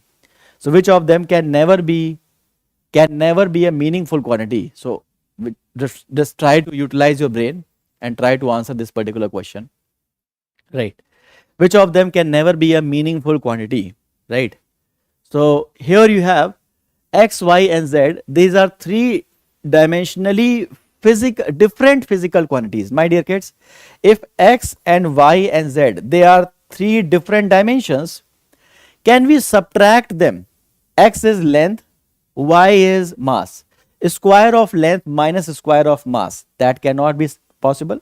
So this is impossible, right? All other things have some product, right? You see that xz and xz and xy and xz. So it is possible that this product can form the same dimension as y.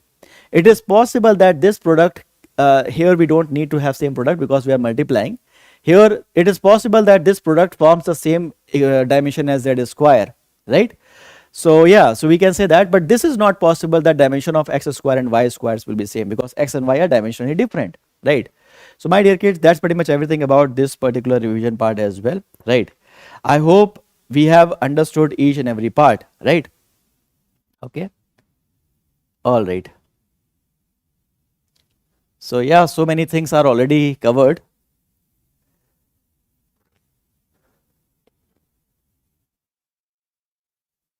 Right.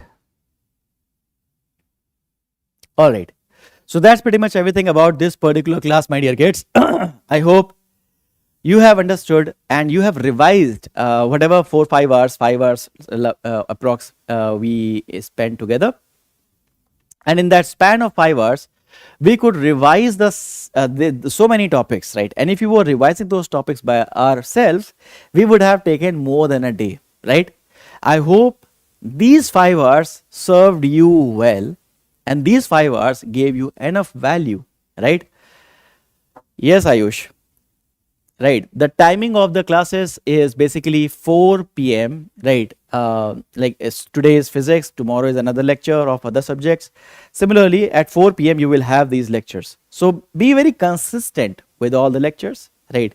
You will have the quizzes across all the lectures, right, and that will help you to score really well in the final exams, right? Okay. All right, let's keep the lecture till here only. I will see you there in the next class. Till then, take care and bye bye.